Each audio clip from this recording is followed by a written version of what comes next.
Hi, and welcome. We all know why you're here. You're here for part of the new series that I'm calling Who the Fuck Did I Marry? I'm going to create this playlist series, and I'm going to tell the story of how I met, dated, married, and divorced a real pathological liar. This is my introduction slash disclaimer video. First and foremost, I'm going to be truthful, even if it makes me look bad. I'm going to be honest, but I'm also not going to be disrespectful to anyone that was involved.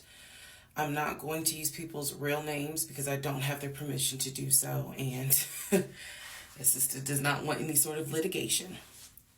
I will tell you off the top, I have a sense of humor and I have sarcasm. So things that you see me laughing at, none of this is funny. But in order to get through it, I have to laugh. If I cry, I cry. I'm human. I'm a woman. This was traumatic. I'm going to do the best I can to upload as much of the story as I can, because I know people get so annoyed with the follow for part 4, follow me for part 17. I'm just going to do the best I can to keep uploading the videos each at a time. I'm going to go in order from the time we met until the time I got our divorce decree in the mail. So that is a lot of time to cover. Please give me the grace to just get it out. It may not be all in one day. It may not be all in 2 days. But what I can tell you is even if you don't necessarily see a video, I'm probably recording it and then I will upload it into the playlist titled, Who the Fuck Did I Marry? What else do I need to cover ahead of time? Because I feel like this video is important to give some sort of context. So that way when people jump into the series, they kind of can figure out, oh, let me start at the introduction video and then work my way through. A lot of the questions that you all have sent me will be answered when I start and tell the story in order. Everything I'm going to tell you can be verified. There are people in my life who can easily verify, yes, this did happen. Yes, he really did do that. Yes, he said that. Yes, she did go through that. I have no contact whatsoever with my ex-husband in any way, shape, or form. We do not communicate. We do not have mutual friends or anything where we communicate through those people. No contact. I cannot stress that enough because I feel like somebody's going to ask me, do you still talk to him? No. I ain't seen him. I ain't heard from him. I don't want to hear from him. And I will tell the entire story up until the last time I did hear from him and what happened. Yeah, this is my story. So, I am just a regular woman who thought she met the one, and I didn't. Most people have never came in contact with a pathological liar. We typically come in contact with like a compulsive liar. It is not the same. A pathological liar has no reason for why they lie. And the lies that they make up, there's no limit to the lie. I was once a psychology major in undergrad. I didn't graduate with a psychology degree, but I'm very comfortable saying that he was a pathological liar. He was a narcissist. And yes, there was some in my opinion, mental health issues going on. Pathological lying part, absolutely. So I want to preface all this by saying, you're going to probably think, what in the world? There's no way this happened. Everything you're going to hear me say actually did happen. I never thought I was going to be in some sort of Lifetime movie, but I was. So I will read the comments as best I can. like I said, I think if you allow me to tell the whole story, things will be answered. And sorry, I do talk with my hands. It's a coping mechanism. So if you're like, why is she moving her hands? Other than that, let's all take a deep breath, buckle in, because this was a fucking crazy ride. And if you think it's crazy, imagine how I feel as the person who lived it and had no idea what I was dealing with. I thought I knew, but I truly had no idea who the fuck I married. You like how I twisted that? Anyway. All right, y'all. This is the introduction, so welcome. Part 1 will be up shortly. Please excuse the hair, but here is part 1 of Who the Fuck Did I Marry? So I met my ex-husband around March 4th of 2020. We met on Facebook dating site, and we also matched on Hinge. I did not realize that he was on both under 2 different names. So one was his actual name, and the other one was a variation, like a nickname that he called himself. Different pictures. So it was a running joke between us. Oh, you ain't even recognize that you had matched with me on Hinge. No, I didn't. And also that should have been a red flag. By the way, you will notice in this story, I called it the United Nations of red flags. It is so many red flags that, I mean, you would have thought I was colorblind because I ignored all of them. So, anyway, back to the story. We met around March 4th. We exchanged phone numbers. He called me and we talked on the phone for the first time. In the first phone call, he told me that he had just moved to Georgia from California, from San Diego. His job had transferred him because he was being transferred in as the new regional manager for a major condiment company that is based here in Georgia. I'm not going to say the name. And so we also talked about his childhood. He told me he grew up in Philly. He's from Philly. Both of his parents were deceased. This is the first phone call. Both of his parents were deceased. His father was a Philadelphia police officer. His mom was a teacher. He also told me he briefly lived in Augusta with his family. He had 2 brothers and 2 sisters. He also had 2 half-brothers on his dad's side. First phone call. So I'm just giving you guys the backstory. This was the first phone call we had. So we talked about family. We talked about friends. We talked about our jobs. At the time, I was working at Georgia State Patrol. And he knew this, and he just thought that was like, wow, you know, so you work with troopers all day. Yes, I did. Also in that phone call, he explained to me that he used to play football. He explained that he used to play arena football. I know nothing about arena football. I know about NFL. I know about college. Go Dogs. But I don't know anything about arena football. So he explained to me that he used to play arena football. He used to work at Apple in the off season of arena football. And I remember thinking on that phone call, oh, okay, you know, like, good for you. I don't know anything about arena football. And I believe I did tell him that. I don't know anything about arena football. That'll come into play later on. So he told me, you know, I just moved here.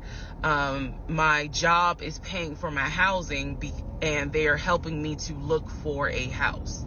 He was like, right now I'm in Gwinnett County, but I'm trying to look for a house, ideally in Atlanta, like Brookhaven, Sandy Springs. He was like, I really would like to move out there.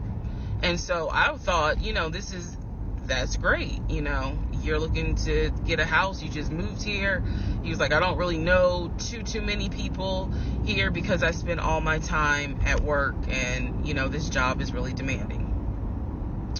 So that was our first phone call. We talked more. He talked a lot, which took me by surprise because I'm not really used to men talking more than me. he eventually asked me out on a date. Our first date was set for Saturday, March 7th, 2020. He asked me what was my favorite restaurant. I said Cheesecake Factory. And so we agreed to go out at the Cheesecake Factory in a location that was in between. I lived in Clayton County at the time. He lived in Gwinnett County. I realized that if you don't know anything about Metro Atlanta, that makes no sense. But basically, we lived about 45 minutes apart. So we agreed to meet at the Cheesecake Factory over at Perimeter Mall, which is in an area, Sandy Springs, Dunwoody area.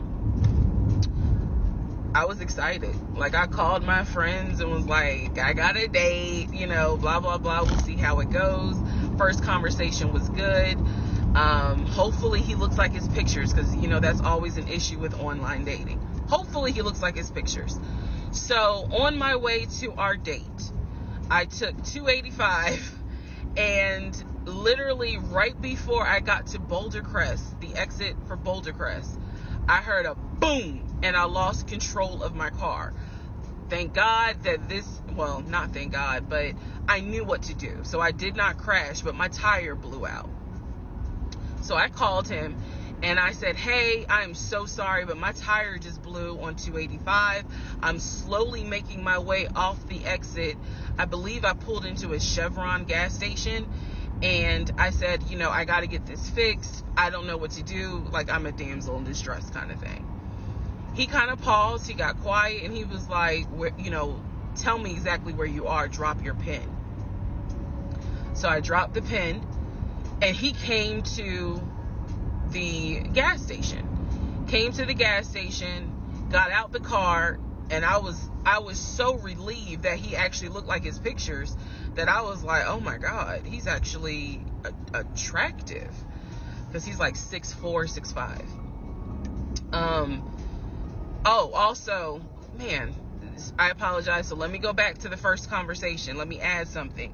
He did tell me in the first phone call that he was divorced, and that his ex-wife, she had 2 children, a boy and a girl, who were teenagers, young adults. I think the girl was about 20, and he said that he had a very close relationship with his stepkids, but that he and his ex-wife had divorced because she cheated on him out in California. And so coming to Georgia was a new beginning for him. She was still out in California. The kids were still out in California. And so, he was like, I can't stand her, but I still want to be in the kids' lives. I have to put that in there because that will come back later. So this is just setting the stage. Again, that first conversation we talked about family, job, friends, how he ended up in Georgia, me being in Georgia, the things that, I would think people talk about in the first conversation. All right, now back to the tire blew out. So he shows up to the gas station. He changes my tire, which I just thought was the sexiest thing in the world. And then he proceeds to say, hey, I found a tire place around the corner. You need to get another tire. Like, you can't drive on this donut. So he followed me to the tire place, and then helped me get a tire, paid for it. So I was definitely like, wow. And so the vibe was good. So anyway, I get the tire fixed. We follow each other to the Cheesecake Factory over in Perimeter. We hold hands walking into the Cheesecake Factory. So in my mind, I'm like, this. Oh my God, I had butterflies. That's the look of a woman who had butterflies. So I had butterflies. And we go in. There's a long wait, and so we sit outside and we just talk, and the conversation's great. And this is where he tells me what it is he's looking for. He tells me, I believe at the time he was 42. He was like, I want to get married and it be for real. He's like, my parents were married 40 plus years before my mom passed away, and I want that. I want marriage, family, a house. Like, that is what I want. He's like, I'm as a man, I'm ready to get married, but I want it to be for real, because the first time, it really hurt me when she cheated on me. So he's telling me everything that I wanted to hear. And so he was like, what is it that you want? And I said pretty much the same thing. I was like, I'm ready to get married, definitely want to have a family, and I want to marry my best friend. So we both put on the table that we wanted marriage. And this is the end of part 1. All right, who the fuck did I marry? Part 2. So we both put on the table what it is that we wanted. We both had established we were dating for marriage. We were not dating just to date. We were not trying to be friends with benefits and none of that. So the dinner at Cheesecake Factory went really well. We laughed, we joked, we talked about people, which is kind of up my alley, my sense of humor. It was a good vibe. So at the end of the date, at the end of dinner, we sat in his car and he played this song for me by John Legend. I don't know the name of the song. By the time this video posts, I will put the name at the bottom. I can't remember the song. I just remember that John Legend was talking about, I think I met my wife tonight. And I thought it was a sign. So I was like, oh my God. So anyway, we ended up sitting in the car talking just about life and experiences until about midnight. So during this conversation, he again is telling me how it was, what it was like living in California, how he went out there, he went to San Diego State, he played football for San Diego State. He talked about how, he loved it out there, so he stayed. That's when he joined the company. And then he explained that he also did arena football, but only did it for about 2 or 3 years. He claims that while he was doing arena football, the team that he was on won a championship. But again, keep in mind, I don't know anything about arena football. So I was like, okay, I didn't know that they had championships. And he was like, he got a little offended, like, yeah, they got championships. And, he was on that team. So he talked to me about how he worked at Apple. He worked something in the IT area of Apple, but it within the store. Again, it was one of those, it's like when I tell people I used to work at Amazon. I really wasn't paying much attention to it. Why? So we talked about all that. We talked deeply into what happened with the ex-wife. It's because I asked. He was not volunteering all this information. So in other words, I get very uncomfortable when men start talking about their ex a lot. That's not what happened. I was asking questions because I was really trying to figure out, okay, are you ready for a relationship, or are you still missing her? So we talked about that. We talked about my exes. That was a mistake I made, because I talked about how I dated at one point in time somebody I worked with. That will come back later. And he seemed real cool about it. He was like, that was before me and blah, blah, blah. So the conversation was good. Midnight comes and I go home. Yes, I went home. We ended up talking. Mind you, our first date was March 7th. And within about 2.5 weeks, Brian Kemp, our governor, shut Georgia down. We were going to be on lockdown. So during those 2.5 weeks, we talked every day. We went out again at Red Lobster. I remember Red Lobster. But everything was going great. The issue was, where are we going to quarantine? So the question was, are we going to quarantine at his place, which he had like a studio type of situation. Like, it clearly, where he was staying, I was like, it's like a studio apartment, But he kept telling me, like, this is temporary because I'm looking for a house. Like, he showed me the email from a woman who worked at the company where she was out on maternity leave, but she was putting him in contact with a realtor to help him find a townhome or a single family house. So I was just like, okay, this is definitely temporary. Like, he's not trying to stay here long term. And she was apologizing in the email. I'm so sorry, you know, this should have been taken care of before you got here, but it wasn't. Da da da da da. I saw the email. I read it. I read the email. So the decision was, we're going to quarantine at the studio, or we're going to quarantine in my house? First mistake I made. Well, there's a lot, but this was a mistake I made. So ladies, caution moment. During one of our dates, because keep in mind, in those 2 weeks, we were seeing each other quite a bit. Nothing physical or anything like that. Just two people who I thought were really on some, all right, let's see if this is going to grow into something.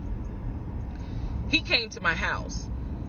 When he came to my house, I had a 3-bedroom, 2.5-bath townhome. He was in a studio. Now, I'm telling you guys all of this in order of how it happened. So some things I'm probably going to insert what I was thinking and the mistake I made. Can I turn this off? No. Okay, I still need that. And I say that to say that I did not realize inviting him to my home probably made his eyes go, oh shit, she's a keeper. She got this 3-bedroom, 2.5-bath townhouse, and I'm in like a little studio. Yeah, let me go ahead and pursue this. What I need to do to quarantine here. The decision was made, quarantine at my house. So the state went on lockdown. He came and stayed with me in my home, and for the most part, in the initial beginning, it was fine. It was fine. The reason why I hesitate is because I grew up in the church. So for me, it was really like an internal struggle of, bruh, you always said you would never live with a guy unless he was your husband. And now you living with a dude and he ain't your husband. Like, it was a struggle for me because I knew better. And don't come for me. I'm just telling you the way I grew up. It was like that. It was not sitting right with me. But at the same time, I didn't want to quarantine by myself.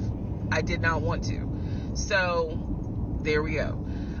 So he moved in. We talked about the bills. Let me clear something up that I said in the other video where I said he paid all the bills. He paid all the household bills. He did not pay my car payment, my cell phone, or my car insurance. He paid the rent, because my rent at the time was less than $1,000. He paid the utility bills.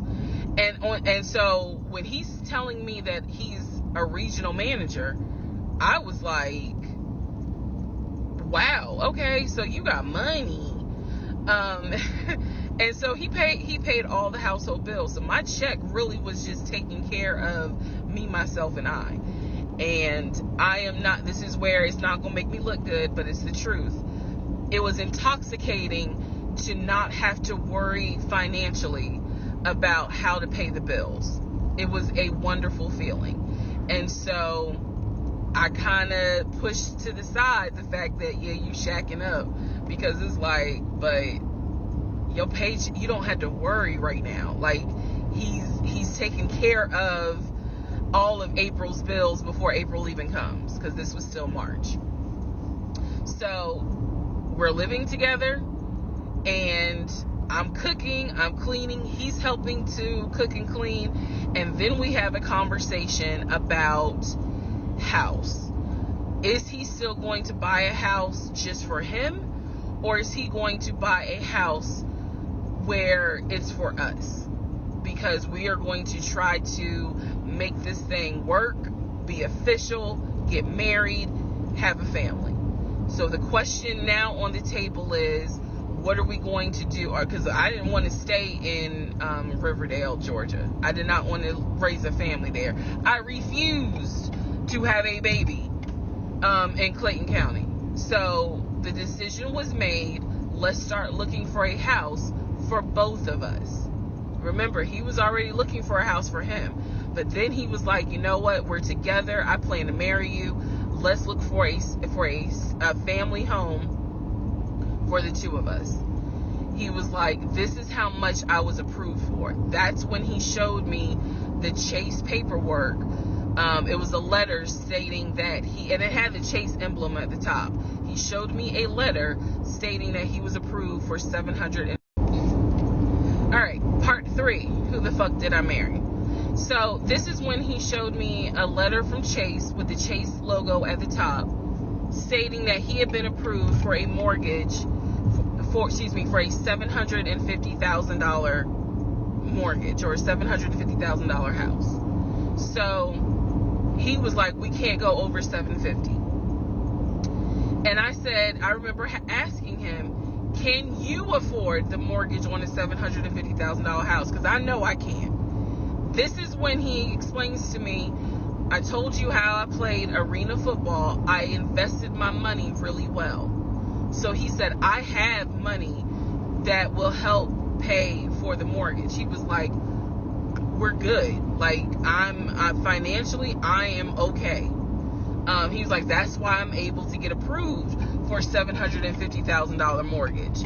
So he told me that his money was in different savings accounts.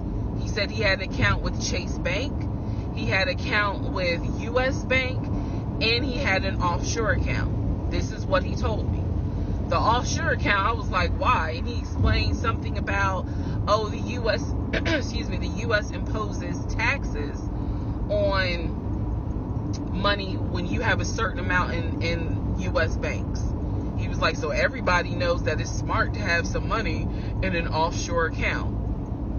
Y'all, look, I live paycheck to paycheck. I was like, okay, that's whatever. I said, so you have the money to pay for a home. I'm also holding in my hand a letter from Chase saying that he was approved for $750,000. So I went off of what I saw. So we contacted a realtor. I won't say his name, but man, if he ever sees this TikTok, I owe this man such an apology. But we contacted a realtor who was based in Cobb County, because I was very adamant I wanted to move back to Marietta, Smyrna area in Cobb County, Georgia. He was fine with that. His whole attitude was, you're going to be my wife, happy life. So we met a realtor. I would find houses that I wanted to tour. Keep in mind that this was COVID. So at the time, we could not tour a home. It would have to be a virtual tour. So this particular realtor, we found a house in Douglasville, Georgia. Not Cobb County, but nevertheless, it's in Douglasville. I was fine with Douglasville. So we found a house in Douglasville, Georgia. The realtor did a FaceTime tour of the house. The house was a nice home. 5 bedrooms, 4 baths. So we did a FaceTime tour of the home, and the home was listed, I believe, roughly 400 and something thousand. I really liked the house. I could see myself living there. I could see us living there. Could see us with the kid there. This is now April, just for timeline purposes. This is April. So he really liked the house. He was like, you know what, we'll put an offer in on the house. He was like, if you like it, because again, it was COVID, we weren't going to be able to see the house in person because the family still lived there. So he said, I'll put an offer in. We'll see if it's accepted. I said, okay. So he puts an offer in. He's telling me he put an offer in. I need to clarify some things he told me and the things that I actually saw. So for this house in Douglasville, he told me he was putting an offer in. The realtor would call me, because one thing that the realtor told us, he was like, if the woman likes the house, typically the house is going to get bought. So he kind of dealt with me a bit more than he did my ex-husband. And again, this is April 2020. This is before we got married. So at the time, he was my boyfriend. So the realtor was calling me and it was like, hey, you know, I put the offer in, and what they're asking for is proof of funds. And I did not know anything at this time about buying a house. So I was like, hey, you probably need to talk to him, because I'm not even listed on the mortgage. Like, from the paperwork I saw, it was only in his name. So he called him. I guess they talked. I was not there, but I'm assuming that they had talked. So the boyfriend is coming, my ex is coming home saying, yeah, I talked to so-and-so. I sent him over the paperwork. The offer was approved, and they are going to try to do a virtual closing. First, we got to do an inspection. If the inspection goes all well, then we have to do a virtual closing. He also told me that he put down earnest money on the home. He put down, I believe, $5,000. He said, I just transferred the money over to the realtor's account or whatever, so that it could be earnest money for the house. So I'm just like, okay, great. He was like, so realistically, this is April. We should be able to get in that house by June.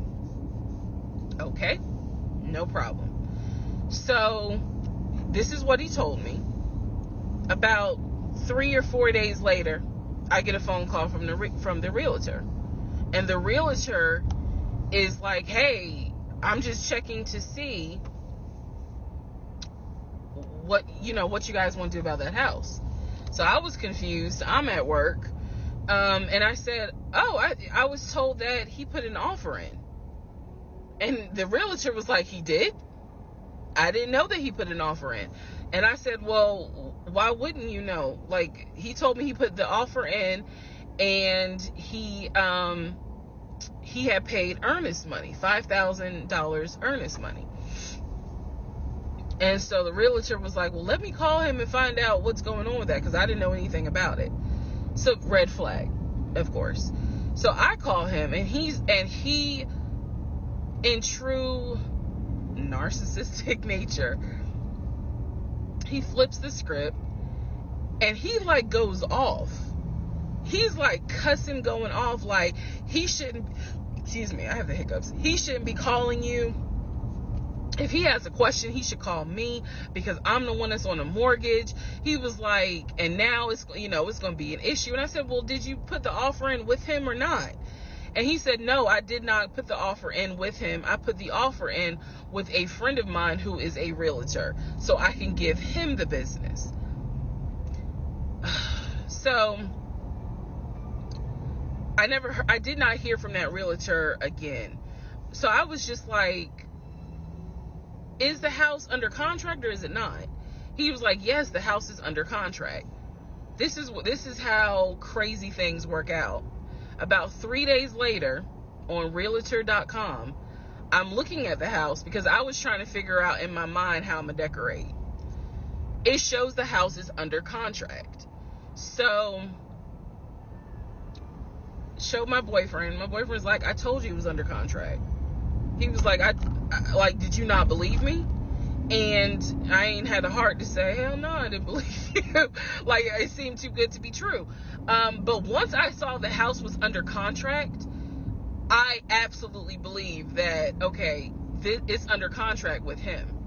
Like, yeah, we're about to do inspection. We are about to move.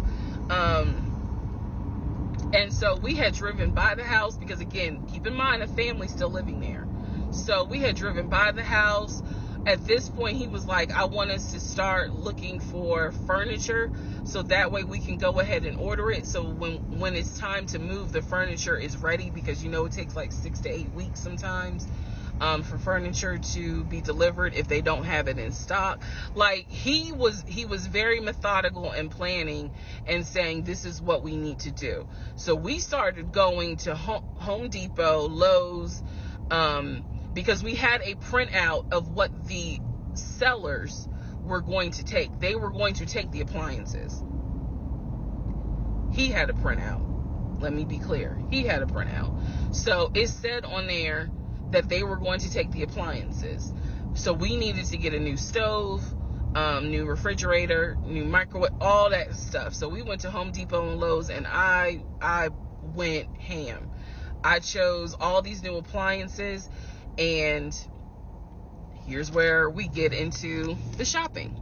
All right, part 4. So we go to Home Depot, we go to Lowe's. I'm choosing all these appliances. He's taking pictures of the SKU number. We had representatives helping us, and he basically explained to them, hey, we're buying a house. We should be closing sometime in June. Can we order this stuff now? Can I put a hold on it? Like, what can we do? Because we're not ready for delivery. I stood there as the Home Depot rep said, we can hold it in our warehouse. Like, you can buy something and we can hold it. People do it all the time, especially with COVID. So I watched him pay. I want to say it was about it was either $350 or $500. I watched him pay a deposit on a whole new set of appliances for them, and they were going to hold it until we were ready for delivery. I watched this. So I was like, okay, good deal. Like, we got the appliances. Next, let's go to Rooms to Go and Ashley Furniture and find actual furniture. So we went all around Rooms to Go. We went to Ashley Furniture. We went to American Signature. And I saw all these things that I wanted. Again, he's taking pictures of it. He was like, I can go online and order it. I didn't think anything of it because, again, I just saw that we held the appliances. So I was like, okay, that's fine. So April turns into May. May 2020 comes. This is where things start to get a little interesting. May comes, and obviously we had not done inspection. And I'm asking him all the time, what's the deal with the house? He was like, oh, because of COVID, they're trying to get someone to do the inspection. But the guy that they had, it was always something. The guy they had caught COVID, so they're going to have to get somebody else. And he's like 15 houses backed up, so it'll be a while. So at this point in May, I know I look crazy. In this point in May of 2020, I started recording audio diaries. I don't know why. It was something just made me just start recording my thoughts in an audio diary, and I still have them. And I would save them by the date, and I would just start talking about what's on my mind. So I was like, I knew there was something was nagging me, like, but I kept pushing it out of my mind. I was like, you saw, this is what I reminded myself. You saw him pay for the appliances. You know the house is under contract. You know that he told you that he's the one who put the house under contract. Why would, like, I remember saying to myself, why would he lie about that? This is so easy to verify. Why would he lie about that? Have you caught him in any other lie? And at the time, the answer was no. So I really was like, maybe you just aren't used to a guy who actually does what he's supposed to do. Like, I was questioning myself and then answering my own questions. So, inspection didn't happen. Around mid-May, I found out I was pregnant. May 2020. When I found out I was pregnant, he was ecstatic and I was like, oh shit. The reason why I was oh shit is because, number one, I'm plus size. Number two, because of my age, I felt like it was probably going to be a high risk pregnancy. And I wasn't married. And that nagged. I cannot tell y'all how much it nagged me. There was a lot of internal struggle in between. My family didn't even know that he had moved in at this point. I told them, that I was pregnant. Went to the doctor. Everything looked good.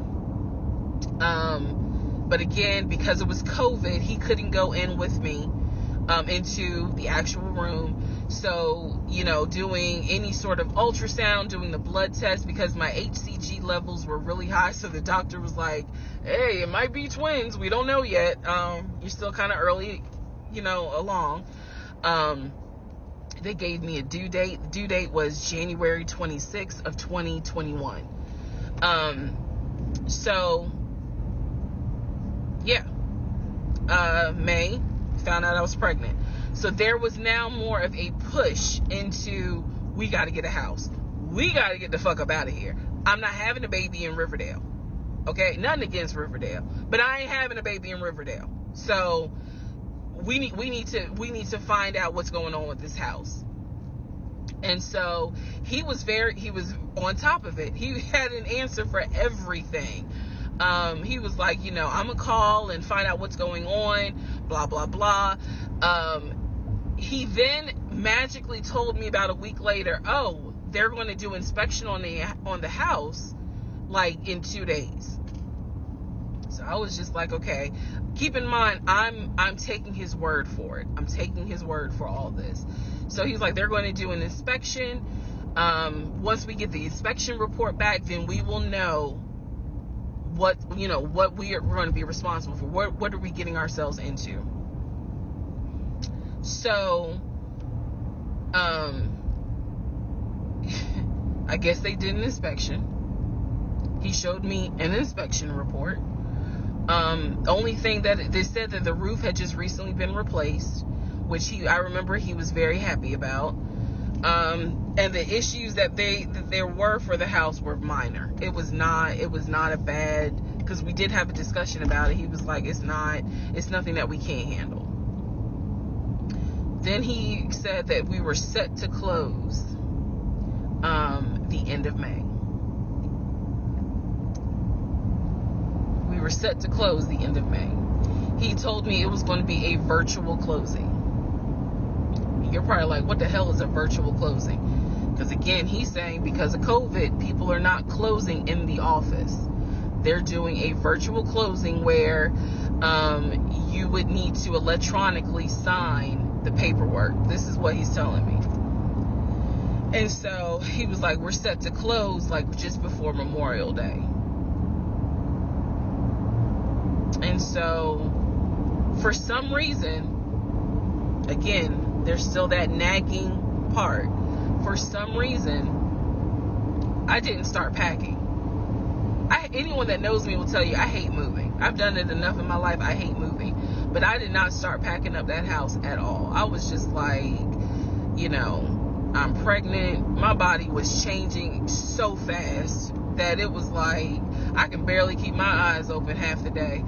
And so, no, I didn't start packing. And I remember I did record, again, I was recording audio diaries just about every day. When something didn't sit right, I would verbally record it in the audio diary because I was like, I don't know what it is, but there's something. That was the theme of our relationship. I don't know what it is, but I know there's something. And so I remember talking to myself in my little prayer closet, because that's where I would do my recordings. And I remember thinking, what if we don't get this house? Like, what if he's lying? But again, there goes that thought process of, why would he lie about this? Like, who makes up that they're buying a house when in fact they're not?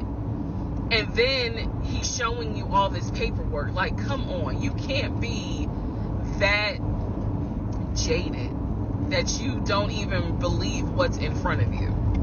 All right? So now we're going to go into part 5. Okay, part 5. Who the fuck did I marry? So I'm questioning all this stuff in my head out loud on my audio diaries. And then once again, I'm like, but look at what he's giving you. Like, he's paying. It wasn't a question about money. It was just a question of, are we really about to move into this house? And keep in mind, he's paying all the household bills. He still is. So we were supposed to close before Memorial Day. We didn't. There was an excuse. There was always an excuse with him. Always an excuse.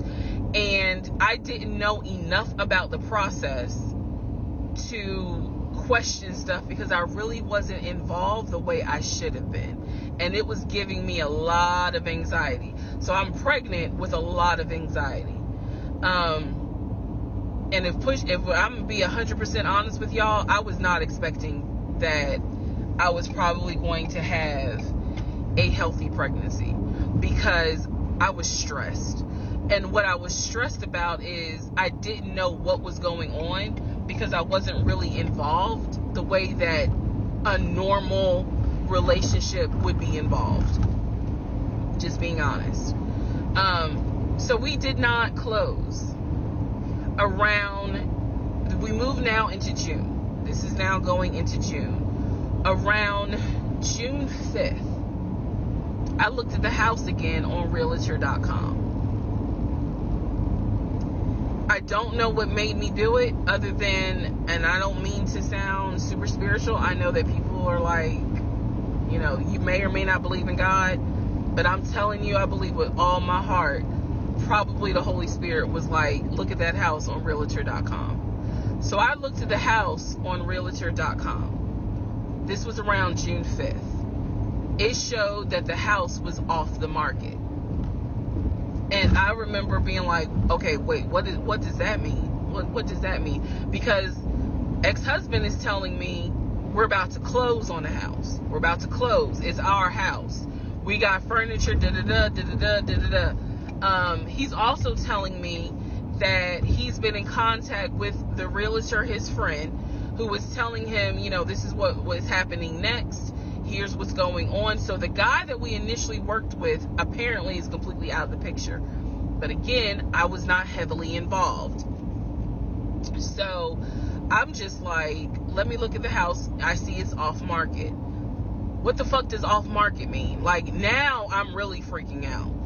So it shows the name of the real estate agent for the seller.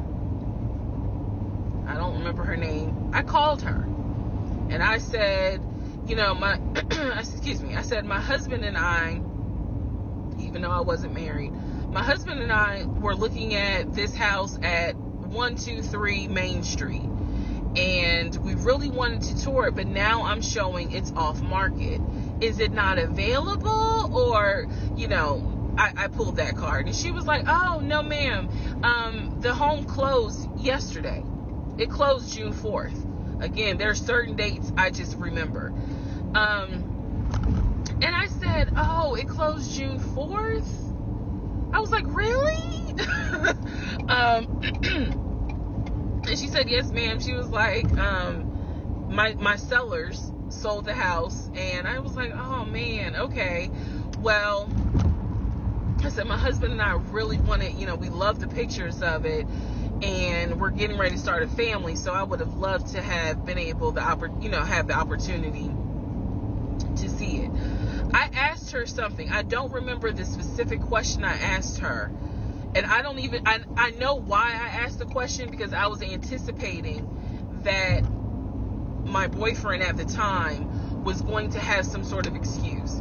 So I asked her something about the buyers. And I remember, and somehow, again, forgive me, I don't remember the question I asked her, but the answer was that it was an older white couple.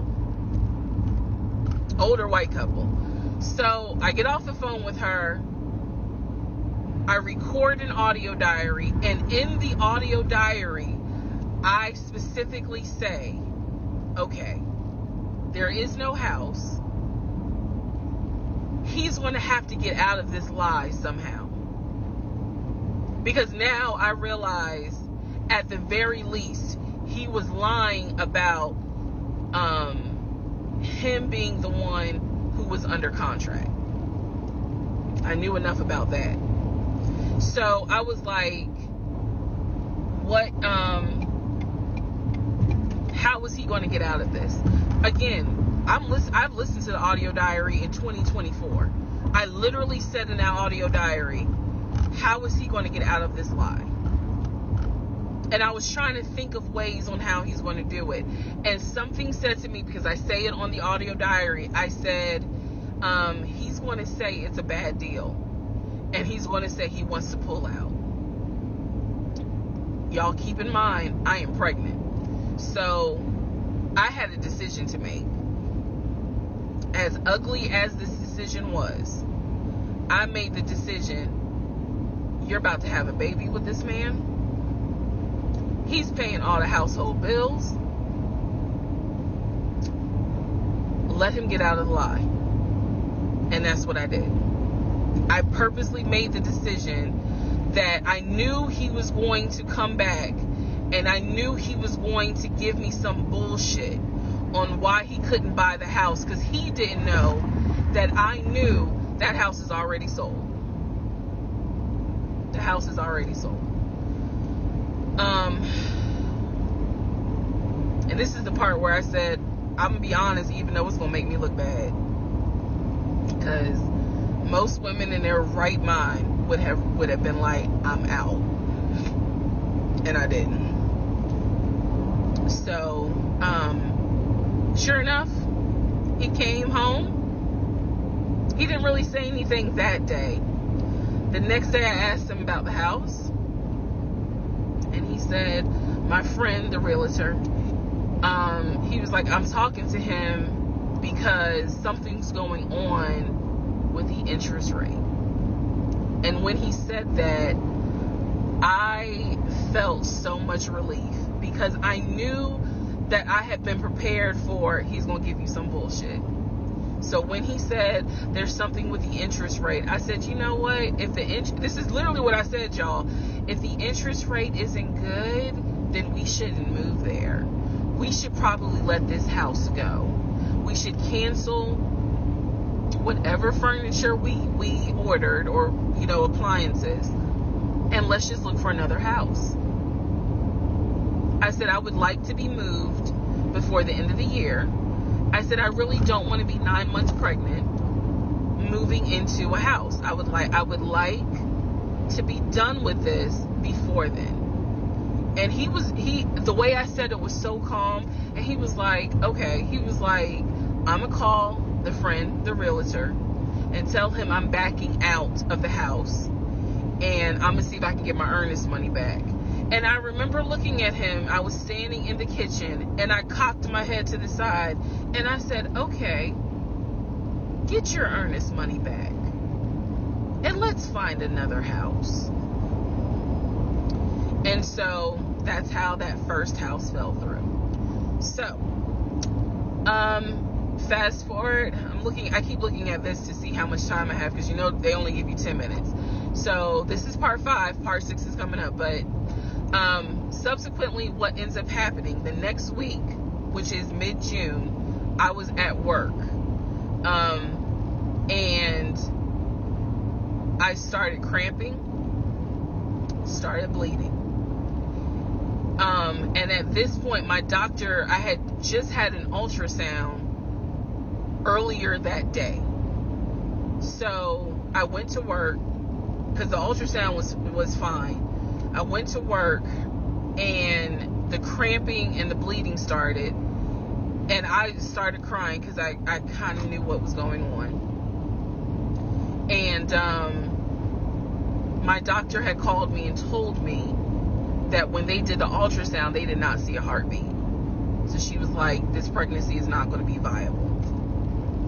So I'm crying, hysterical, and now we're going to get into part 6.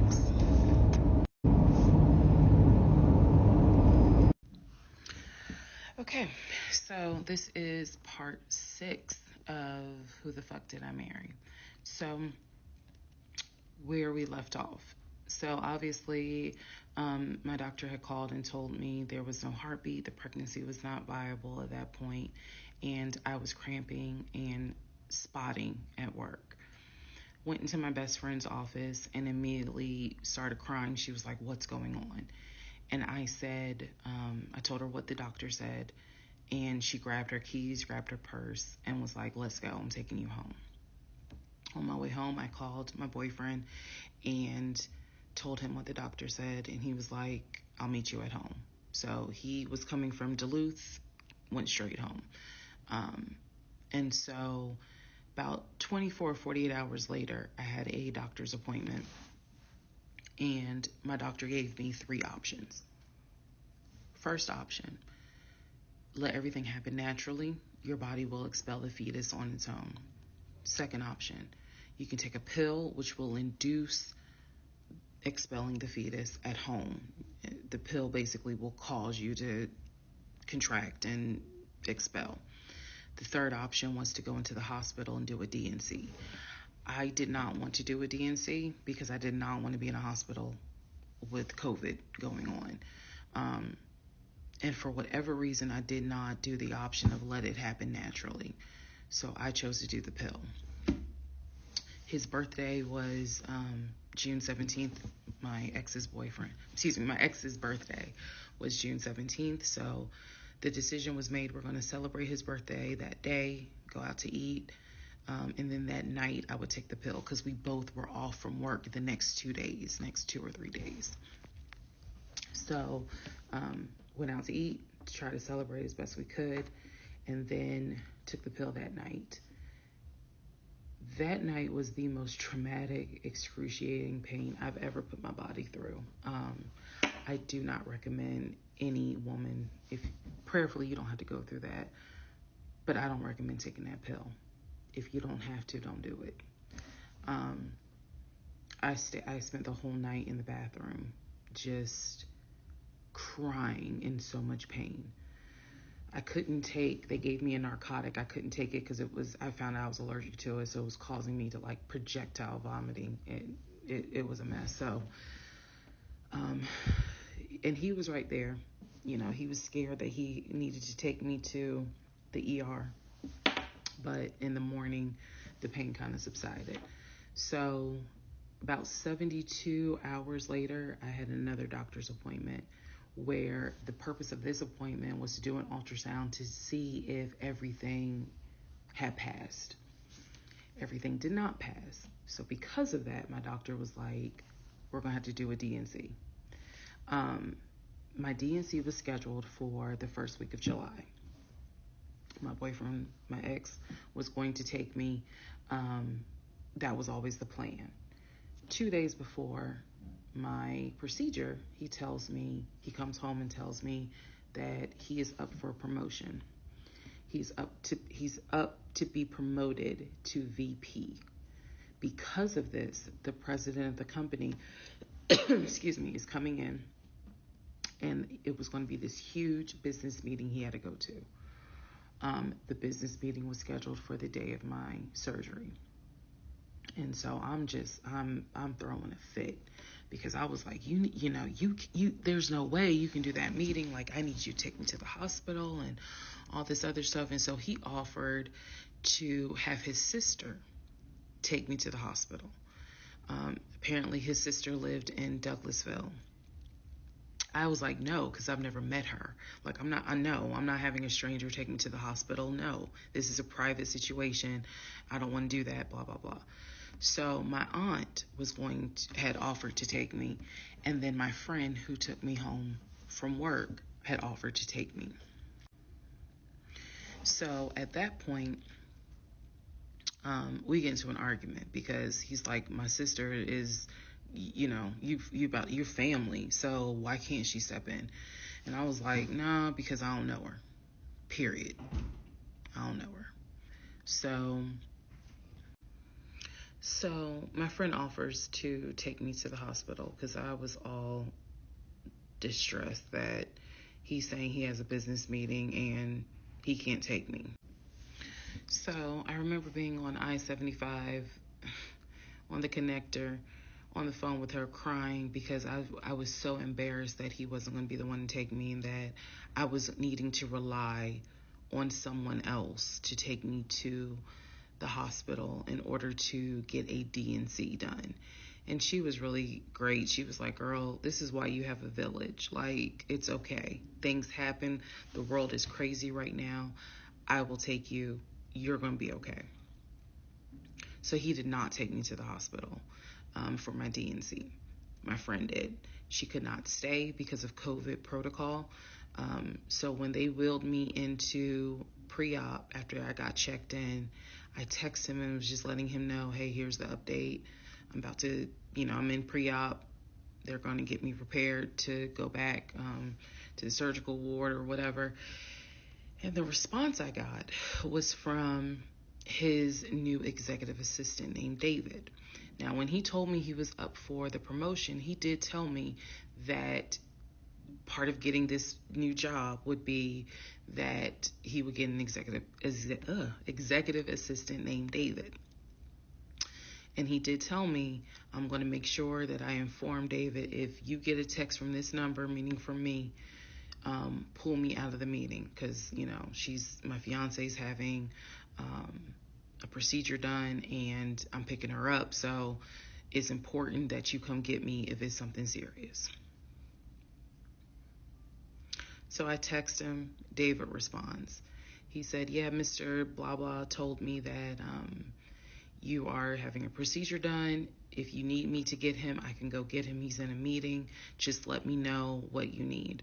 And I just said, no, don't bother him. I'm just giving an update that they're about to take me back. And David responds and says, I'm so sorry you're going through this. Please let me know if there's anything I can do. So I have the procedure. I wake up and I am now in recovery. I should be in recovery 45 minutes up to an hour and a half. I wake up, first thing I ask, and I remember asking, is where is so-and-so? The nurse, who was so sweet, she was like, everything went well. You're doing great. She said, we spoke to your fiance. He's on his way. So I said, okay. I kind of dozed back out, but I could still hear everything that was going on. I just could not keep my eyes open to save my life. So I hear her talk to the other nurse. And that's when she said, Dr. So-and-so called her fiance and his executive assistant picked up. And the executive assistant said that he was in a business meeting and that, you could relay to him what you need to say and he'll tell the fiance. And my doctor was like, hell no, HIPAA, I need to speak to him. So apparently my fiance called the doctor back about 30 minutes later, and the doctor informed him she'll be ready to be discharged in about an hour. You can make your way and come pick her up. He said he was on his way.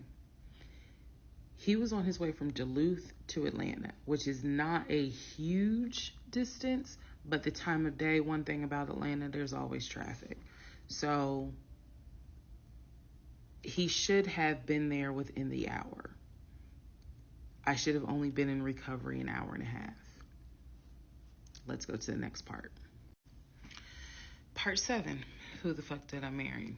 So I should have been in recovery at Northside Hospital for about at most an hour and a half. Subsequently, I ended up being in recovery between 3 to 3.5 hours. The nurses kept calling my ex, asking what's the status, because they were actually getting ready to do a shift change. So they kept calling, asking what's the status, like, where are you? I want to say that they called a total of 3 times and they spoke to him twice. So at this point, I knew that they were all like, where's her fiance? Like, what is going on? He said he was stuck in traffic, and so he was making his way there. He eventually did get to Northside Hospital, and they wheeled me down, because again, he couldn't come in, just because of the protocols. So when I got in the car, and I'm in pain, but yet drugged up, couldn't keep my eyes open, I was just out of it. But I remember him calling my aunt and my mother and letting them know, I picked her up, we're on the way home, let me get her settled, and then I'll give you guys an update. I remember that.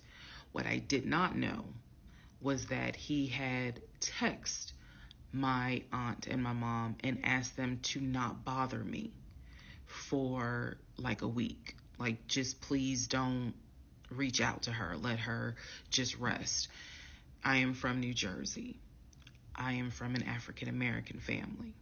You don't tell my black mama or my black aunt that, please don't bother her for a week.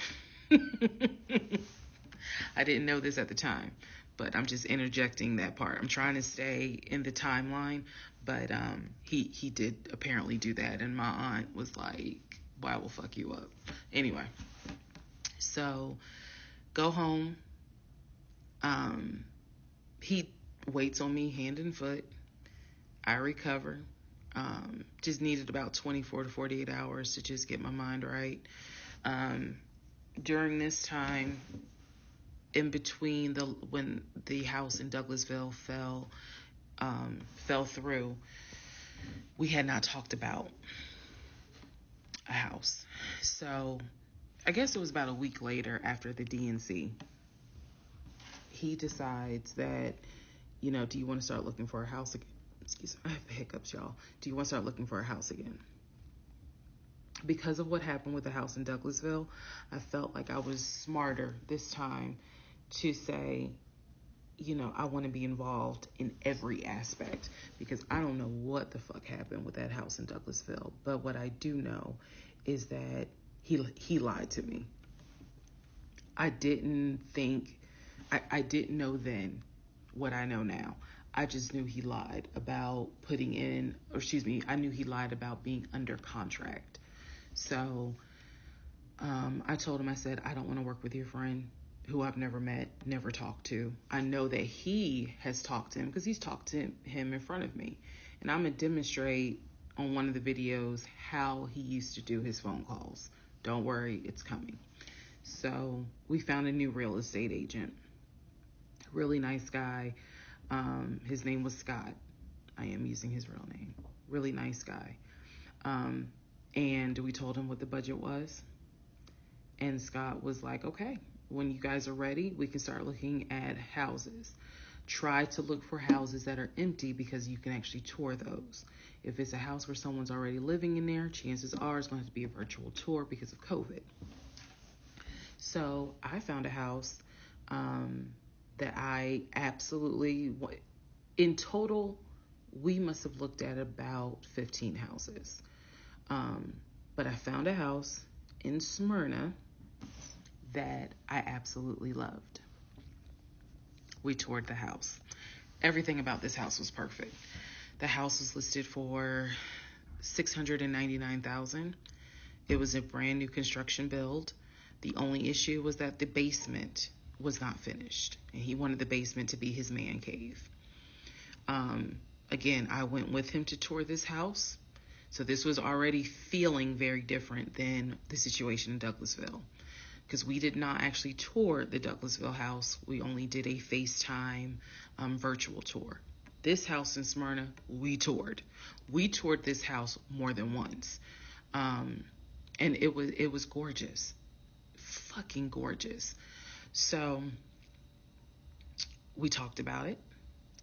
He said that he had the money. Again, the price was $699. He said he felt comfortable putting in an all cash offer. If you remember on the videos before, he told me he had money in his savings from when he played football. So when he said an all cash offer, even I knew, you got that kind of money, like where you can cut a cashier's check for $699,000. And he told me he did.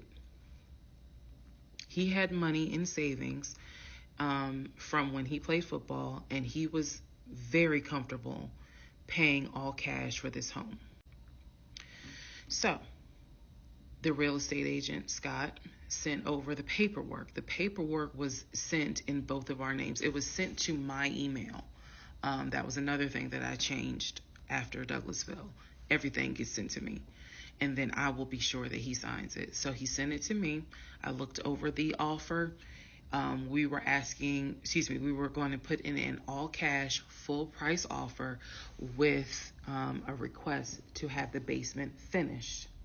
Also, we were requesting for the seller to give us an answer within 24 hours.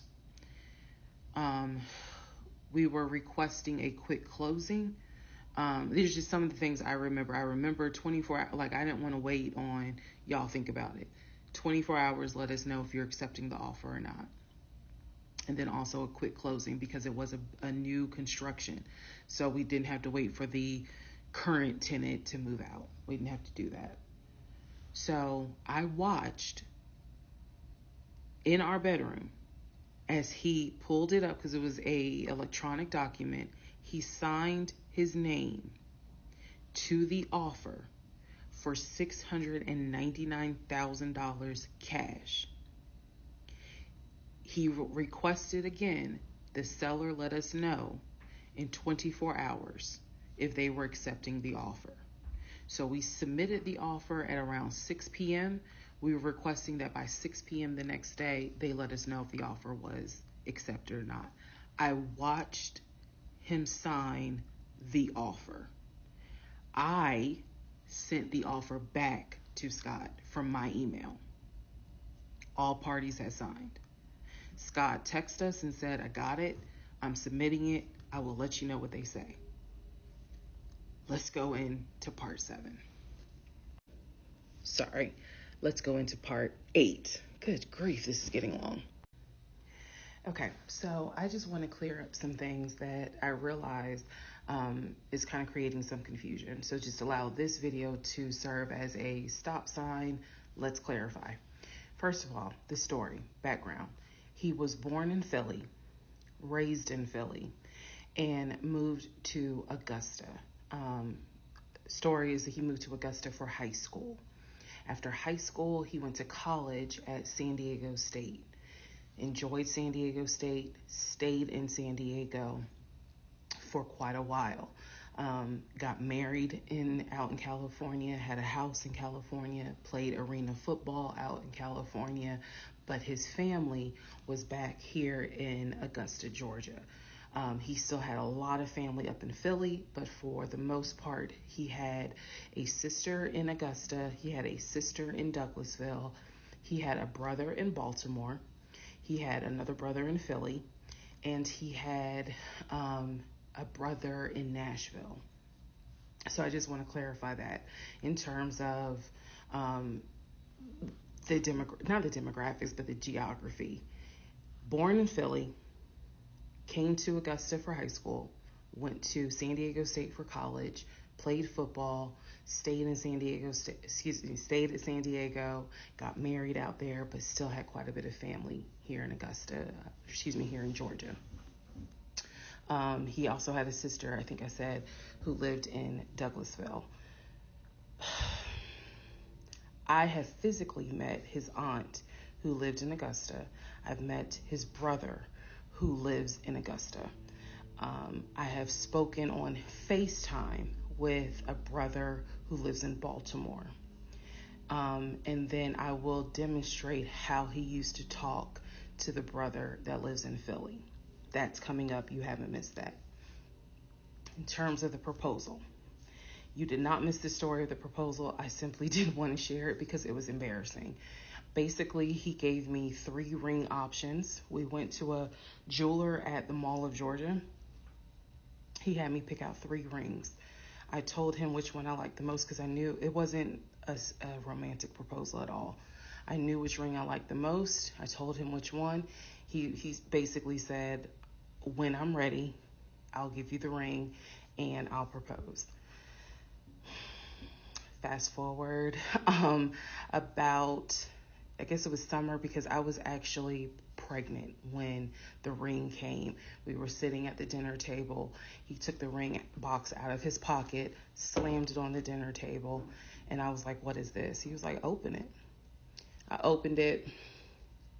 Inside was the ring that I had wanted, that I had chosen at the jeweler. And he was like, all right, so this means that you're going to be my wife. I was pregnant. So, again, when I asked y'all to give me grace, it's because there are certain things that's just like, girl, what was you thinking? Trust me. There's no excuse. So there was never a, will you marry me? It was more of a, we're living together, we're having a baby together, we need to get married, because the backstory also was that his dad was a retired police officer, but at one point his father was a pastor. So he could quote the Bible like nobody's business, as we all know. So can Lucifer. But anyway, he could quote the Bible like no one's business. And so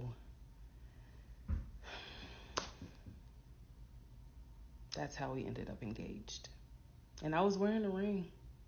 I will find a picture and I will try to post it. But I was wearing the ring.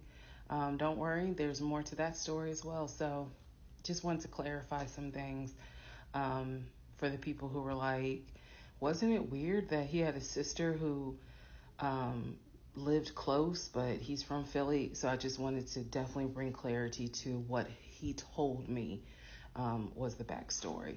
Born in Philly, came to Augusta for high school, went to California for college, played football at San Diego State, played football and arena football, worked at Apple, and then joined the condiment company in California, who then transferred him back to Georgia. He was married in California, and he told me he got divorced in California. That is important as well. That will come up again later.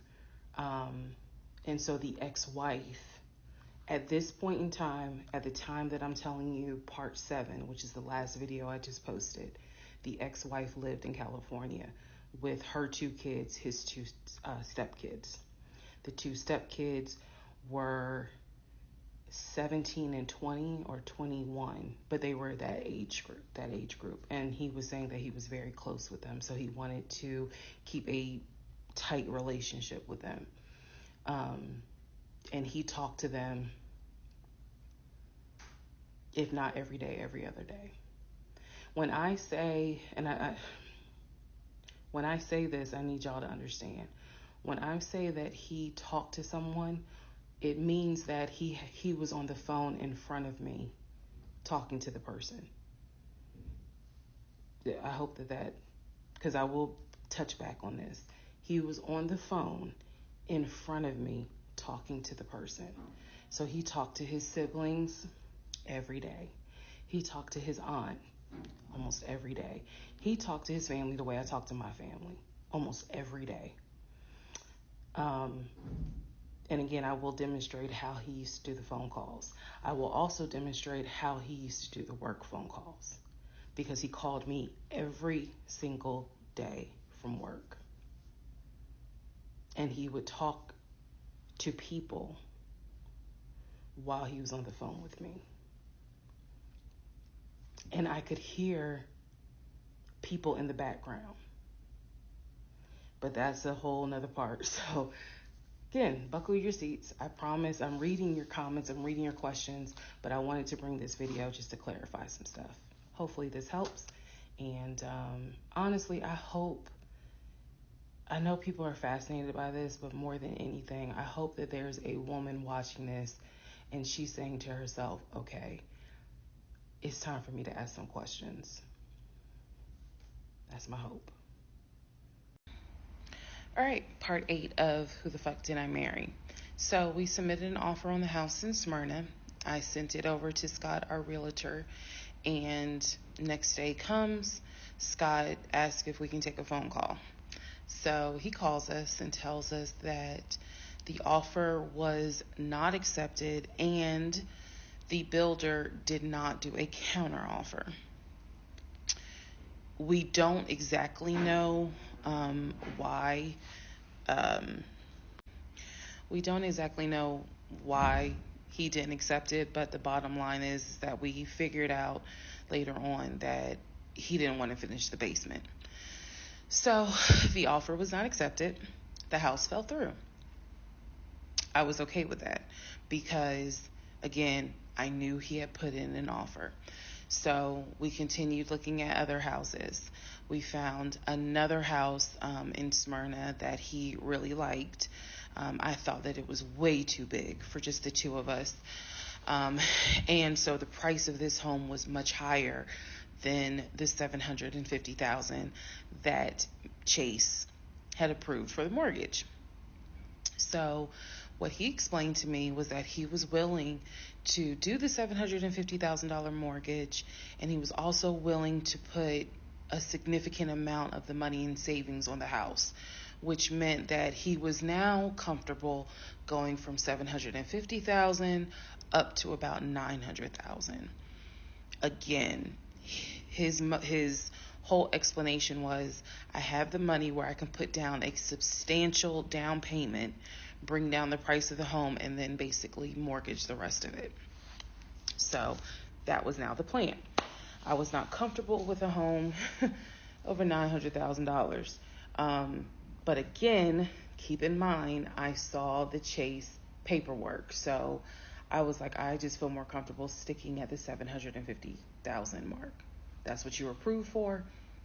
Let's go with that. By this point, this is now fall of 2020. We have been talking about marriage. I had my ring.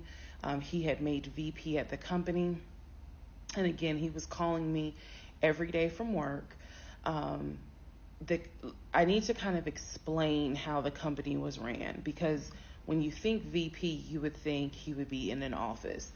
It was a condiment company, so they actually were producing the condiments, and I'm not saying the name of the company on purpose, but they were producing the condiments in this particular plant location. So a lot of times, he would simply tell me that he walked the floor, checking in with his subordinates, basically. Now, how did he go to work? For the most part, at this point, he left before I woke up. However, pretty much he wore dress pants, kind of like a dark navy blue cargo pant, and he had a polo shirt with the company logo on it. What I saw a lot of times is that he would not wear the polo shirt to work. He would wear like a company t-shirt. He would wear rubber sole shoes and the navy blue cargo pants. I didn't think it was a uniform, but it reminded me of what someone would wear when I worked at Amazon, if you're going to be doing manual labor. He didn't go to work sloppy looking at all, but it definitely was not suit and tie. Nowhere near suit and tie. It is fair to note that outside of work, he was a man who he loved to dress. He loved to wear the latest Jordans. He loved to collect watches. He collected a lot of Invicta watches. He loved to collect hats. He wore hats, baseball caps everywhere because he didn't like the shape of his head. So in terms of how he dressed casually, the man, he could dress. In terms of how he dressed for work, yeah, he didn't dress like a VP. But his excuse was, I'm constantly walking the production floor, and I can't be in a suit and tie walking the production floor where they're creating the condiments that we're selling. So by this point, again, this is fall. We're still looking at houses. We're still touring houses as much as we can because it is COVID. We had found another house that we really liked and a house that I really truly wanted to put an offer in on. This was now going to be the second house that we put an offer on. He put in the asking price, I believe, was about $700,000. He put in under asking an offer for about $650,000. I'm guessing, but I'll try to find the house and put it on the story. The reason that house fell through, we found out that the home was sitting on a septic tank. We found out that the septic tank had an issue, and it would have taken about $15,000 to $20,000 to fix the septic tank. The sellers were not willing to fix the septic tank. Personally, I didn't really care for the house that much. I'm the one who was like, I don't really want it. So even though we put an offer in, we had 24 hours where we could pull our offer back. And so we did. Once we found out, I believe it was in the disclosure. And if you're a realtor, please feel free to tell me if I'm using the wrong terminology. But I believe it was in the disclosure that they told us the septic tank needs to be replaced. That's when I was like, nah, I don't want that house. So we pulled out. The house fell through. And so I was fine with it because, again, I was heavily involved. I saw him sign the offer. I knew every step of what was going on. Our real estate agent, Scott, was amazing, but you will see when I get to it where he made a mistake as a real estate agent. So house number 2 fell through. We then moved on, saw a few more houses, and then we get to house number 3. I'm going to pause talking about the houses because now I need to introduce what happened with the cars. Stay tuned. All right. Part 9 of Who the Fuck Did I Marry? So we're pausing on the house stuff. Let me tell you about the car. So when I met my ex-husband, I was driving a 2012 Nissan Rogue, fully loaded. It had quite a few miles on it, but it got me from A to B. It was in good condition, but I was upside down in the car. He was driving a 2018 Ford Taurus, sport mode. I know he had a sport mode on the car, and I love driving that car. When he told me how he was a regional manager, he told me that one of the perks that came with the job was that he would be getting a company car. And so we spent time going to Range Rover of South Atlanta. We spent time going to Jaguar. We spent time going to BMW. We spent time going to Ford, which was on Mount Zion in Morrow, if you all are familiar with that area. He test drove a whole lot of cars. In the end, he decided on a BMW sedan. I was there when he test drove the car. I got in the car with him. I loved it. And he explained to the salesperson, I'm getting a company car. I need to get a printout of the full price of the car, tax, tag, and title. Because what my company is going to do is wire over the money for the car. The salesperson was like, okay, apparently that happens a lot. So he gave him a printout with the tax, tag, and title for the car. In front of me and the salesperson, he called the person in the finance department for his job. Obviously, I have no idea what this person's name is, but he called the person. He explained to them, this is the amount of money. He said the president of the company, so-and-so, has authorized for him to get a car, not spending more than, I think, $90,000, tax, tag, and title. The BMW came out to just under $90,000. And so I remember this conversation so fucking vividly. So he's on the phone in front. I'm sitting down. The salesperson sitting down at their desk, and he's like, they put me on hold. And so he's like, I guess the person comes back, and he says, yeah, the price of the car is blah, blah, blah. He was like, give me a second and I can send you a picture of that printout that shows tax, tag, and title for the BMW. He gets off the phone. He takes a picture of it. He sends it to whoever. He waits about 10 minutes. He calls the person back. He says, did you get it? Apparently the person did get it. But the person who can actually physically do the wire transfer had gone home for the day. So what he says to the BMW salesperson, he's like, okay, we're going to have to do this tomorrow because so-and-so went home for the day. I don't know who the salesperson is. I can only tell you from my viewpoint what I thought. I had no reason to think this was a lie. I really didn't. Because again, you got to please keep in mind the circumstances that all of this is happening. We're inside the dealership. We're sitting at the desk of this person. He gave us the printout. He's on the phone, doing business, basically saying, look, this is how much money the car is going to cost. He's taking a picture of it. He seemingly is texting someone saying this is how much, this is proof of how much it is. Then he asked the BMW salesperson, I need your wire transfer information. The guy got up, rushed over to, I guess, their finance area to get the bank wire information, because obviously you have to wire it a certain kind of way. Rushes back over, gives it to my ex-husband. My ex-husband's like, okay, first thing in the morning, we will get this wired over, and then, I'll come and pick up the car. My fiance, me, will drive me up here to pick up the car. So we leave. He felt like, because at the time that this all happened, I was pregnant. So he felt like, look, we're about to have a baby. I don't want you driving that Nissan Rogue. I want to get you something more secure, something new. I really wanted a Kia. I really wanted a Kia Telluride. And he was like, well, let's look at the warranty. This man knew a lot about cars. He knew a lot about the warranty. He knew a lot about the depreciation value. And so he did talk to me a lot about what will we get the most for our money.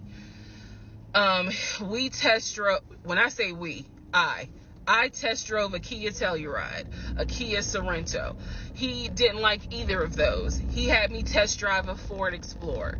He didn't really care for that. Then came time where he really wanted me to get a BMW. He really wanted me to get a BMW X5. So he took me to Global BMW Imports, which, if you know anything about Atlanta, it's off of Cobb Parkway, but you can see it off the highway. I believe 285 is where you can see the Global Imports BMW dealership. He took me there. He had me test drive an X5, an X6. He also had me test drive I think I'm gonna get the numbers wrong, a 525, which was a sedan. I did not like that. I wanted an SUV. I loved driving the BMW. He also had me drive an test drive an M Series. So he was very adamant that I should get a BMW. The reason being is because, according to him, he had a BMW in California when he lived in San Diego. He had a BMW that he loved. It was a white BMW. He showed me pictures of the BMW. So he showed me pictures of this white BMW that he had, and unfortunately, the car got totaled about 2 months before he moved to Georgia.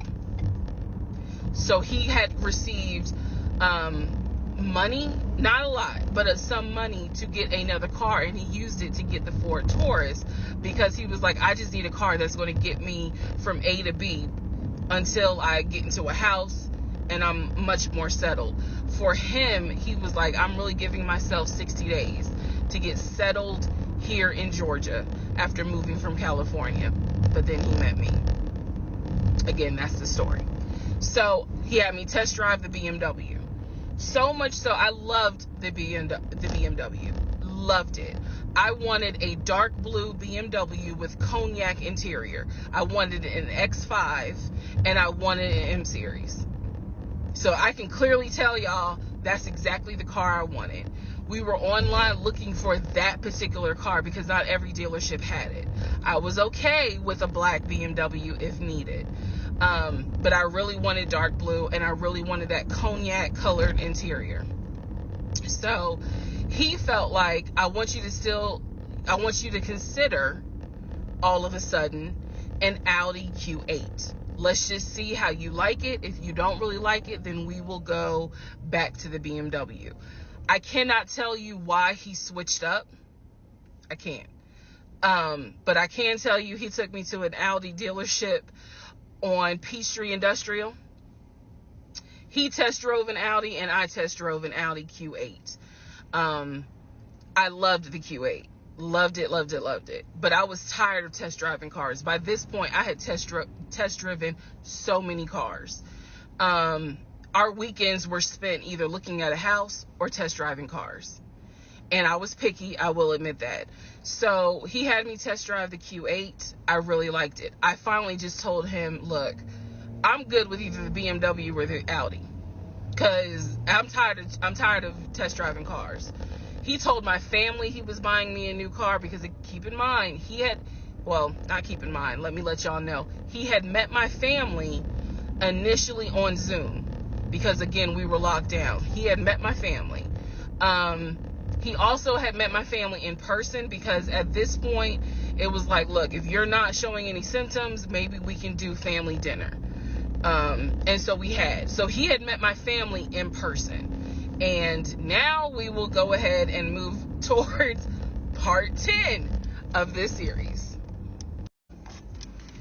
Okay, part 10. Who the fuck did I marry?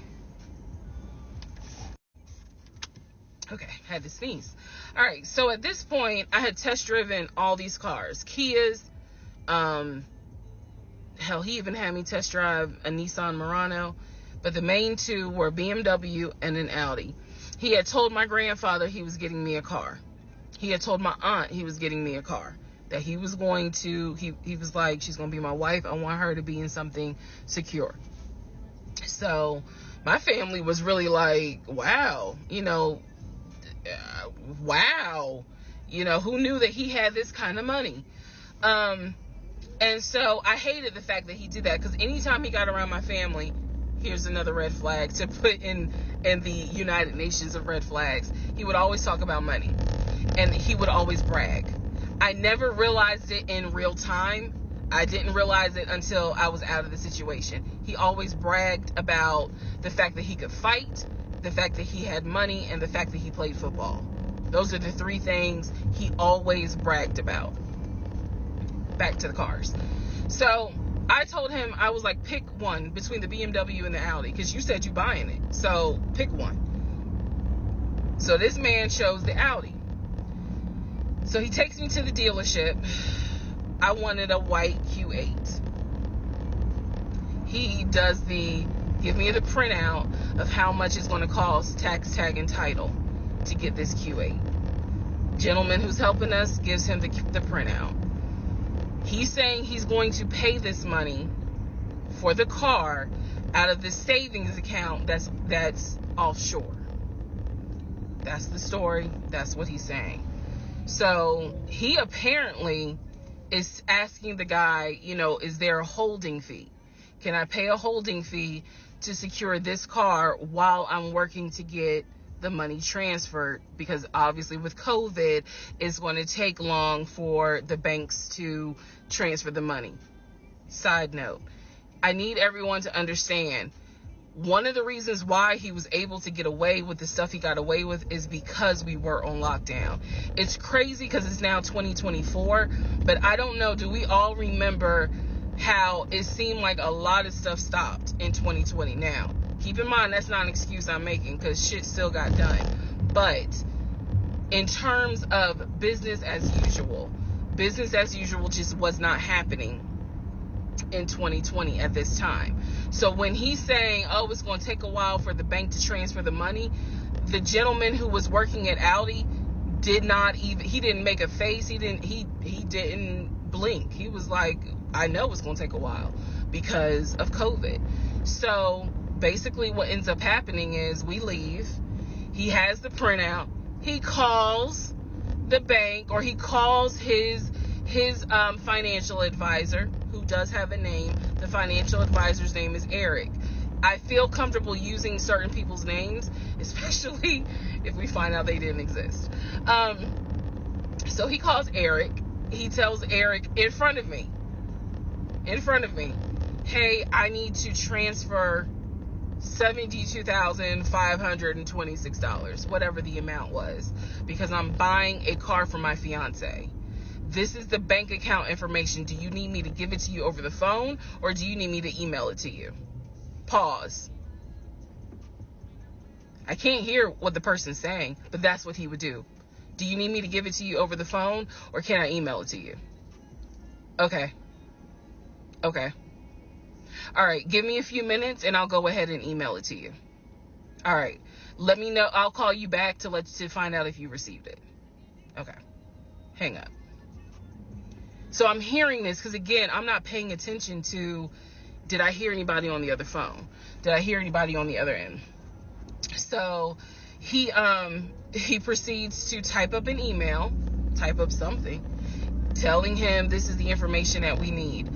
I didn't think anything of it. He called me at work the next day to tell me that the money was sent to Audi, that he called Audi and he confirmed with Audi that they received the money. What he told me is that the car is going to be delivered to the house. Y'all, it's not that I lived in the hood, because I didn't, but I did not live in an area of Clayton County where you would have a brand new Audi delivered to your house.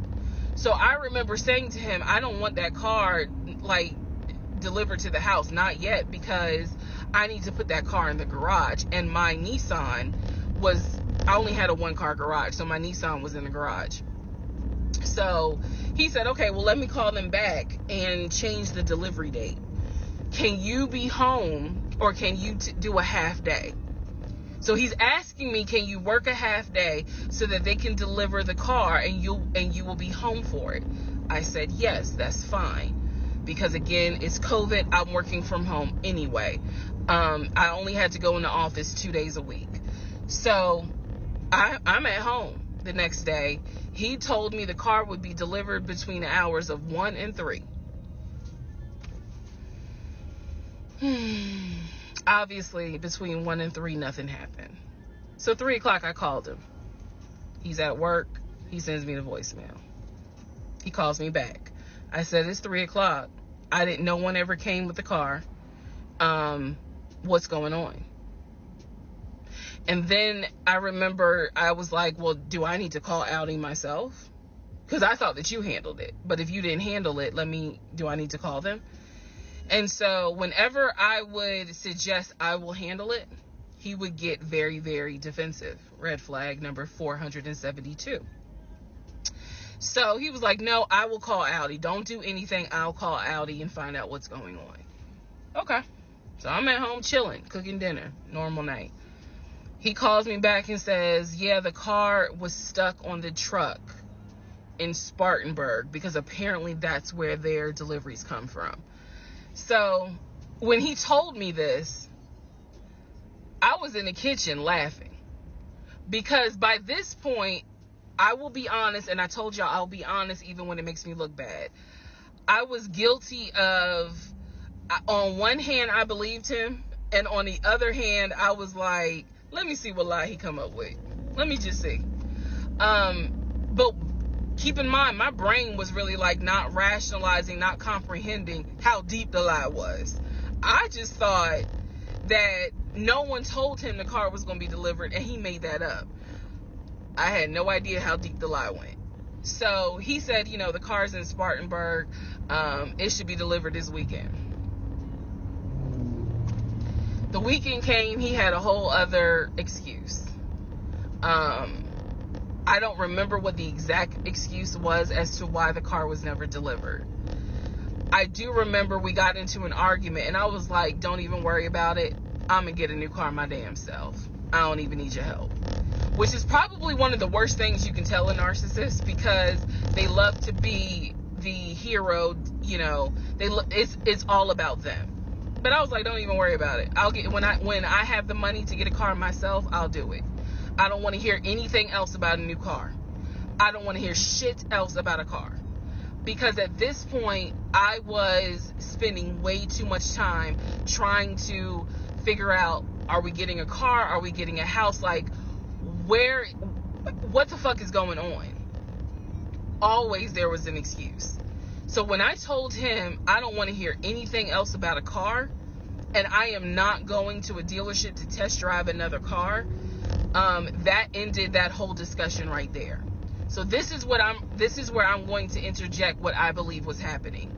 I believe that my ex-husband is the type of person, he gets off, nut. He gets off on you being excited about something that he knows you will never get.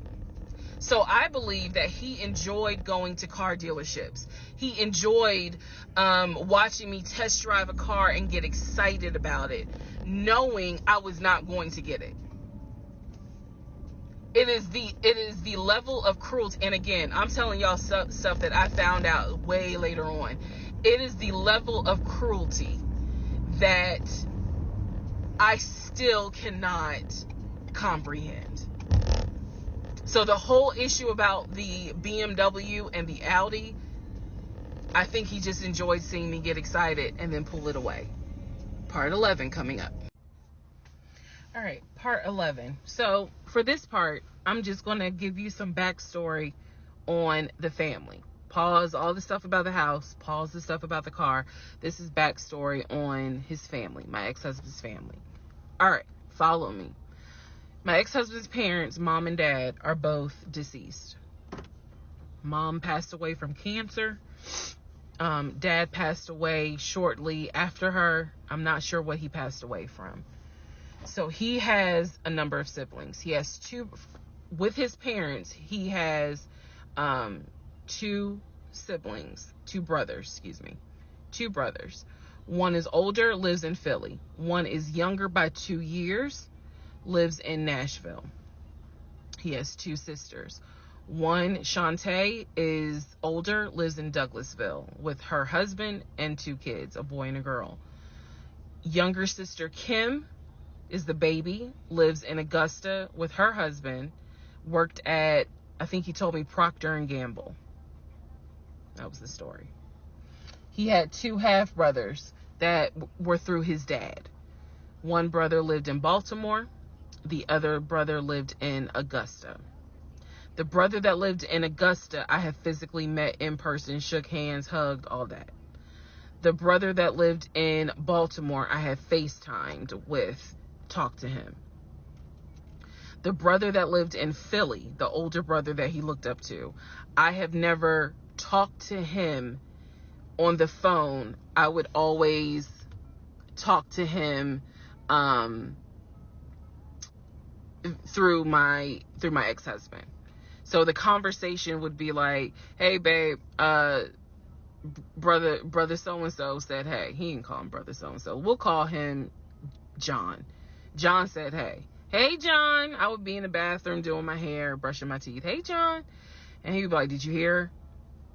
He said, how you doing? I was like, I'm good. How's he doing? Because that's just me.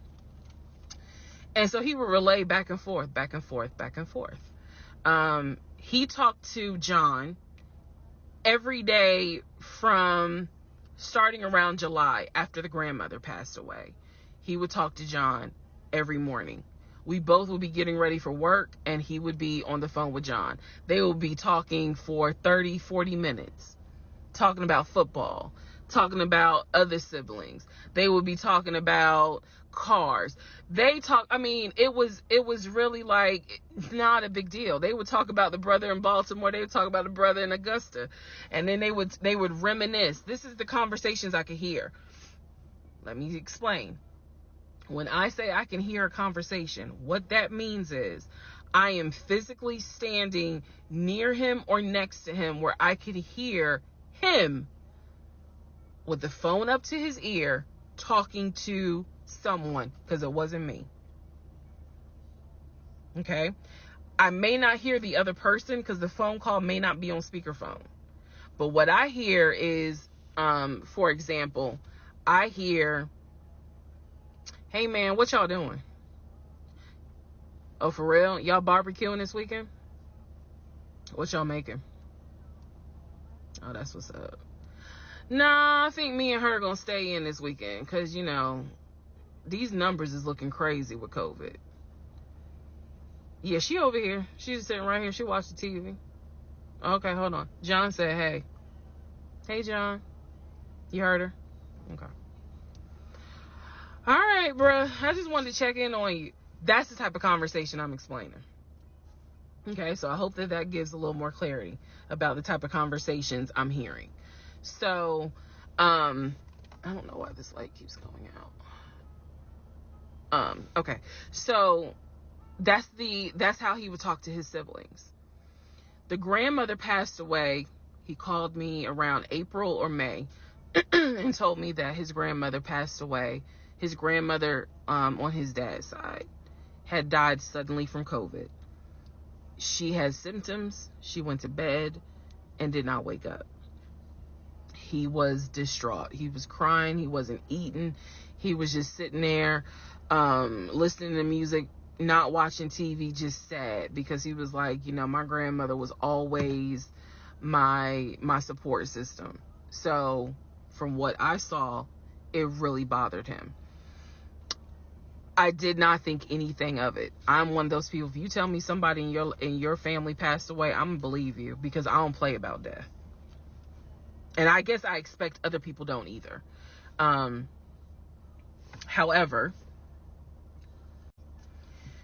that is not the same for everyone else. But we'll get there. So, family. He had his sister, Shantae, who lived in Douglasville. Like I said, she was married with 2 kids. Apparently, she was a nurse. So when I had my miscarriage, that was a sister that he was like, my sister will take you to the hospital. Like, that's what family does. Okay. I had never met Shantae. I've been on the phone, I've been around him when he was on the phone with Shantae. Never heard her part of the conversation. But he would be talking to his sister. That's what he said. That's what it sounded like too. Now, what is interesting is that we lived maybe 35, 40 minutes away from Douglasville.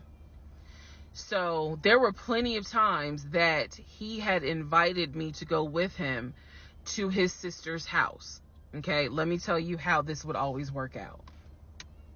Total times he invited me was probably 3 times for different barbecues or whatnot. The first time he invited me, I was like, nah, I ain't going, because again, COVID. And she's a nurse. Hell no. The second time he was like, yeah, she invited us, but I don't think we should go because COVID. No. The third time I agreed to go. I was like, absolutely, I'll go meet your sister. Like, that'd be great. On our way to her house, to Douglasville, to go see the sister, apparently he got a phone call. The phone was always like on vibrate, but he got a phone call and he told me that something came up, and so she had to cancel the barbecue, to get together, whatever. And so I was just like, oh man, okay, well, hopefully we can go another time. It didn't happen close enough for me to have red flags, if that makes sense. But at this point, as y'all probably like, girl, you so blind. But again, I didn't think anything of it, because it's like, okay, it fell through. We'll reschedule. And so we just went out to eat, and then he talked to another brother, the brother from Augusta that he would have on speakerphone. So it was like, I didn't think anything of it. I really didn't. Man. And the more I talk about it, the more I realize, like, I'm not a dumb person, but it just never dawned on me the things that you have to now investigate. It didn't dawn on me, but nevertheless, that is the backstory for his family, right? Grandmother passed away. 3 weeks later, he called me and told me his uncle had passed away from COVID. The uncle had tested positive, had to go into the hospital, and he died.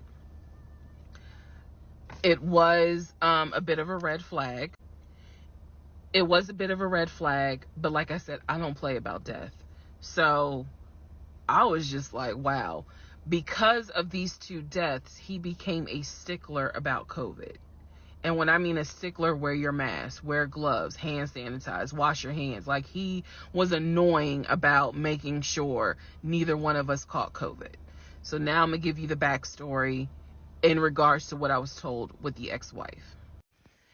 Okay, I know I look rough, but it's okay. It's okay. Anyway, so this is part 12 of Who the Fuck Did I Marry? So this is the backstory on what I was told for the ex-wife. This is important. Pay attention. All right. This is 2020. So this is what I was told in 2020. I was told that he and his ex-wife used to be friends. Then they started dating and subsequently got married. They got married in California. He had bought a house with the money that he made from arena football. They had apparently gotten married on the downward of the arena football career. Had a nice house. He showed me a picture of the house, showed me pictures inside the house. Remember that?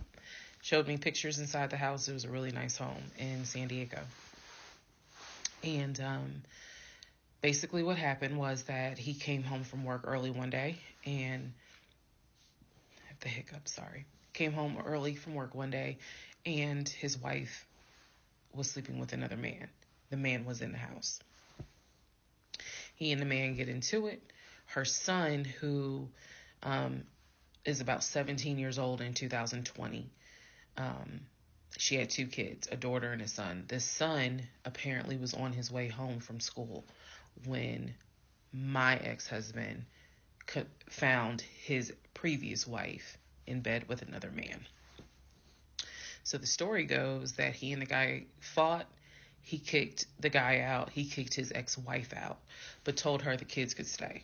The kids are not biologically his. Those are his stepkids. She was like, you must be kidding. Like, I'm not leaving my kids here. The kids are old enough to where they were like, we don't want to go because you fucked up. We don't want to leave. So apparently she leaves. The kids stay with him for a few weeks. And then she gets her own place. The kids move in with their mom. He files for divorce in California. He files for divorce in California, and it was an ugly divorce. She was asking for spousal support, all kinds of stuff.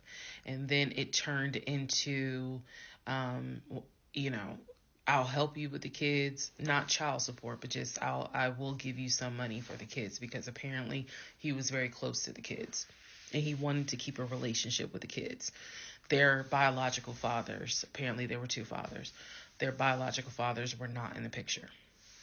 So the divorce starts out contested and ugly, eventually becomes amicable.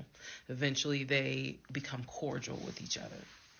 So my ex-husband moved. This is all before he ever met me. So I'm telling you the story of what I was told in 2020. So eventually, about 2 years later, is when his job approached him about an opportunity to transfer to Georgia. And so he took it. New beginning, fresh start. He has family in Georgia. He took it. He told me this story pretty much the second or third conversation we had. So it was always from the beginning that she had cheated. he caught her, and he had filed for divorce, but he was still close to the kids. They still had a great relationship. I've heard him on the phone with the kids, just encouraging them, helping the 17-year-old like with homework. The kids really apparently wanted to meet me, and I was fine with that. He would send them money, if they needed something, because he loved the kids as if they were his own. I'm telling you the story as I was told it in 2020. So, let's see, around April or May of 2020, he informs me that his ex-wife has moved to Georgia. Apparently, she's staying with her sister in Gwinnett County. So, she has moved to Georgia. The 2 kids are now in Georgia. And so, when he tells me all this, I'm like, so what's that supposed to mean? Now, I will say this. He never made it seem as if she wants him back. He never presented that. It was always, no, we're cool for the kids. We're cool for the kids. But he's never presented that she was trying to get him back. I feel like it's fair to her for me to say that. And again, stay with me. It all comes out. But that was the backstory in regards to the ex-wife, that they got married in California, they divorced in California, and then she eventually moved to Georgia, to Gwinnett County, after he had transferred to Georgia for his job. He did tell me that, every now and then he'll get a text message from her. He told me that he, told her when I was pregnant. He felt like she needed to hear that from him instead of hearing it from the kids. And we got into a bit of an argument about that. But, honey, in the big scheme of things,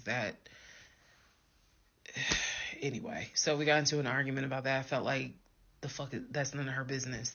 But that's the overall backstory of her.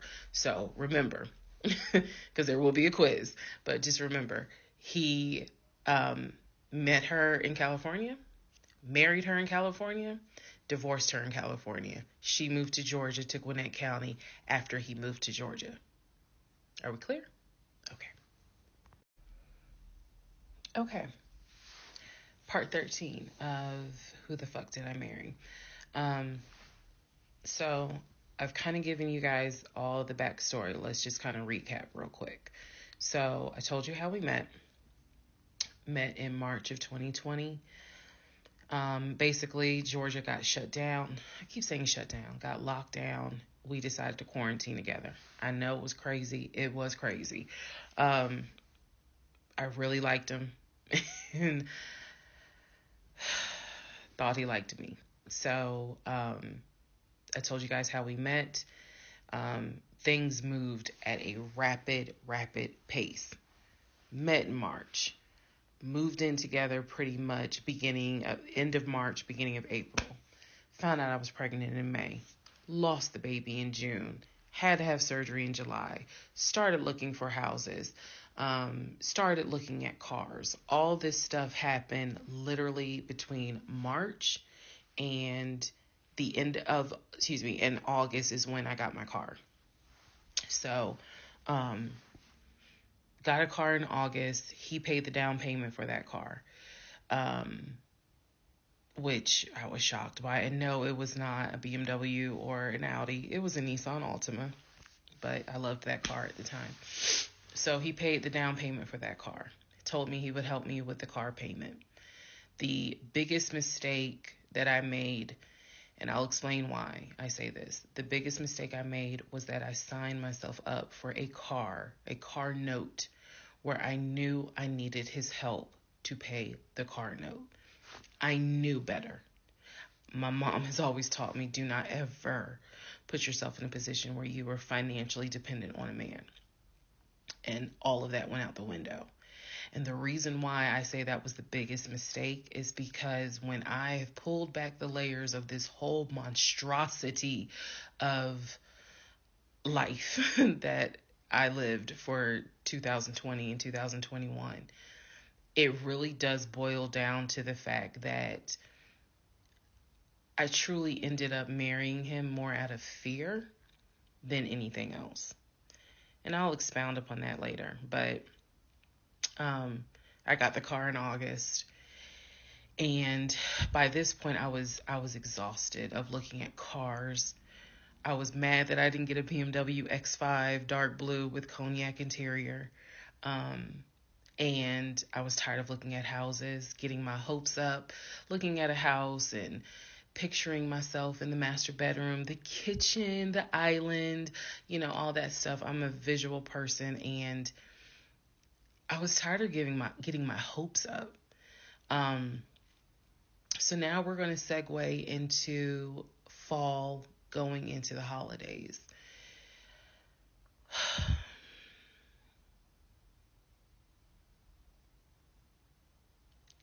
Here's what happened. In October, we looked at another house. This house was in Marietta. Absolutely gorgeous.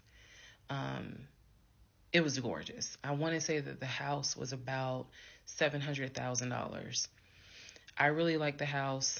I could see myself living there. I could see myself cooking there.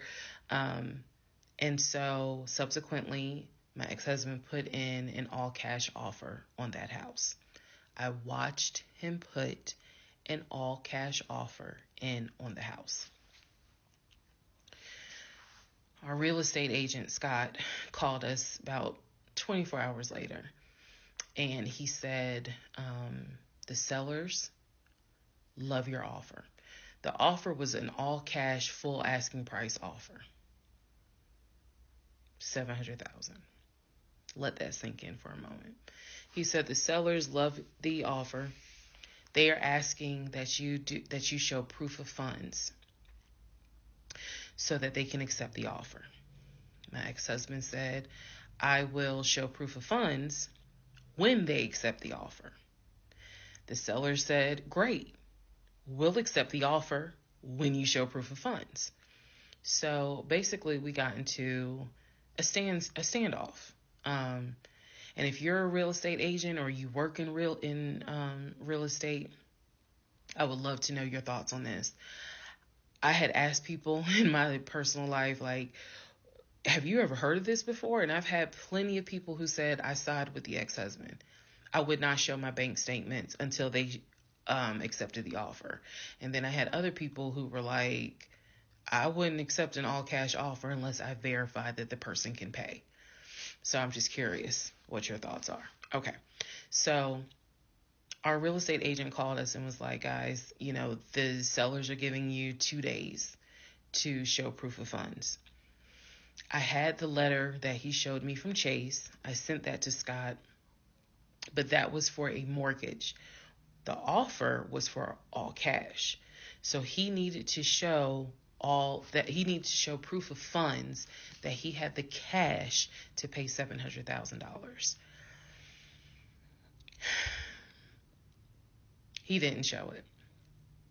He refused to budge on showing them proof of funds until they accepted the offer because he was afraid that they were going to create a bidding war. So what ended up happening was Scott called us and said, I apologize because I didn't do my due diligence as a realtor. He said, before I ever started showing you guys a house, I should have collected your pre-approval letter and proof of funds. He said, so at this point, my broker has informed me that I cannot show you guys another house until you show at least us, meaning the real estate firm, until you show us proof of funds. And so I'm just like, well, I'm telling my ex-husband, just show them the fucking proof of funds. Like, what's the problem? And so it was a lot of, I find that this is really unprofessional because it's not our fault that you didn't do your job correctly. It got a little ugly and it got uncomfortable because I'm like, I don't understand why you don't show them proof of funds when you clearly just signed a document stating that you're putting an offer in at full asking price. This was the same thing that the realtor was saying. He was like, but you just signed an offer. So what's the problem? Like, you want them to accept the offer and then you'll show everyone the proof of funds? And my ex-husband, without missing a beat, said yes. So Scott did his best to work with the seller and say, look, accept the offer. He'll show you, he'll open the books. He'll show you the proof of funds. These sellers were like, no, that's not. And it wasn't so much the sellers. It was the seller's agent. Big respect to the seller's agent. But the seller's agent was like, no, that's not how we're doing business. He needs to show those proof of funds before I advise my clients to accept his offer. Period. If he's not willing to do it, we'll go on to the next offer, because they did have another offer on the table for it was less than asking price, but they were willing to accept that offer over the all cash offer because those people had basically shown proof. So subsequently, the house fell through. We passed the 2-day deadline. They went with the other offer. Also, at this point, our real estate agent, Scott, and I do not blame him for this, pretty much cut all ties. Because what he, I believe, felt like was, I don't know what's going on, but something's going on. And this is not how I do business. So until you guys are ready to show the proof of funds needed to buy a house, you need to get yourself another agent, because we were already about 20 to 25 houses deep by this point. We had already put in 2 other offers. They fell through. And now here we are with this house. And once again, it fell through. Okay, so good news and bad news. Number one, this is part 14 of Who the Fuck Did I Marry? Bad news, this is going to be the last post for the night. And the reason why, good news, tomorrow's my birthday. So I'm just going to make this video, post it, and then I will pick back up probably Friday, because honestly, I truly want to enjoy my birthday tomorrow. I just want to enjoy my birthday. All right, so y'all don't be upset. Just, if anything, watch parts 1 through 14, then we'll be ready for part 15. So the house fell through in October 2020. And what I told him was, I said, I don't want to look at another house. I don't want to talk about cars. I want to get through the holidays, because it was going to be a holiday season where I could not celebrate with my family because of COVID. So I said, I just want to get through the holidays. I want to get through the end of the year. And we'll revisit stuff in January. I was very calm when I said it. No argument, nothing like that. And he said he understood. A lot of what fueled me staying in this situation really was the fact that, number one, I didn't want to be alone. Number two, I didn't want to look stupid by having the relationship end so quickly for everyone to be like, we told you something was up.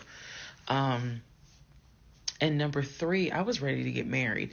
And that, ready to get married, fueled a lot of stuff.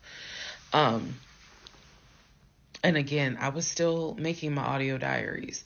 So listening back to it, I knew something was wrong. I admit that. I knew something was wrong. But what I thought it was, truthfully, was like, why does it seem like there's always something? Like, why can't we just go ahead and get the house? Why is it always something? Why can't I just get the BMW? it still didn't dawn on me how deep this something went. And for the people who keep asking, I'm going in order of events. So yes, there will be a video where I explain how everything came out and what came out, what was true, what was not true. It's coming. I'm just getting all of this out in order. So I told him I didn't want to look at a house no more. I don't want to talk about houses. Do not mention the word Zillow. Do not mention the word realtor. Nothing. Let me just get through the holidays. And for myself, the question was, what do you want to do? You want to stay with him? Or do you want to cut your losses? And the part that kept me constantly second guessing myself was, what if he's not lying? What if he's not lying? Literally the conversation I had with myself was, there's no way he is lying about having money. You saw the paper from Chase. They don't just approve $750,000 for a mortgage for anybody. I've seen his checking account. You see how much money's in his available checking. Like I don't think he's lying. I don't think he's lying about that. But what is it? Is it that he doesn't trust me? Like, I second guess myself so much. Is it that he doesn't trust me? Is it that maybe he doesn't really want to get married? Like, what is it? Because I know what I saw. I know what I heard. I know that he's having conversations about move the money from this account to that account. I know he's paying my car note and all these bills. Like, clearly this man is making money. I know that I saw the letter from HR that states his new salary is 200 and something thousand. And I remember thinking, like, God, what am I missing? I'm missing something, but what is it? Because I know what I've seen. I know what I have touched. I have physically touched these papers. Like, I know how to read. So what is it that I am missing? He's close to his family. He talks to them all the time. He's just a regular guy that just likes to watch NFL football. He leaves me alone when I want to watch Georgia football. He's paying the bills, groceries. I haven't had to worry financially since I've met him. And as a woman who had lived on her own, paying her own bills, my God, that is the most intoxicating feeling when you meet a guy who just takes your stress and your worry away financially. But the downside is, he took away the stress and the worry financially away and instead brought a mental fuck job I've never in my life had experienced. And I could not put my finger on it. I couldn't really talk to anybody about it because I'm a big believer in what happens at home stays at home. So I didn't talk to my girlfriends about it. I didn't talk to my family about it. But I just remember being like, what am I missing? What am I missing? So we did not talk about houses. We did not look at cars. We didn't do any of that for November, December. And he came to me like around Thanksgiving, and what I thought was a very open, loving conversation. And in that conversation, he was like, okay, I know I have fucked up. I know that things are not feeling too strong right now. He was like, I want us to get married. I want a home.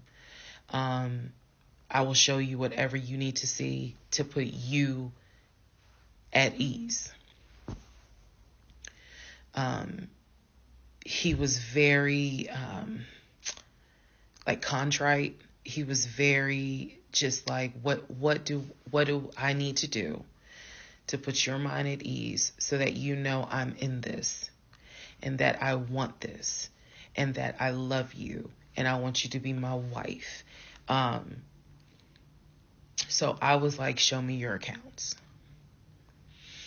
He showed me his checking.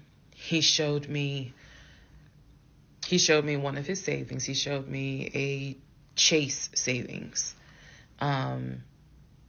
He did not show me the offshore. And he did not show me the US bank. So he showed me those two accounts, checking and Chase savings. So I knew that there was money. What I saw in those accounts, there was money. I told him, I was like, if we're going to buy a house, I want it to be through the mortgage on Chase. I don't want to deal with this proof of funds shit no more. I said, I do not want to look at another house until the beginning of the new year. He said, okay. That is when we then had a conversation. So I guess I lied, because we are going to have a part 15 or 16 tonight. But that is when we then had the discussion about marriage. And that is where religion came into play. Yeah, I'll give y'all the other part tonight. Stand by. Okay, part 15. Who the fuck did I marry? So in December of 2020, around beginning of December, we had a conversation, kind of a come to Jesus heart to heart conversation. And both of us had grown up in the church, and the fact that we were not married but living together, the fact that almost had a baby together, bothered both of us. Both of our families, my family and his family, were very adamant. Like, okay, y'all either need to get married or y'all need to separate. And so I'm walking around with a ring on, which I'll post a picture of the ring because, God, there's so much to unpack. But anyway, walking around with the ring. And so he said to me, whatever I need to do my part to make this work, I'm willing to do. At the same time, it wasn't that I did not trust him as much as it was I felt like I wasn't trusting myself. Because again, like I said in the previous video, I know what I saw, I know what I read, I know what I've heard, but fuck, something was not sitting right with me. And every time I would question it in my head, the other side of me was like, okay, you know he ain't lying about the money because you saw it. So you know he ain't lying. Girl, are you that... Like, I remember saying to myself, are you that jaded that you don't even know what it's like to have a decent man? Yes, I really had the audacity to have that thought. So we agreed at the beginning of December, like, we wanted to be together. I believe I loved him. I believed he loved me. So the decision was made that we were going to get married. It's still COVID, so we had to follow certain protocol. So we filed our marriage license in Fayette County, Georgia, because you could not get an appointment in Clayton County to save your life. So we filed the marriage license in Fayette County. On our marriage license, it asked the number of previous marriages. He said 1, I had 0. It asked for our social security numbers. He put his social security number down. I put my social security number down. I mentally wrote down his social security number, and I did a background check. I did a background check after I had filed a marriage license. Yes, I know, but I did. The background check, nothing came back. It was like no results found. I did a criminal background check, nothing came back. So I thought one of two things. Either I had the wrong social, meaning I wrote down the wrong social, or my paranoia was unfounded. There's nothing wrong with him. because he has been always throughout the relationship a big stickler about law enforcement, following the law, because his dad was a retired police officer. So this is someone who has been, this is a guy who would check to make sure my tail lights were working, make sure my signals were working, make sure my oil was good, make sure I had enough gas in the car. So when the criminal history came back with no results, I was like, well, of course there isn't, because the man probably hasn't had so much as a speeding ticket. So we filed the marriage license, and then we made an appointment to get married, and waiting for the judge to come out of chambers so that she could marry us.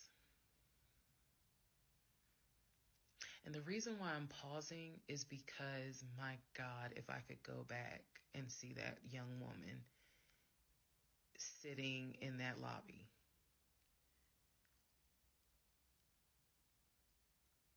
Wow. I know we can't go back in time, but damn, if I could go back in time, I would. I didn't tell anyone I was getting married because I was afraid that we had tried before in September and something came up. So I didn't want to tell anyone. I didn't want to get anyone's hopes up. I didn't want to get my hopes up. I know that's bad, but again, said I would be honest even if it's ugly. I told my mom, my family that we got married, told my friends. They could not believe it.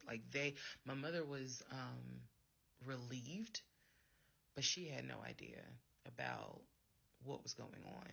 My aunt was more like, really? You married him? My friend, the one who took me to the hospital for the miscarriage, was like, I wish you would have told me, like, you deserve to have people there, take pictures and celebrate and all this other stuff. And she was like, she's the type of friend, if you like it, I love it. You rock with him, I rock with him. The moment you don't, I don't either. So she was supportive. My other girlfriends were happy for me. They just hated that I had to get married during COVID. Because they were like, we would have loved to have, thrown you a bridal shower and a bachelorette party and all of that. It just sucks that you couldn't experience that. So we got married on a Tuesday. On the way home, stopped and got some wings. Went home, and I had to get ready to go to work the next day. And life. I got married January 5th. By January 31st, I knew I was in trouble. I still didn't know how deep, but I knew I was in trouble. So, to give you all a very, very, very candid idea, got married January 5th. The normal things that married newlyweds do when we got married completely stopped. And that was not by me. You always hear men talk about, man, now that we're married, she don't. In my case, it was the exact opposite. It was the exact opposite. So, anyway, because this is not a forum to be all R-rated or whatnot, but y'all get what I'm saying. So, we got married January 5th. January 6th, I went to work. It was, a lot of people congratulated me because it kind of word got out that I had gotten married. January 7th, I filed the paperwork to change my last name. And if you were following me, you can go back like 15, 16 videos, and I talk about how I had to change my name back to my maiden name. But I changed my name within about 3 days of getting married. My attitude was, this is the bed that I made. I'm going to do right by him. I'm going to do right by my marriage. I took marriage seriously. And when I married him, I absolutely married him thinking, I'm going to be with you for the next 40, 50 years. So we're going to have to figure this shit out. That was my mindset. I did not get married to turn around and be divorced in 6 months. But I got married January 5th, 2021. And by January 31st, I knew I was in serious trouble. So that is where we are. The next set of videos, the next set of all this will be me talking about how things went downhill before it crashed and I found everything out. In the meantime, tomorrow is my birthday. So, happy birthday to me. The fuck did I marry? This is the interlude, basically. I'm not recapping on this video. I'm just kind of answering some stuff that has been written to me. Someone was like, why are you airing your business out on social media? It's a valid question. For me personally, I feel like this was traumatic to experience, to live through. And I'll expound on that on another video, the aftermath of the toll that this took. Honestly, and I know some people are going to be like, that sounds crazy. It is kind of cathartic to get this out because I cannot tell you how much of this has been internalized since 2020. Also, I don't want to seem like a cautionary tale to other women or to men for that matter. But to my sisters, to my ladies, white, black, Hispanic, Asian, doesn't matter. If something does not sit right with you, investigate it. I cannot stress that enough. If just one woman watches these videos and she's like, you know what? Something don't sit right with me. Let me look into this. Then it was worth it. Yes, it is a Lifetime movie. Yes, it is Netflix. Yes, it is crazy. Yes, it is hilarious also. And I understand all of those reactions. As someone who lived it,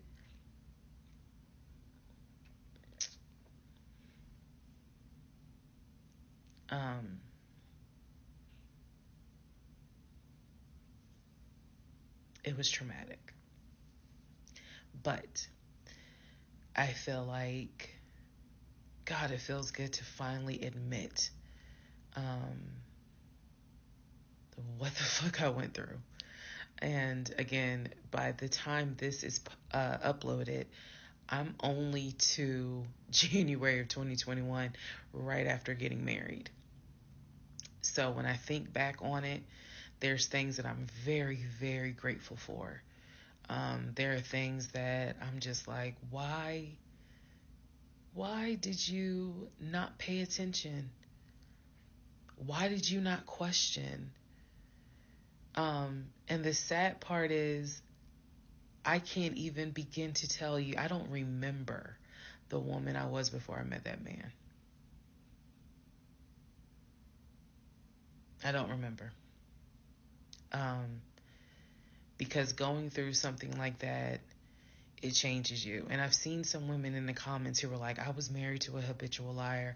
I was married to a pathological liar. My baby daddy's a pathological liar. And my heart goes out to them, because until you have dealt with someone so depraved, you really don't quite know how bad it can get.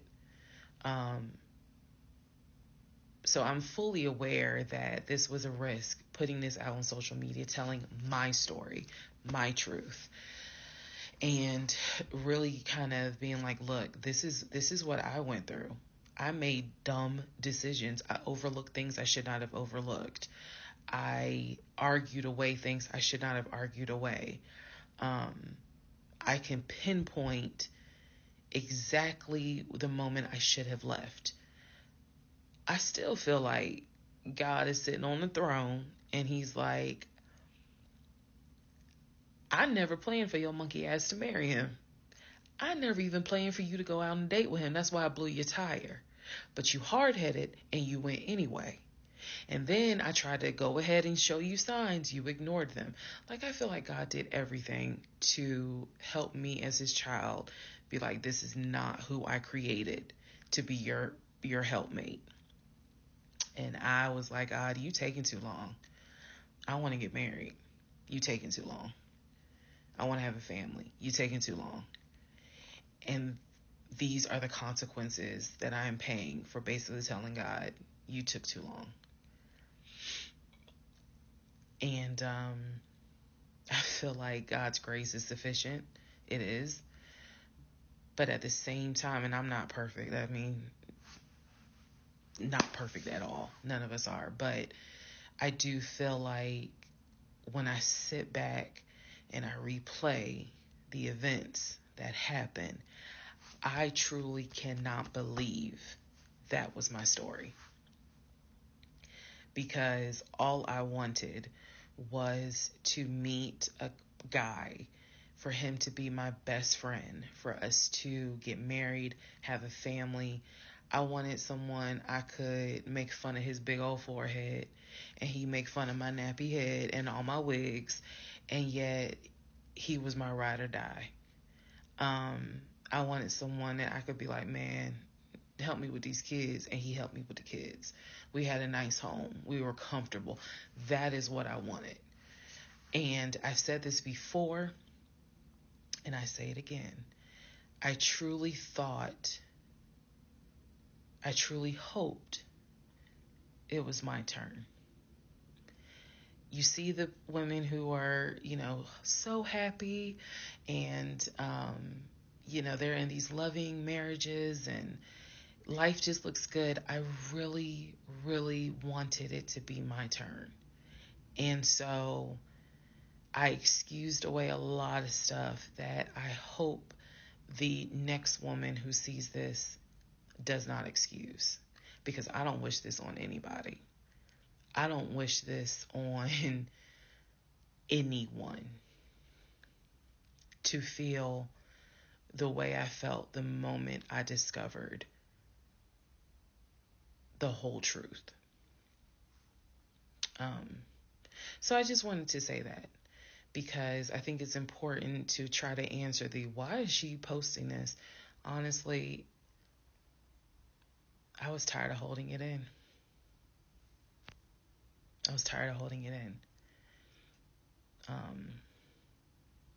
And I hope it helps somebody.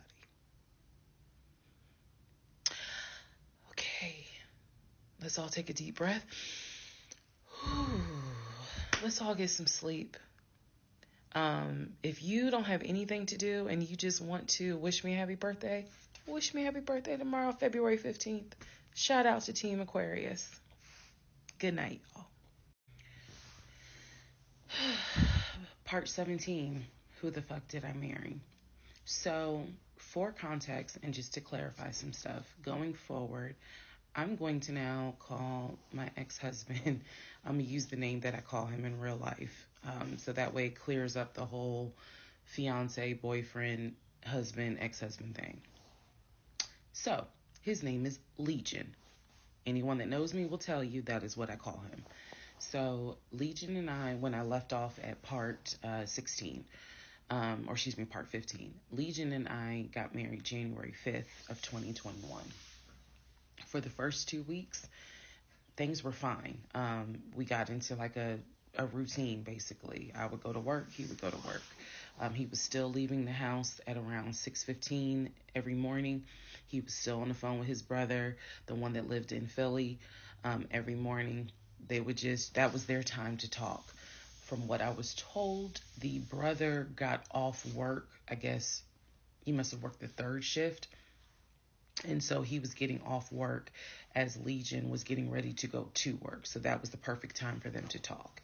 He would talk to his brother in Baltimore and the brother in Augusta pretty much, just a quick phone call here and there, if not every day, every other day. So everything was pretty much the same. I would talk to my mom almost every day. I would talk to my aunt almost every day. So it was nothing to kind of, that's weird.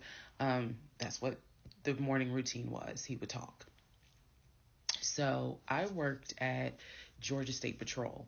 And I said this in a previous video, but again, there were things I said in previous videos that I remember saying, hey, remember that because it's going to come back later. So I worked at Georgia State Patrol. I had been working there for almost 8 years, 7 or 8 years by the time Legion got into the picture. He was fine with the fact that I worked within law enforcement. I'm not a trooper. I'm not a sworn officer. I'm a civilian. However, he, again, his dad was a retired police officer. So he was perfectly fine in the beginning with the fact that I worked for Georgia State Patrol. He had been to my office before. He had met some of my co-workers. Obviously, even with COVID, because I still had to go into the office 2 or 3 days a week, he had been up there. So the friend who took me to the hospital when I had my miscarriage has met him.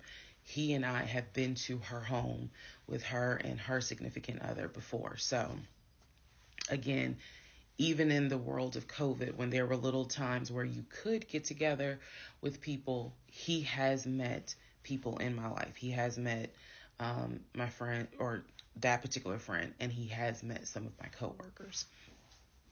So when we got married, the first 2 weeks, like I said, was fine. And then it's as if something snapped. Something just changed. What was totally acceptable before, suddenly little comments were made. Why are you wearing that to work? You get off at 3:30, so you'll be home by 5, right? Things that had never happened before. He had never questioned what time I'm be home.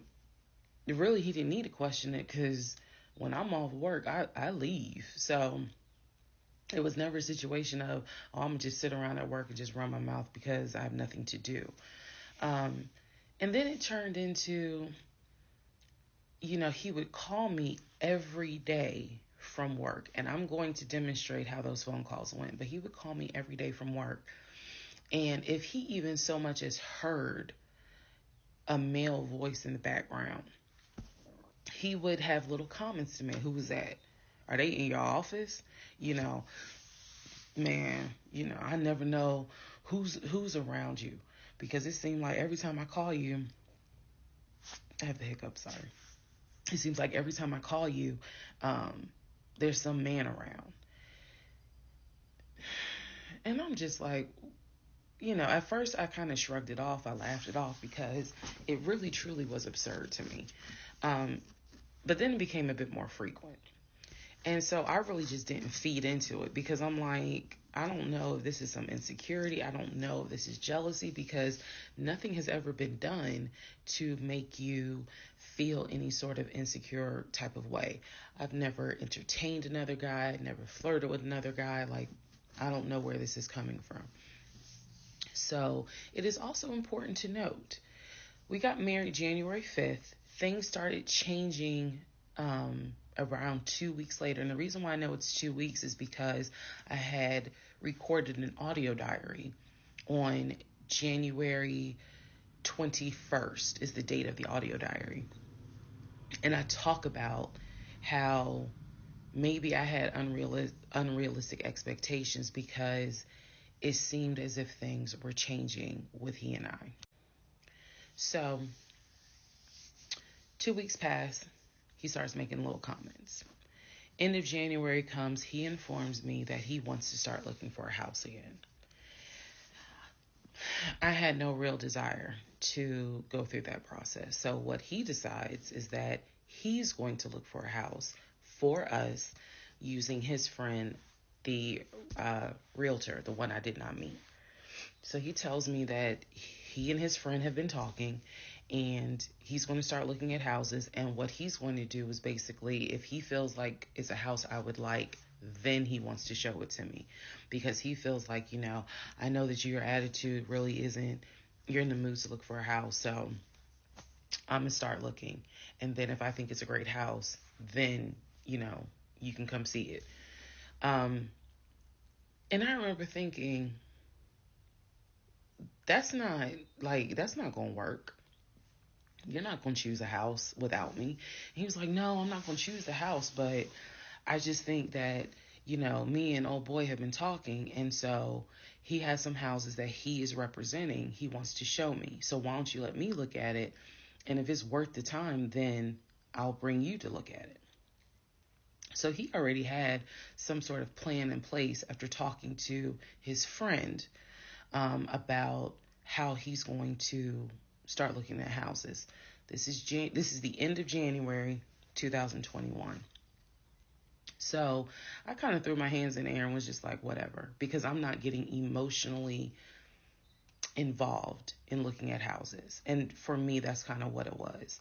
I felt like I would see a house, I could picture us living there, and then it gets snatched away somehow, some way. I didn't want to go through that. So the reaction that he wanted, which was for me to throw a fit, I did not do. I was just like, okay, all right, like, I trust you. And remember that I said the reaction he wanted, because that's going to come back later. So he started looking at houses. Funny enough, the houses that he looked at, none of them I actually saw. But he would call me and say, I'm at this house in Sandy Springs with the realtor friend. Apparently his realtor friend's name was Scott, not to be confused with the other Scott, the one that was actually helping us, that dropped us as clients. I want to make that clear. There were two Scotts. One is the realtor who was representing us, who said, hey, I need proof of funds. If you don't have those proof of funds, I cannot show you any more houses. The other Scott is his friend, who he had talked to on the phone at least 50 to 100 times in front of me. That's the Scott that he said is going to show me this house in Sandy Springs. Apparently the house was like $800,000. So he was like, I think that if I like the house, then I'm gonna bring you out here so you can see it. All right. Now let's go into part 18. Okay, part 18. Who the fuck did I marry? So he starts looking at houses in Sandy Springs, Alpharetta area with his friend Scott. I did not see any of these houses. I did not go. I didn't want to go.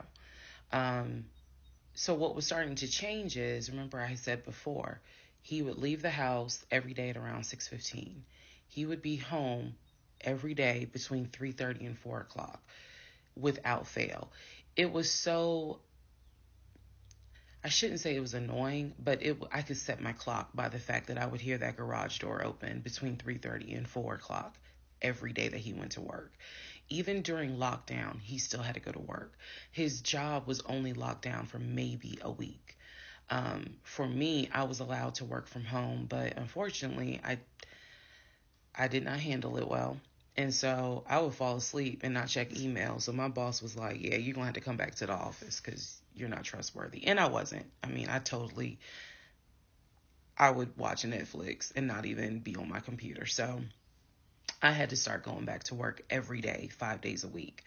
And I was, me and another lady were the only two in there because we were the only two who did not handle work from home properly. Anyway, that's another story. So Legion he started to not come home by 4 o'clock. He started to come home 5, 5:30, 6, 6:30, sometimes 7 o'clock, because he was saying that he was looking at houses after work with his friend Scott. So it definitely was noticed that things are changing. And at this point, kind of emotionally and mentally, I was just like, I don't know what to do. This is the end of January. Remember, I told you in part 15, I got married January 5th. By January 31st, I kind of knew I was in trouble. And by the end of January, sure enough, I knew things were changing in a way that I was like, I hate to sound redundant, but what the fuck is going on? So he's still maintaining the story of looking for a house, looking for a house. I had already let him know my lease is up in August. When my lease is up in August, I am moving to Cobb County. And then my attitude was kind of like, you can go with me or you can stay here. I don't care, but I'm moving. I'm leaving Clayton County. The reason why I was so adamant to move was not because of Clayton County. It was not because of the house that I was in. It was because Legion had started to create this narrative that he was beefing with my female neighbor. He was trying to get me to believe that my female neighbor to the left of me somehow was interested in him. And so she would make these little comments, and he would come in the house complaining about her and her music and the fact that she had, different men over to the house. It was driving me crazy. And all of this was kind of starting in January. So when I say that, it really seems like we got married January 5th, and then we had 2 weeks of peace, and then something just snapped. I literally mean something just snapped. So he's looking at houses. Now we're moving into February. February obviously is my birthday month. He did good. He did good to make Valentine. He went all out for Valentine's Day. He went all out for my birthday. My birthday and Valentine's Day are February 14th and February 15th. So he went all out on both days. Y'all ain't even gonna believe this story. But I said I would share even when it makes me look bad. So, the weekend after my birthday, and what I mean by that is if my birthday was on a Tuesday, we're talking about Saturday. The weekend after my birthday, he gave me money to go to the nail salon, go get a manicure and pedicure. So I leave the house. I take his car. His car was in the driveway. We had a key to each other's car because, again, we're married at this point. We're talking February 2021. So I take his car and I drive to the nail salon over in Morrow. I'm in the chair getting a pedicure, and I get a text message from my husband saying, someone was just at the house looking for you. And I'm like, who was looking for me? Who was it? And he said, I don't know. I think it was this is through text. I don't know. I think it was some dude you used to mess with. Okay. I was like, what are you talking about? He was like, I'm telling you, some guy just came to the house looking for you. I told him you were not here. So at this point, y'all, I'm in the chair at the salon. I'm freaking out because I'm like, who the fuck has the audacity to come to my home unannounced, uninvited, talking about they're looking for me? Especially because before I met my husband, I was working the last shift at Amazon as a part-time job. So I had not dealt with, dated anything with anyone for about a year before I met him in March of 2020. So I really was like, who the hell is this coming to my house? So I finish the pedicure. I head home.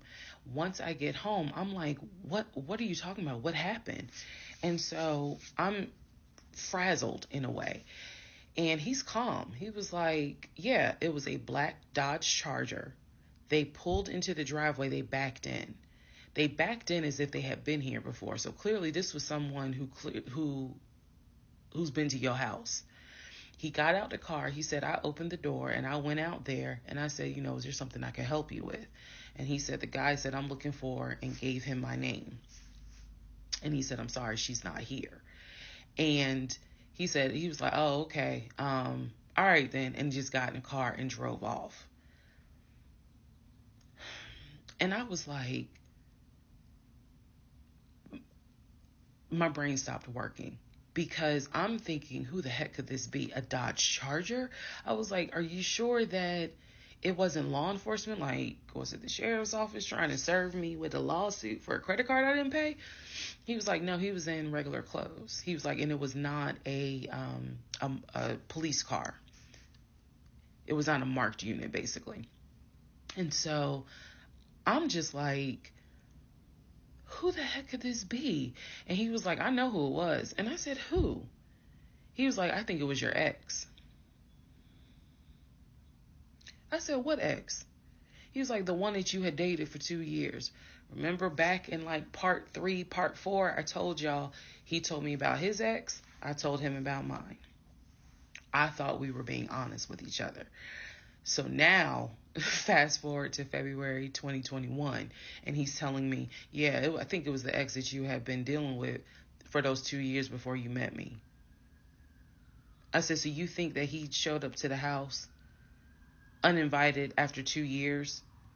And he was like, well, whoever it was clearly was comfortable backing into our driveway, getting out the car, and was like, I'm here to see, and gave him my name.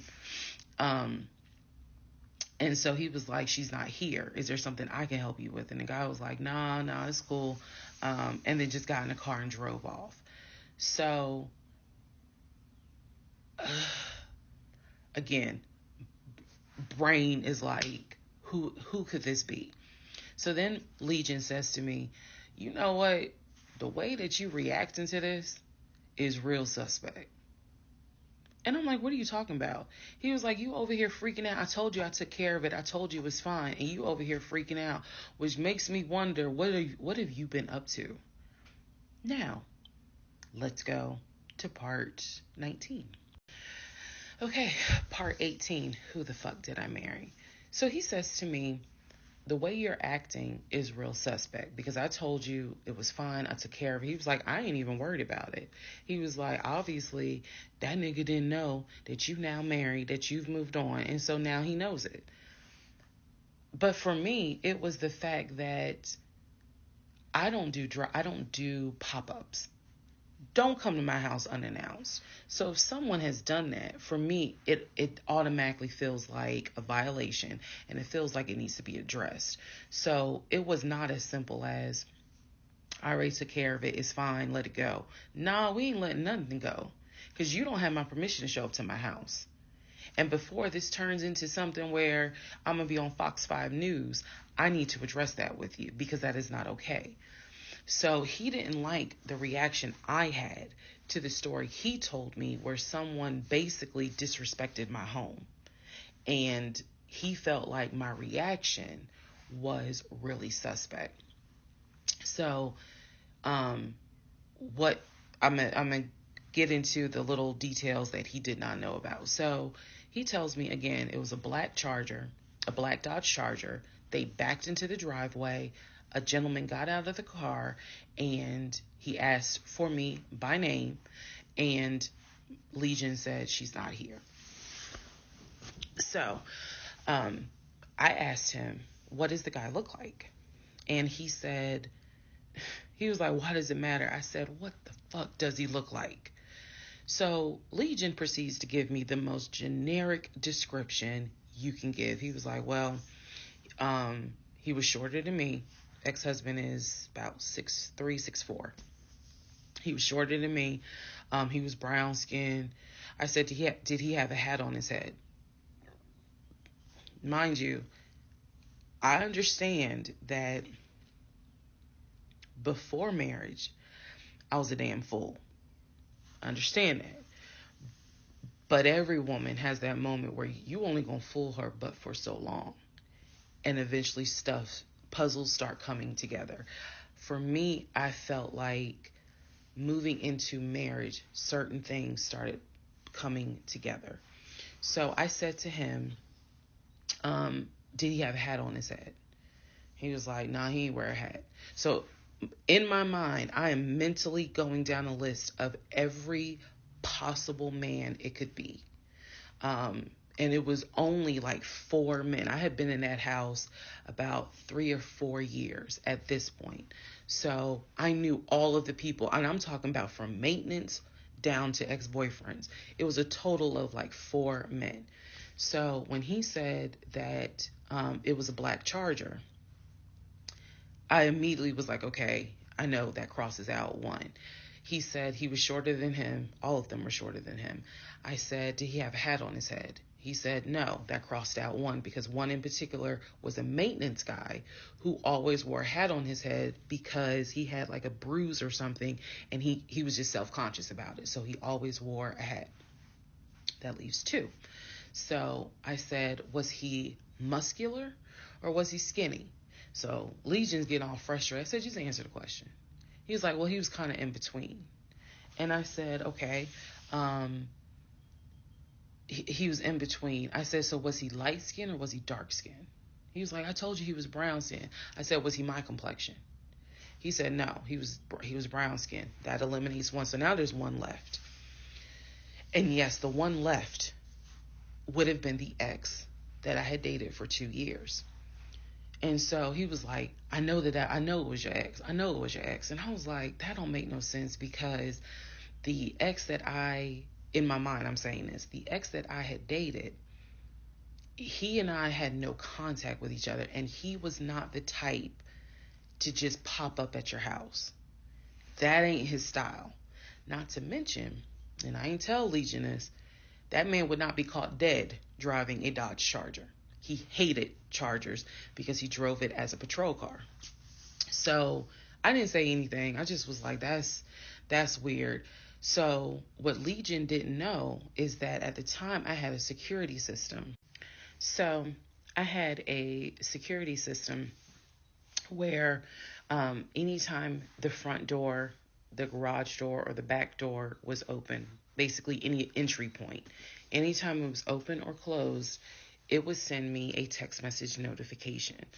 So when he's telling me all this, I'm looking at my phone and I see a notification where the front door was opened and it was shut, all within the same minute. So for example, if it says front door open at 1 p.m., front door closed at 1 p.m. So whatever he did was within those 60 seconds.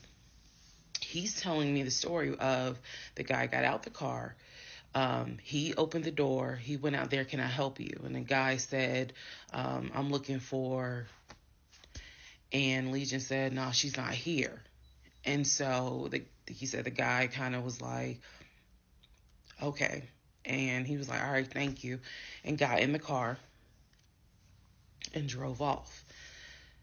Legion has also told me that he watched him drive out of the neighborhood, which means because of the way the house was set up, the townhouse, he would have still been outside watching this. I could be wrong, but something in me was like, that would take more than 60 seconds. So for the door to have been open and shut within the same 60 seconds, I was like, okay. So also what he didn't know, we didn't have a Ring door camera, but my neighbor did. And her Ring door camera caught my driveway. The view of the camera could see my driveway as well as her driveway. And so whoever was coming in the door, our driveways were right next to each other. And then on the other side of it was the grass. So it was a perfect view of my driveway. So she, I had texted her and I said, hey, were you home? I think I texted her the next day because I said, were you home on Saturday? Da, da, da, da. And she said, no, I wasn't. What's up? Everything good? And I said, can you look at your security system and see if there was a car that came to my house at such and such time? And I know I did not tell her the reason I was asking, but I was like, is there any way that your security camera caught if someone came to my house at this time on Saturday? She's like, yeah, sure, I'll look. And so maybe about a couple of hours later, she texted me back and said, hey, I looked at the camera, but I didn't see anything. And I said, okay, by any chance, did it catch if someone maybe walked up the driveway? Like maybe it wasn't a car in the driveway, but someone walked up. She said, I didn't see anything with your driveway yesterday. So I said, okay. And I knew that something in me again was like, nobody came to the house. So now here we are, a month and a half married, and now is when I'm like, why the fuck did he make that up? Because no one came to the house. No black Charger came to the house, backed into the driveway. Nobody got out the car and asked for me. Nobody was looking for me. So now I was sitting in the bedroom thinking through all this, and I'm like, why the fuck did he make that up? Because that's what happened. I'm looking at the text messages on my phone where he's telling me someone just came to the house looking for you.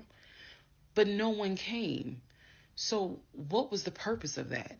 And then something said to me, something in me said, he wanted to see your reaction. He just wanted to see the reaction. You had been too calm, and so he wanted to see a reaction. So this man gaslit me like I was Georgia Natural Gas just to get a reaction.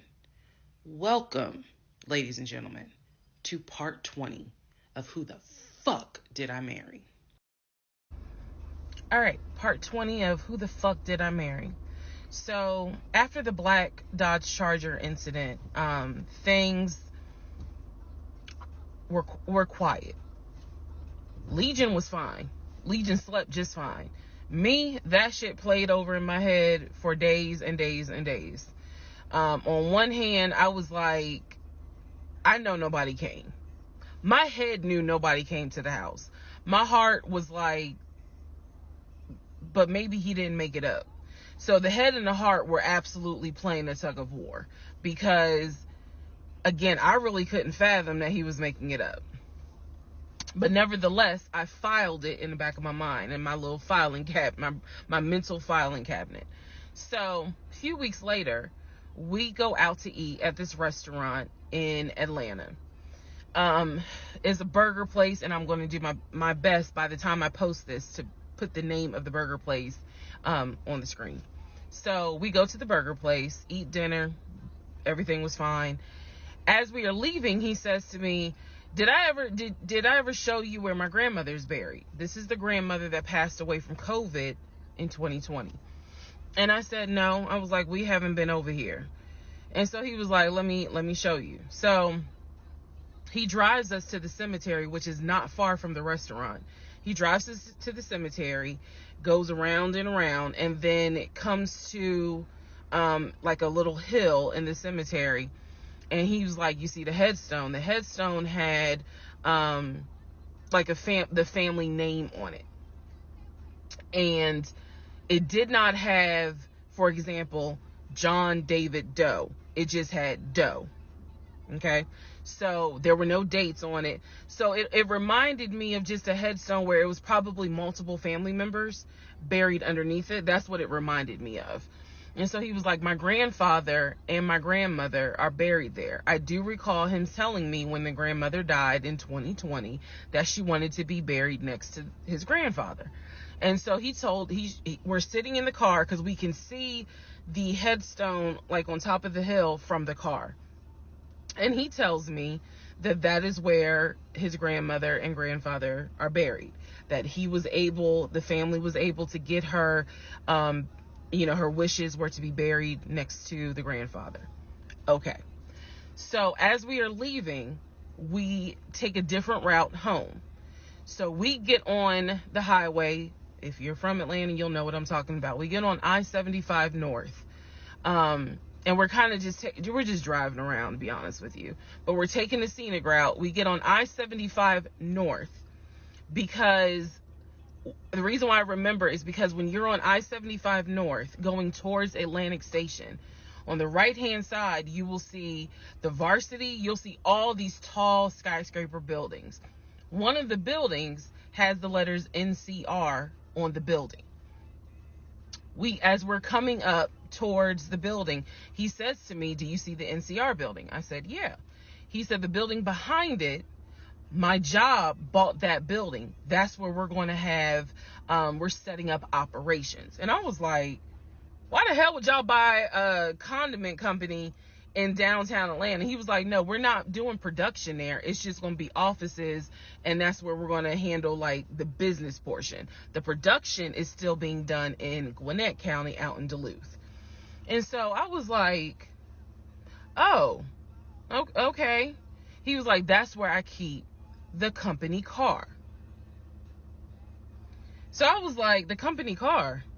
I said, "Aren't you supposed to be bringing the company car home?" And he was like, "I don't want to bring the company car home because it's Clayton County and it's a $90,000 car.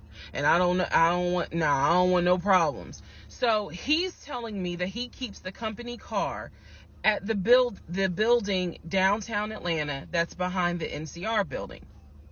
I barely could see what building he's talking about, but he was like, "It's the building right behind it." And so he's telling me that that's where his office is. So I said to him, "Take me to your office. I know it's a Saturday, but shit, you wanted the VPs, right? So take me to your office." No, I had not been to his office simply because, again, COVID. So I was like, "Take me to your office." And he was like, "I can." He was like, "That's no problem."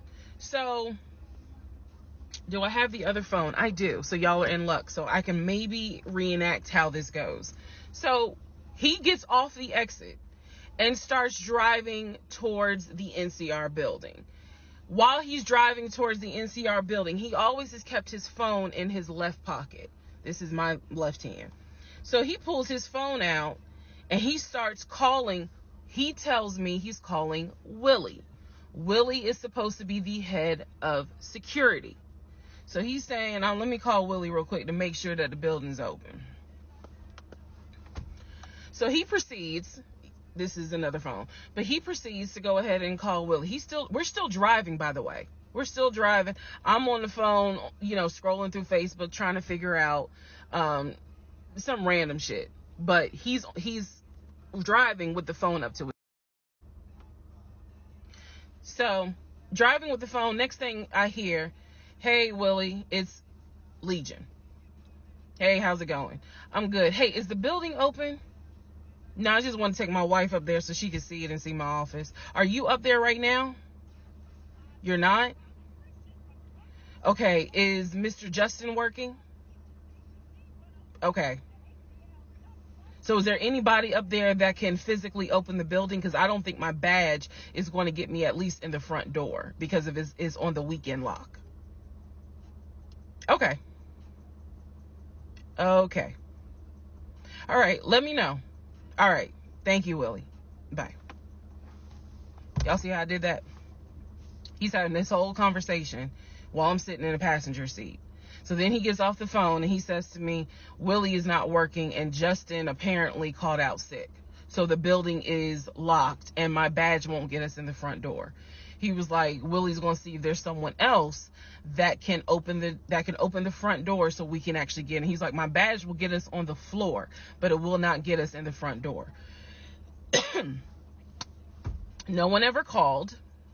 So when he's getting off the highway, he basically turns onto Spring Street. Again, there's all kinds of shit I distinctly remember. He turns onto Spring Street so that he can then get on 75 South so we can go home. Never saw the office that day. But again, this is where he's saying that he keeps the company car. So when we get to part 21, I'll kind of go into detail about the whole company car a little bit more. Part 21, who the fuck did I marry? So the company car apparently was a charcoal gray BMW. I believe it was a 5 Series. It was a 5 Series. I don't know much about the sedans. Y'all know I wanted the X5 dark blue with the cognac interior. he got the BMW 5 Series, charcoal gray. He sent me a picture of the car. So I did see a picture of the car. After this whole NCR building, take me to your office, that is what he's claiming, is that he leaves the company car at that location. He's saying that he drives from Riverdale to Midtown, switches out cars, and then drives from Midtown to Duluth. Those that don't know how Metro Atlanta is, basically Midtown would be in between where we live and Duluth. I only know that he left the house every day at 6:15. I know that I never physically saw the company car come to our home. Saw a pictures, plural. So when he told me that he got a BMW 5 Series, keep in mind, this is after I had been promised a dark blue X5. So I was a bit salty. I don't care if it is a company car. I was a bit salty. I will admit that. Because I felt like you get to drive the car that you know I really want, which is a BMW. And so he would call me from the car. He would tell me, yeah, I may just drive home in this car and not switch back to his personal car. He was like, I don't know. He did that a lot. And I realize now in 2024, he did that because he knew how excited I was to actually see the car. Because shit, I wanted to test drive it myself, to be honest with you. And he knew that. So, reactions. So he would say stuff like that, like, man, I'm so tired, I might just drive the company car, go ahead and go home, and then just let me park it in a garage type thing. So eventually he stopped doing that because I didn't want to hear nothing about that car. I'm driving a Nissan and you driving a BMW after you promised me a BMW, so I don't really want to hear nothing about it. So in terms of the company car, I did see that it was a, according to the pictures, a charcoal gray BMW 5 Series. If you're asking me the exact model, I don't know. But I know it was a 5 Series because I know the 7 Series is slightly longer. So it was a 5 Series sedan. So after the whole situation with the cemetery to see his grandmother and grandfather's headstone, then there was the NCR, the office is open, oh, it's not open, Justin ain't working, Willie ain't working. Willie is supposed to be head of security, but he ain't working. Okay. So at this point, I'm already numb. It is important for me to point out how numb I became dealing with him. Mind numbing, because I just got to a point where it was like, there's always something. There's always something. So, of course, we're not going to go to the office because there's going to be something. So this is the end of February. My birthday had already passed. There clearly was tension on my end, not so much tension on his end. So I get home a couple of weeks later. We are now in the beginning of March. This is something personal about me. The only way you would know this is if you know me. I have been dying to go to London and Paris. I had a layover in London when I did a study abroad, but it's not the same. I want to go to London and be a whole tourist. I don't care. I want to see Buckingham Palace. I want to see the Tower of London. I want to see Paris. I want to see the Palace of Versailles. This is something, if you know me, she wants to see Paris. She wants to see London. So I get home from work. This is the beginning of March. I get home from work, and on the counter is a folder with like a little bow on it. And I'm like, oh, what is this? Is this like mail? Like, was this something that you got at work? He's like, nah, it's a surprise for you. I open up the folder. Inside the folder is like a trip itinerary. it is not an actual booked trip. It's like an itinerary. A trip for two to go from Atlanta to London. The trip should have happened, and it was the the month on there was like July, so it was a summer trip. So he tells me, I'm gonna take you to London. He was like, I wanted to take you for your birthday, but certain things fell through. He was like, so this summer in July, we're going to go to London. He was like, I've already made a reservation for us to stay at the Savoy. Again, there's certain things that my brain just was like, remember that. He said, I've already made a reservation for us to stay at the Savoy. I know, as much as I want to go to London, y'all, I didn't know anything about the Savoy. And so I remember going to look it up because I was like, what is the Savoy? Well, apparently the Savoy is bougie, very bougie. So I was so excited. I cannot tell y'all how fucking excited I was when I saw that he had printed out British Airways. Like, he was speaking my language. I am one of those people, I'm a planner. So when he's saying, I'm going to take you to London, and he took the time to research flights and print it out and research the Savoy and print it out. And there were different, not excursions, but there were different things that you could do. You could go see the Tower of London. You could go see Buckingham Palace, changing of the guard. We could go have high tea at certain places. He was like, I don't really want to go, but I know you're dying to go. So he was like, you know I love you, and I would do anything for you. Blah, blah, black sheep, have you any wool? And so he was like, I'm going to take you to London in July. The trip did not include Paris. That's fine. But I was so excited. So excited. And so this is the beginning of March. I was like, this is great. Hopefully this happens. I knew I needed to renew my passport. And he was saying that he had to renew his passport as well because his passport had expired. So both of us were like, okay, we need to get on this if we're going to try to make it to London in July, and it's now March. Me being the planner I am, I think I went to work the next day and printed out the passport applications so that we could fill it out and go ahead and get that process going. So, needless to say, something must have happened, and I don't remember what it was. We just simply didn't fill out the application for the passport. So, fast forward, we're now at mid-March. Mid-March, the decision was made that my mom, who lived in Arkansas, was coming to visit us. She would be coming, I believe, the second week of April, and she was going to stay a week, and then a few days. So, like, maybe a total of 9 days. Not quite 2 weeks, but a little over a week. So she was coming in April, and I was excited. Legion was excited because he was excited to physically meet my mom. He had talked to her on Zoom. He had talked to her on the phone, but he was excited to physically meet my mom.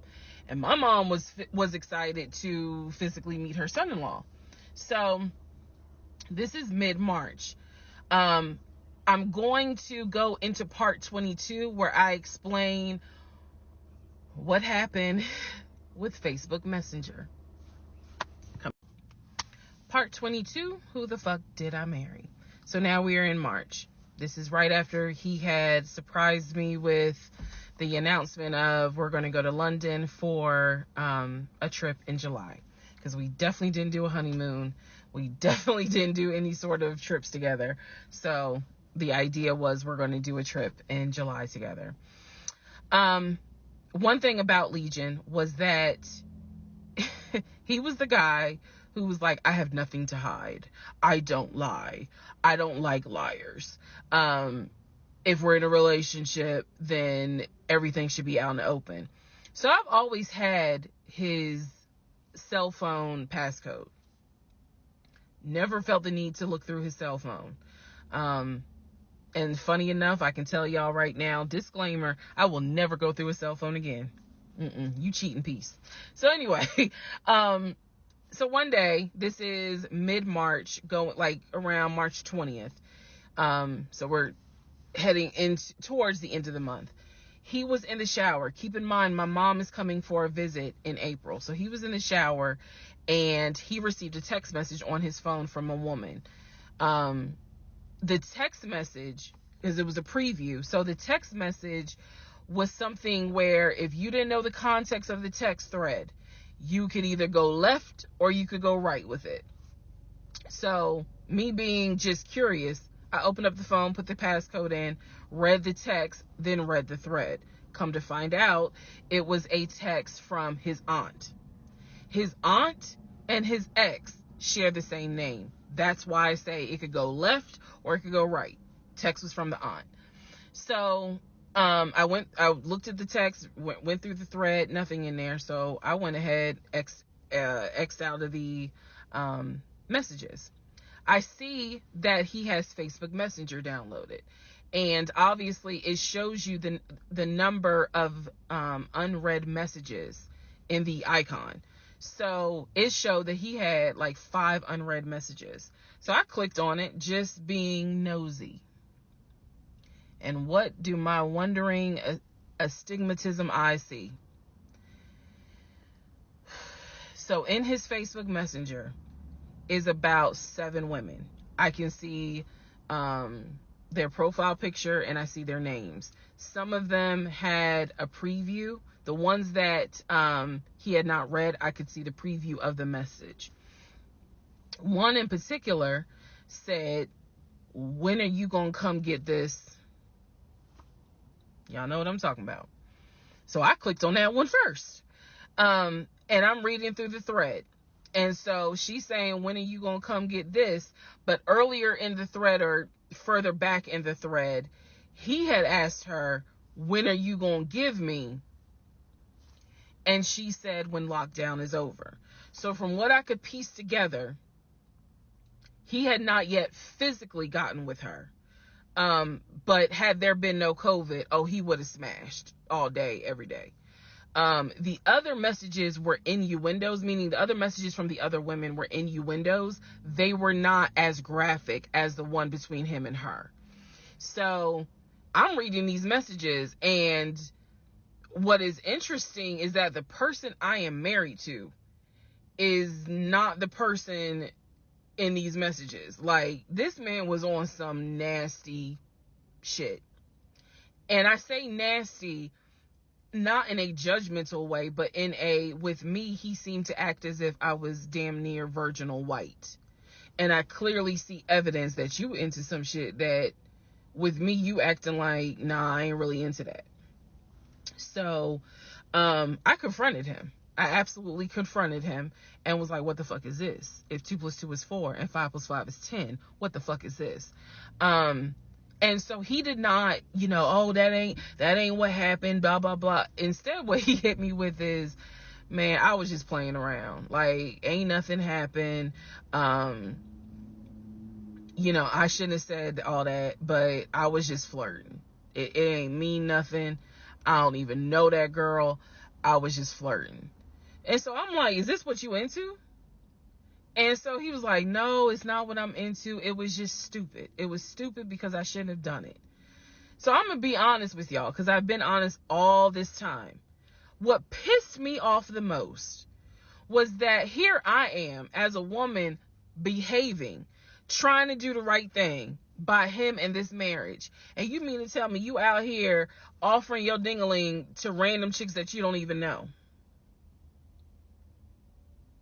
I was more angry at the fact that I'm like, dude, do you know how much I have turned down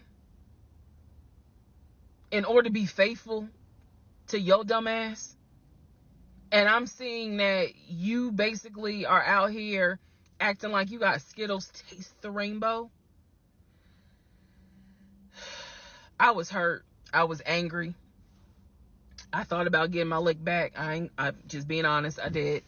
And he played it off like it ain't nothing serious. It ain't nothing serious. Don't overreact. Don't get emotional. It was just dumb. He was like, "I will delete the messages. I'll even delete Messenger." And I told him, I was like, "That's really not good enough, because that's not gonna fix the root of the issue." So this is where I introduced that we need to do marriage counseling. He didn't have any issue doing marriage counseling.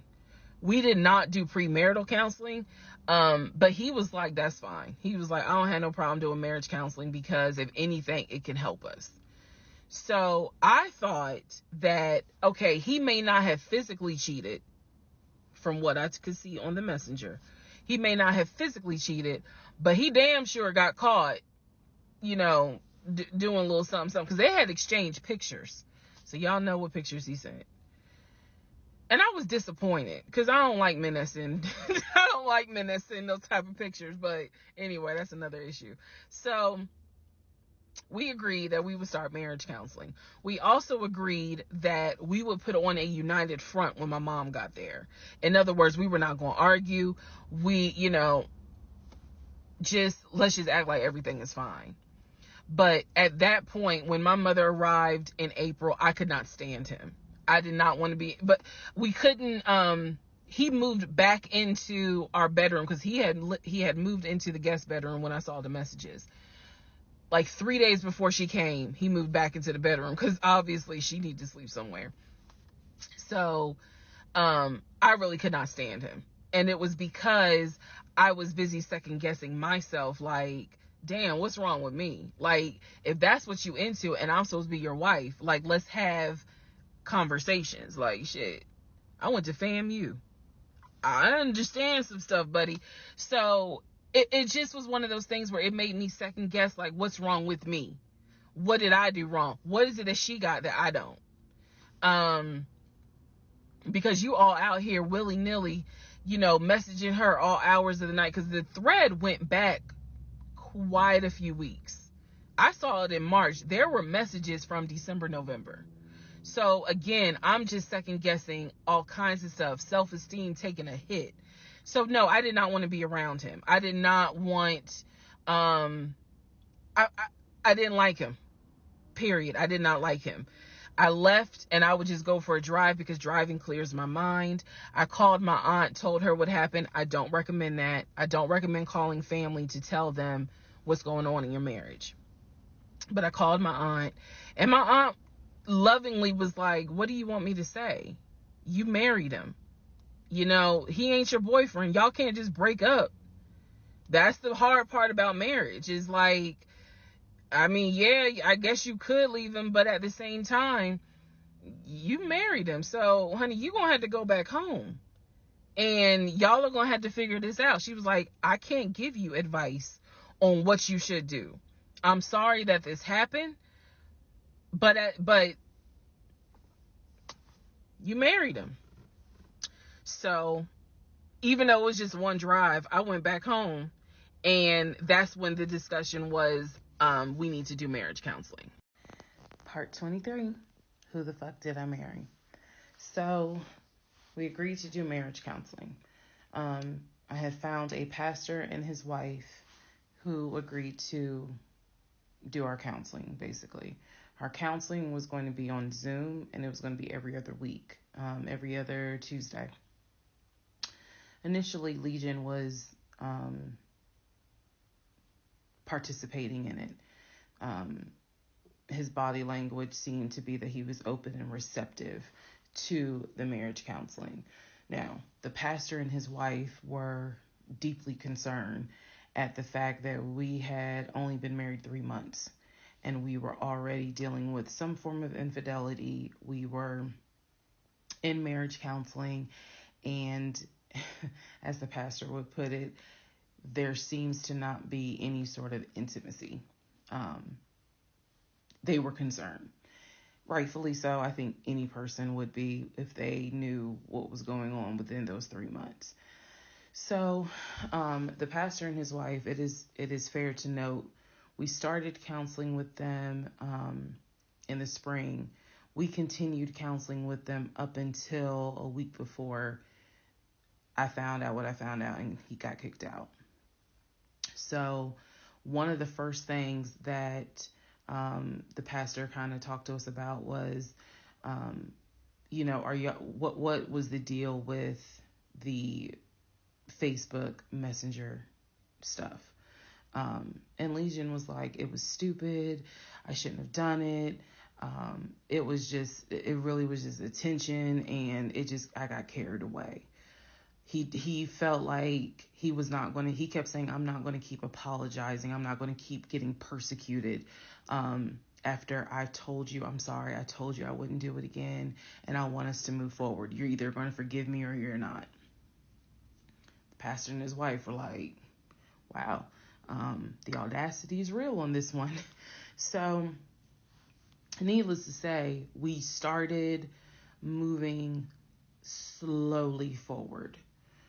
It was always in the back of my mind, just like it was in the back of my mind with that black Dodge Charger. It was one of those things where, okay, I see how you kind of are moving and operating. He came to me a few days after we started our first counseling session, and he was like, we should get a joint bank account. What he wanted to do was to each one of us have our own account, and to get a joint account for our money to go in there for joint expenses. Now, up until this point, he had been paying the rent, the utilities, and I really was just paying for my stuff. So now he's suggesting, look, we're married now, let's go ahead and get a joint account. I wasn't necessarily against it because I knew that I would still have my own account. I would still have my own savings. So what I countered with was, okay, let's take a look and see what we're working with. Show me your checking. Let's look at each other's accounts. Look at what we have currently. He was cool with that. So he shows me his checking account. His checking account available balance was just over $9,600. Mine was just over $1,500. So there was a huge disparity in the amounts. And so he logged in on the phone and turned it towards me, and I could see available checking, available balance, just over $9,600. I logged into my savings. I showed him how much I had in savings. He picked up his phone, logged into his Chase savings, turned the phone towards me. In the Chase savings, it was roughly about $15,000. But I also knew that he told me he had a U.S. bank savings and he had an offshore savings. So at this point in time, I asked him, show me the U.S. bank savings, show me the other two accounts. He would not do it. This became a huge bone of contention. He would not show me the two accounts that he claims has the most money in there, the accounts that he claims has money for a house in there, because he still was mentioning, hey, we need to get on this house thing if we're going to move when the lease is up. So I'm just adamant on, why don't you want to show me your savings account? You showed me the Chase one. Like, what is the big deal? And so he kept saying, he was like, there's a lot of money in there. And he was like, and my uncle always taught me, this is not the uncle that died, another uncle. My uncle always told me, just keep your money tight, because women can be, I said, women? Like, we're married. So go ahead and show it to me. He would not show it to me. So then we went back into marriage counseling, like the next session. And I bring it up. I said, he will not show me these two accounts that he claims has the money in there to buy a house. I told our pastor and his wife, I said, I saw the pre-approval letter, so I don't understand why he's not going to show me, to just put me at ease that he has the money in there. I had never questioned it before because, again, you tell me who in their right mind signs their name to a legally binding offer, an all-cash offer on a house, and they just do it willy-nilly. I don't know anyone that does that. So I actually never questioned what was in the savings because I clearly saw him sign his name to a $699,000 all-cash offer on a house. If you don't know what I'm talking about, please go back to the parts in this playlist where I talk about what he did when we were looking for a house. So the pastor and his wife were like, Legion, that's not his name, y'all, that's a nickname.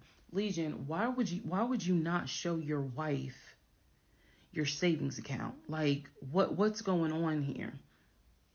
And so he made up some bullshit. And I remember the pastor's wife was like, something ain't right. And so at this point, Legion kind of shuts down.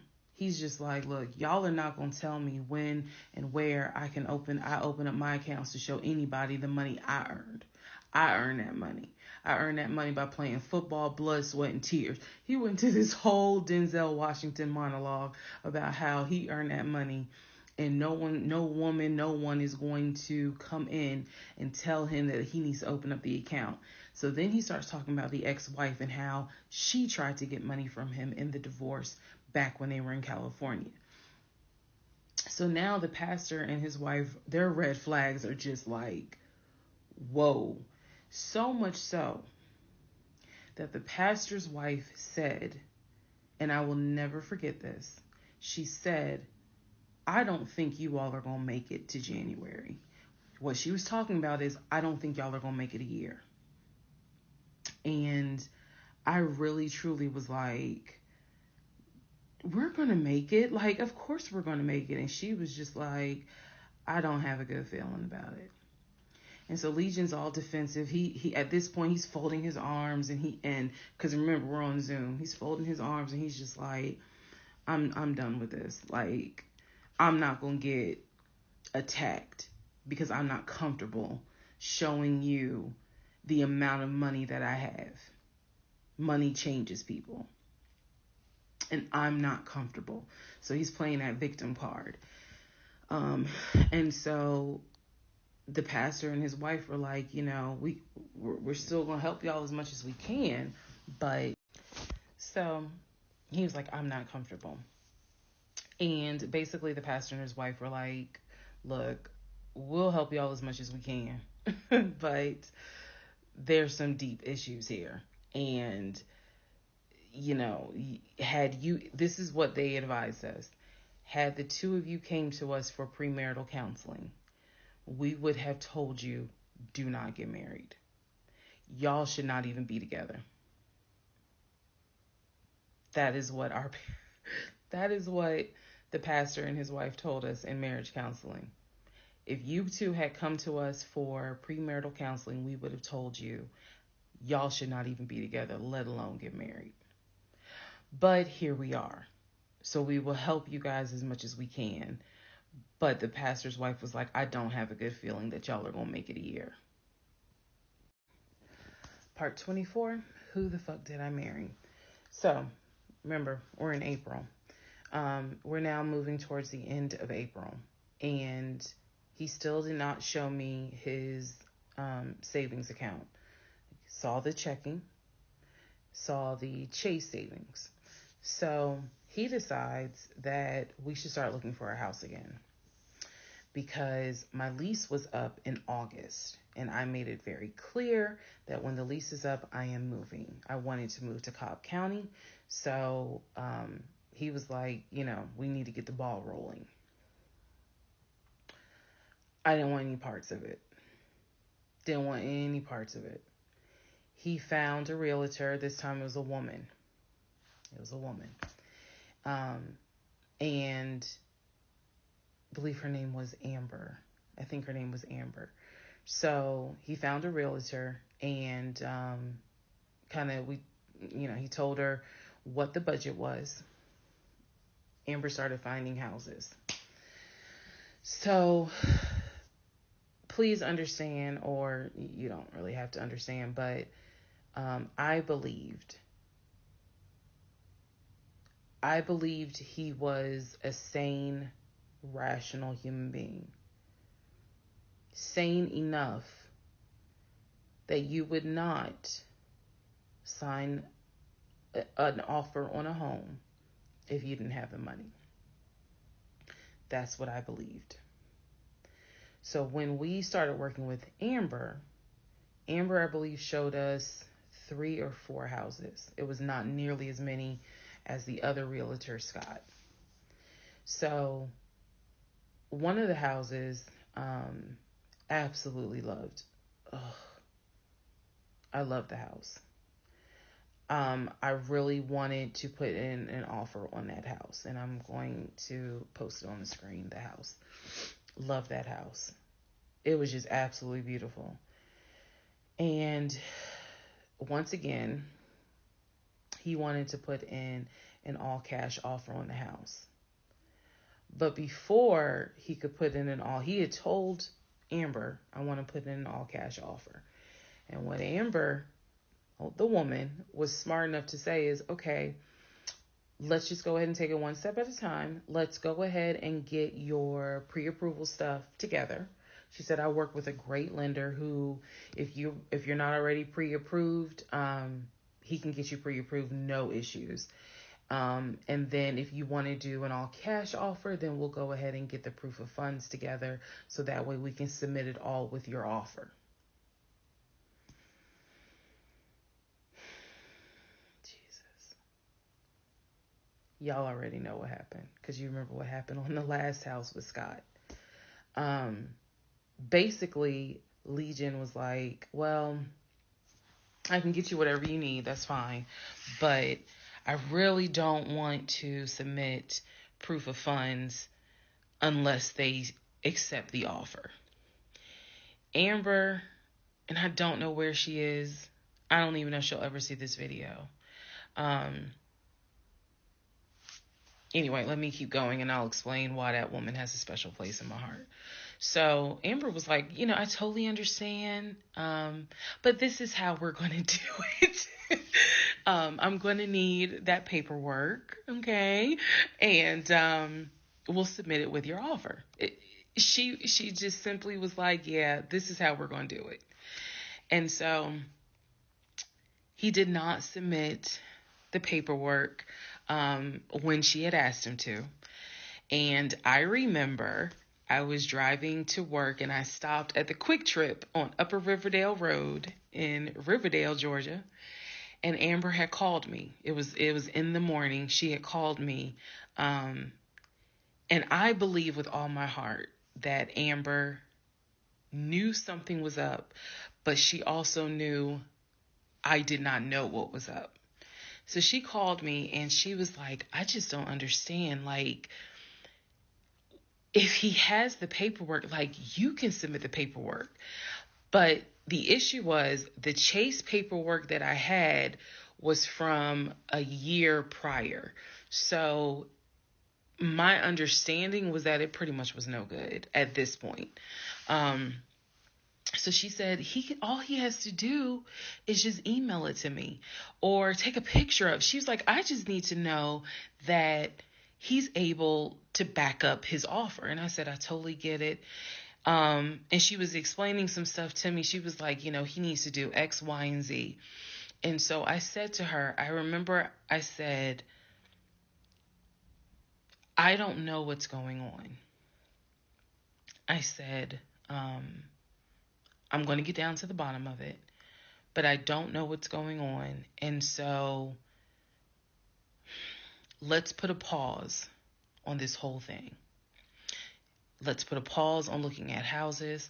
Let's put a pause on getting his pre-approval letter because I'm not sure what's going on.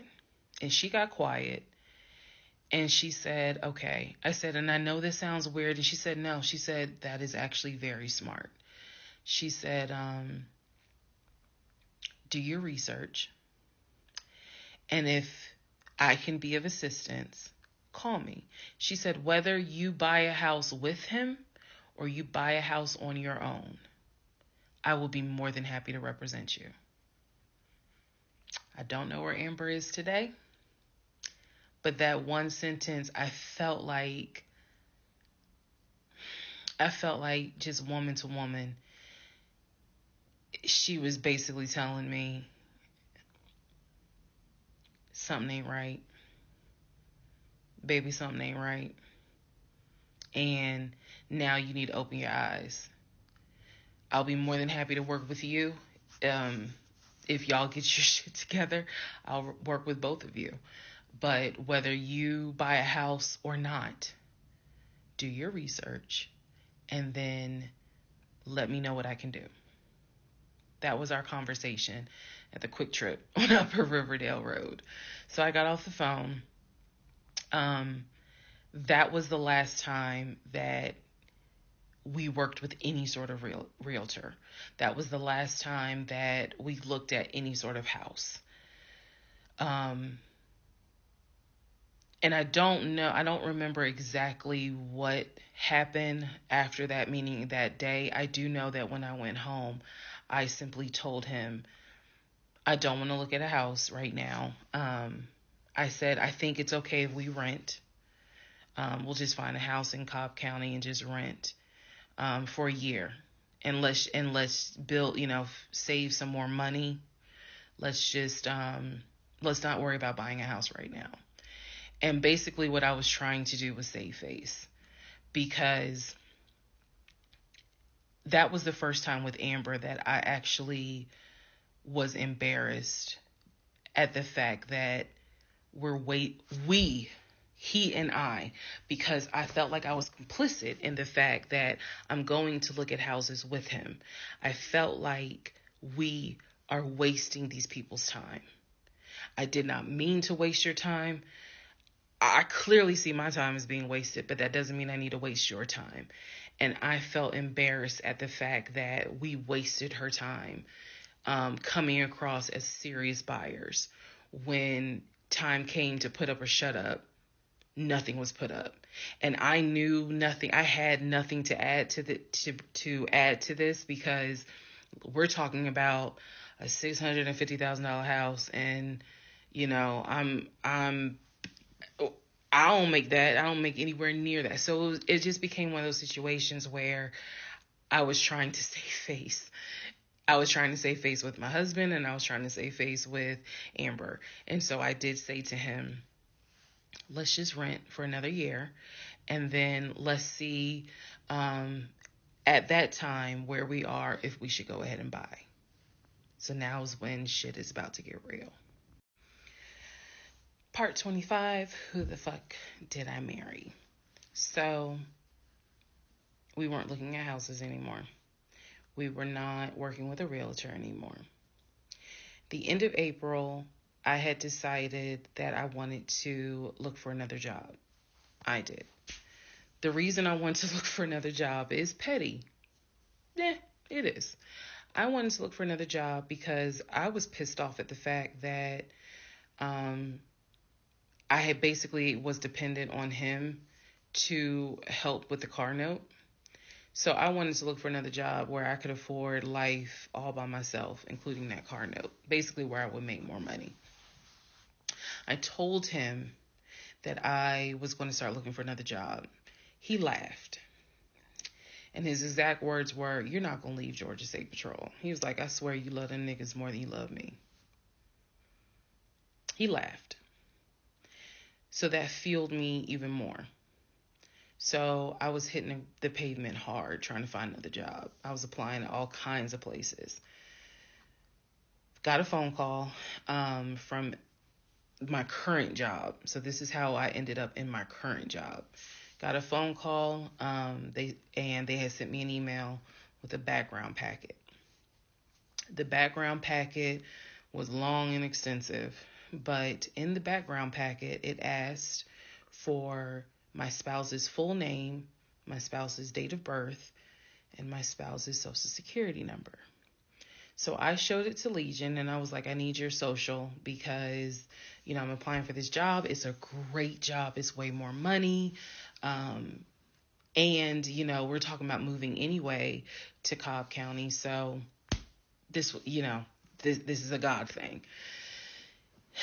He did not want to give me his social. I showed him the paperwork where I was like, look, because we are married, I can't lie on here. So help me.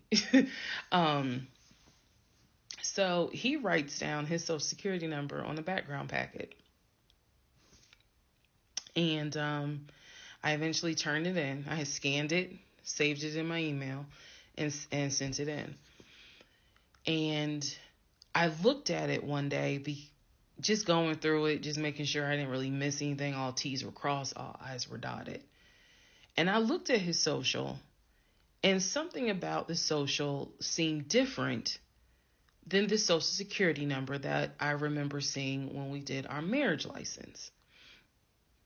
And so for those who you remember in the previous part, I said I had ran his social security number from the marriage license.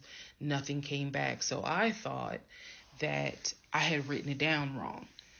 Basically, what it is that the first three numbers were different on the background packet than what was on the marriage license. If you don't know this, here's a little trivia. Your social security number, the first three numbers, pretty much are dictated by the state you were born in and the state that issued your birth certificate. So he was born in Pennsylvania. So the first three numbers of his social security number should be attributed to Pennsylvania. Pennsylvania, shit, they probably got like 5, 6 different numbers, 3-digit numbers that your social security number can start with. So the social that was on the marriage license, for example, was probably 1, 2, 3. What was on the background was 4, 5, 6.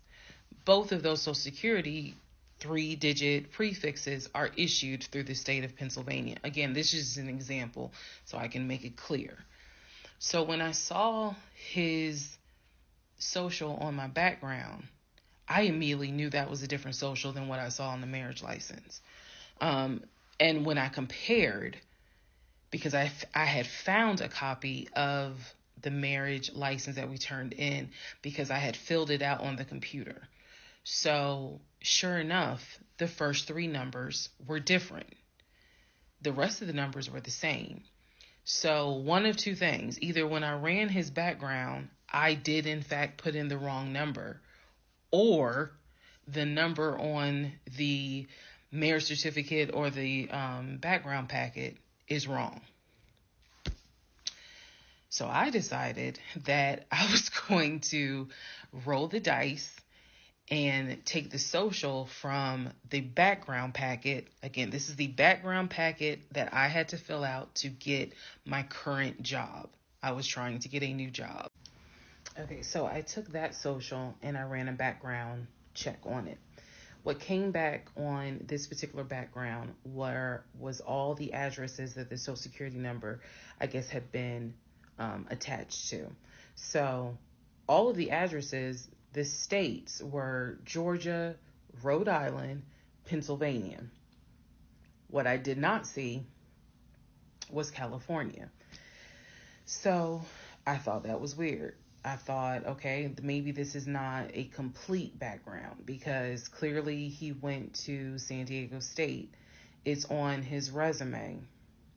It's on quite a few things. Social media. He didn't have a LinkedIn, but it was on his social media.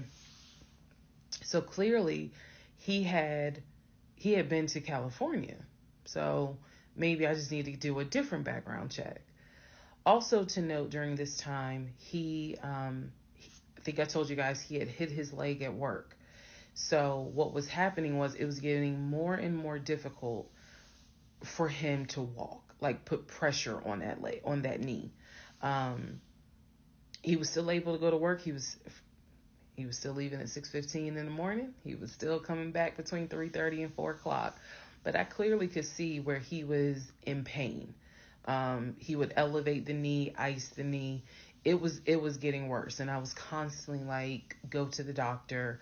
Let me take you to urgent care so that they can look at this knee, because you shouldn't still be limping and having a hard time putting weight on that knee. And every single time he was like, oh, it's fine. I have a doctor's appointment on Wednesday. The doctor just told me to ice it and to elevate it. This is an old football injury. It happens all the time. It used to happen a lot when I was out in California. So I'm mentioning this knee issue for a reason. But back to the background. So once again, when I ran the background the second time with the second social, it showed me states of Georgia, Pennsylvania, and Rhode Island. And that's all that I saw in terms of addresses. I didn't see anything for California. So by this point, we're moving into May of 2021. Things are starting to reopen. One of the things that reopened was San Diego State. So I called San Diego State. I called the registrar's office. Someone did answer, and there was instructions on how to request a transcript. I was able to try to request it online. You needed the student's name, and I believe you also need their social. And when I typed it in, it said no results found. I believe that I sent an email asking, this person is saying that they were a student there. Can you verify it? The response I got was there were no records found with that social security number. So I'm like, okay. I asked him about it. And in part 26, I'll tell you exactly what his response was. Part 26, who the fuck did I marry? So I asked Legion, what's the deal about San Diego State? He was like, what are you talking about? And I said, why is there no records of you there? Just came right out and said it. Without missing a beat, this man said, well, I was a private citizen. What the fuck does that mean? And what he said is that when he started at San Diego State, his father paid money so that, okay, it's important I say this with a straight face. His father paid money so that his name and social would not be publicized and he would be considered a private citizen.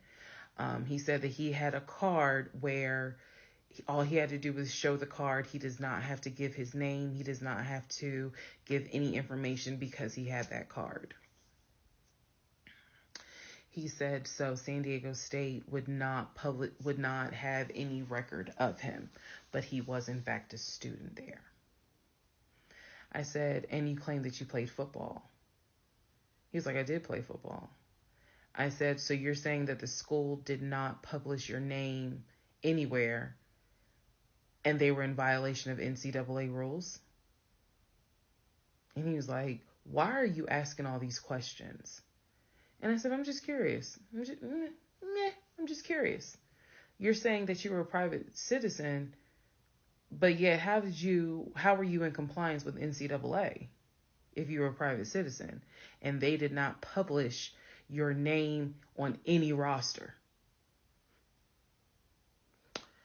So that was his excuse. He was like, all I can tell you is that I was a private citizen. My dad paid for it. Okay. So now I know that San Diego State has no record of him. Now I know that his social security number, at least the one that's on my background packet, only shows that he lived in Georgia, Rhode Island, and Pennsylvania. Okay. So at this point, the pain in his knee is getting worse. It's getting to the point where when he would come home from work, he would take a shower and immediately get in bed, elevate his knee. He was not even eating the way that he used to eat. It was getting to the point where at times, if you remember when I told you all about the miscarriage, they gave me pain meds because I had taken that pill. But the pain meds I was allergic to, so I couldn't take them. But I still had them. So the pain in his knee was getting to the point where he would take one of those pain meds just to get through the night. He was constantly in agony, constantly kind of tossing and turning, so much so that in May he moved into the guest bedroom because I couldn't deal with the tossing and turning thing. And he just said he was more comfortable there. So what at first was I hit my knee at work turned into, no, it was an old football injury. This has happened before. Turned into, it's painful for me to walk on it. turned into it's actually hard for me to work on it. But he was still going to work at 6:15 every morning and coming home between 3:30 and 4. So it is, again, I'm just giving you guys the chronological order of how all this happened. So at this point, we're not looking for a house. I still have not seen the 2 savings account. I'm pretty sure there's no money in those savings accounts. But again, he was going to put in an all cash offer with Amber, the realtor.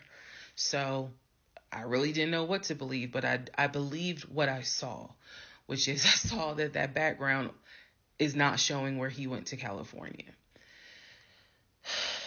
So at one point in May, it was close to mid-May, he calls me from work. He calls me from work, calls me while I'm at work, and tells me that he got a phone call from his stepson.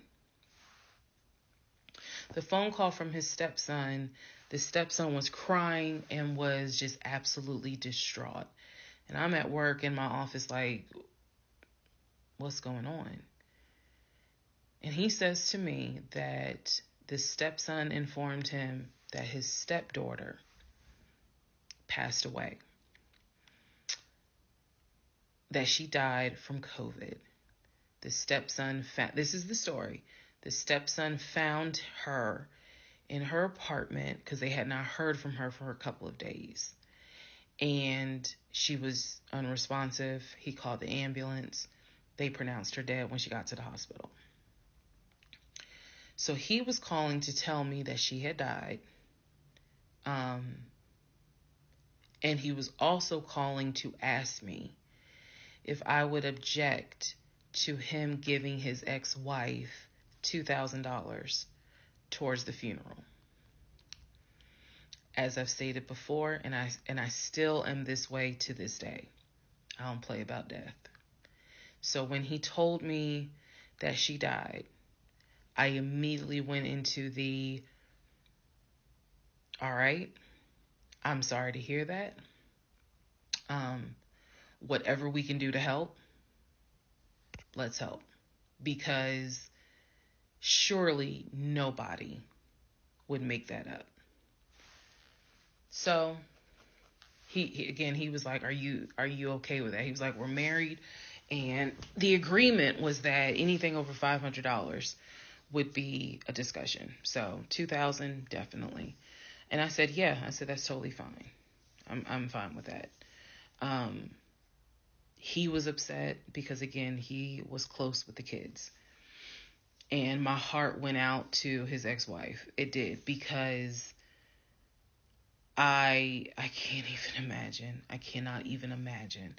So, part 27, who the fuck did I marry? So, here's where we are at, and here's what we can establish. Number 1, I ran an initial background check on the Social Security number that was on our marriage license. Nothing came back. I subsequently applied for another job. In that job, I had to fill out a background packet. The background packet asked for my spouse's name, date of birth, and his Social Security number. The Social Security number on the background packet for the new job did not match the Social Security number that he gave me for our marriage license. If you are confused, I believe it's in part 25 or part 26 that I explain that. So we can establish that I then ran a background check on the new Social Security number that was on my background packet. It came back with states that the Social Security number apparently had lived in. Those states were Georgia, Pennsylvania, Rhode Island. Okay. I decided, this is now around May 20th, I decided to do another background check. And I paid to do another background check. This time, I did it with a different company, and not only did it give me the not only did it give me the states, it gave me addresses, and it also gave me names of people who were like associated with Legion and that address. One of those names was his ex-wife. I've always known he's always told me the name of the ex-wife, but now I see it when I ran his background. I did a search for her on social media. She was not there. So the address that it showed that she was associated with him, because remember his story is we got married in San Diego, we lived in San Diego, we divorced in San Diego. Men lie, women lie. The U.S. federal government with your social security number does not. So he's saying he was always in California. His social security number never showed that he was in California, according to the background check. It did show that he had lived in Georgia at an address associated with the ex-wife. So tried to find the ex-wife, could not find her on social media. So I looked in the metro counties to protect her identity. This, I am going to not divulge a lot on this part. I looked in the metro counties in the open record courts. So typically, you can look in like Superior Court or Magistrate Court or Probate Court. So I looked in open records for the different counties, metro Atlanta counties. Let me be clear, metro Atlanta counties. And I looked under her name. And I found where they had filed for divorce in a metro Atlanta county. So when he said that he filed for divorce in San Diego and that he was married in San Diego, I was able to find, no, according to the state of Georgia, you were married here. You were divorced here. So I looked under her name, found a record for divorce, and it did show his name. So now I clearly see on my computer that there is a metro Atlanta County Court that has a divorce record in the state of Georgia between him and his ex-wife. So I did what any rational person would do, because this is still kind of COVID time. Well, not really. It had nothing to do with COVID. Let me take that back. Because of the parameters of the court, you can only do the open records request in person. I did what anybody would do. I told my boss I had to go. I grabbed my purse, grabbed my keys, and I drove to the court to do the open records request in person. The open records request was for the divorce documents. Go back in the series, and remember I did a background on the ex-wife. I told you all exactly what was told to me. He met her in California. He married her in California.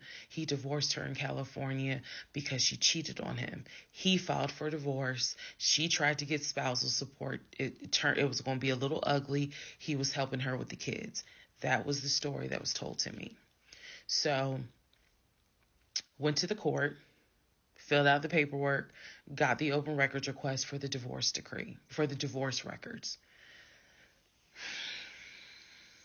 First thing I see, he didn't file, she did. Second thing I see, they didn't make it more than 6 months. I see the date of marriage. I see the date of dissolution, 6 months. Third thing I see, he was served in Metro Atlanta, which means that at the time of the divorce, he was living in Metro Atlanta. California was never mentioned.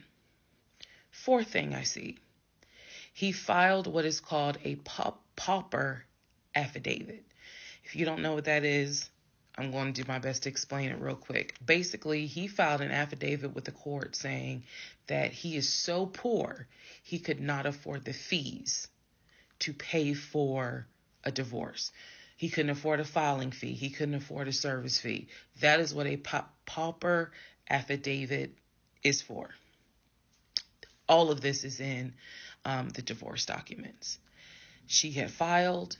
She said it was irreconcilable differences. She was not requesting any money whatsoever. And both of them had signed a pauper affidavit. He was served in Georgia at his previous employment. According to the divorce documents, he was served at like a grocery store. That is what was listed as his employer. And it had a date of when he was served. So I see all of this in one day. I also see where on the divorce documents, she listed her name, her address, and her phone number. So I did what any rational person would do.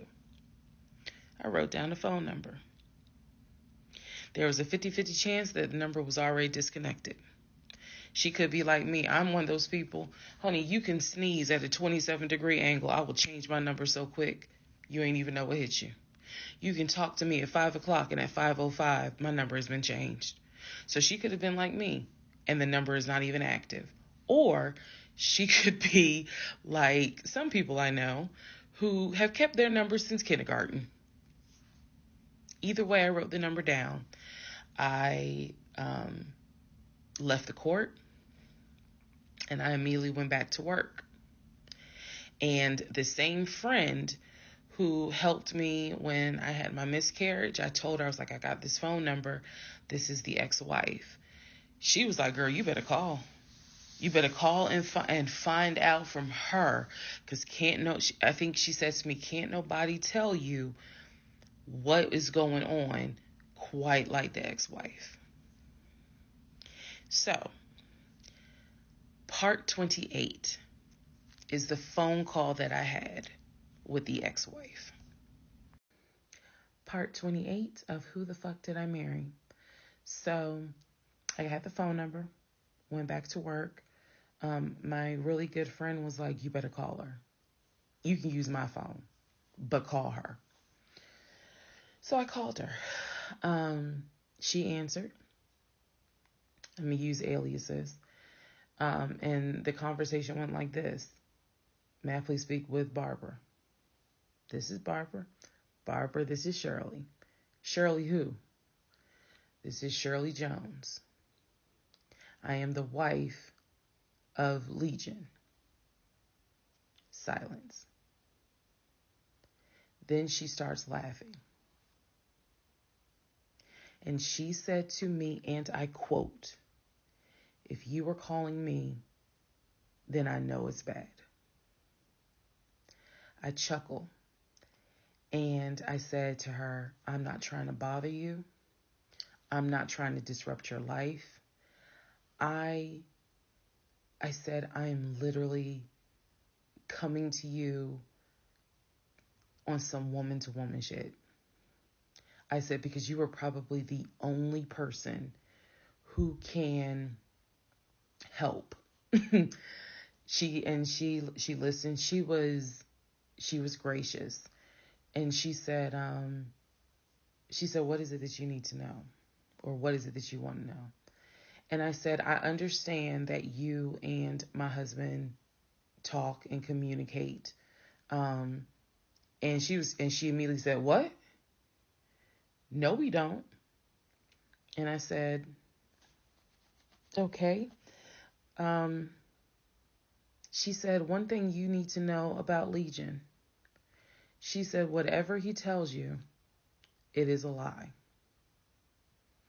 And she said, let's go back to part 1. I told you guys that when he introduced himself, or when we met, we actually had matched on 2 different sites. And he was under 2 different names. One was like the actual birth name. The other one was a nickname variation of that name. That's the name I know him by.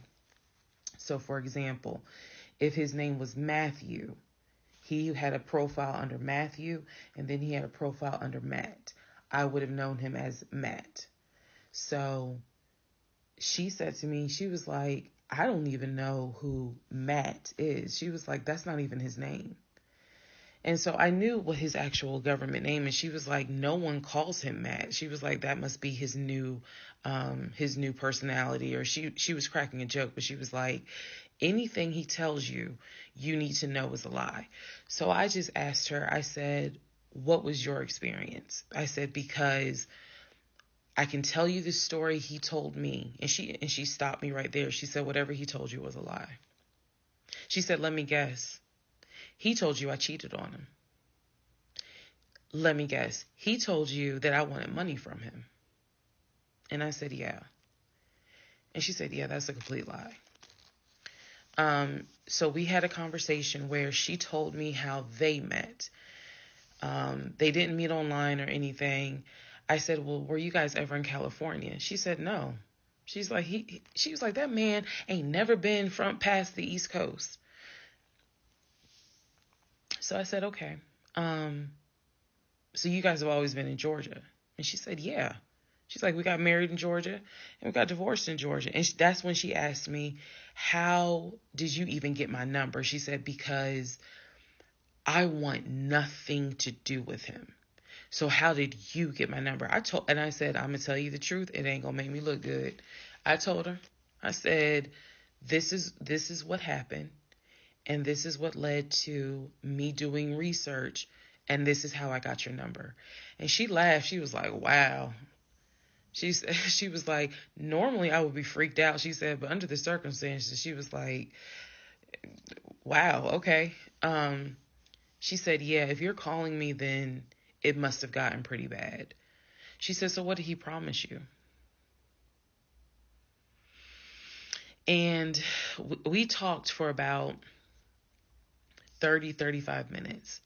She asked me in that phone call, she said, look, I want nothing to do with him. I have not spoken to him since our divorce was finalized.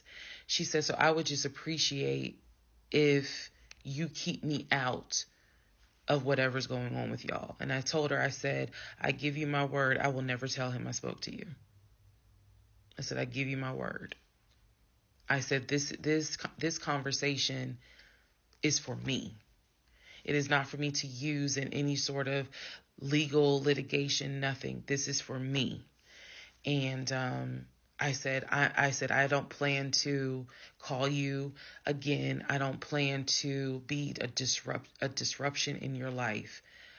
I just needed to know, how bad is it? And she paused and she said, it's bad. She said, I don't know what all y'all got going on. She said, but if it's anything like what it was for me, it's bad. So we talked a little bit more. She was very encouraging. She was like, girl, do not blame yourself. She said, I went through that and I had blamed myself. She was like, this is not on us. This is on him. She was like, he is a master liar, a master manipulator. She said, I ignored the red flags. So she was like, do not feel as though this is on you. We talked about there's an ex-girlfriend that shares the same name as his aunt. She and I talked about her. She said the reason why they broke up, because the ex-girlfriend, I didn't know this, the ex-girlfriend had reached out to her about 6 months before he met me. And so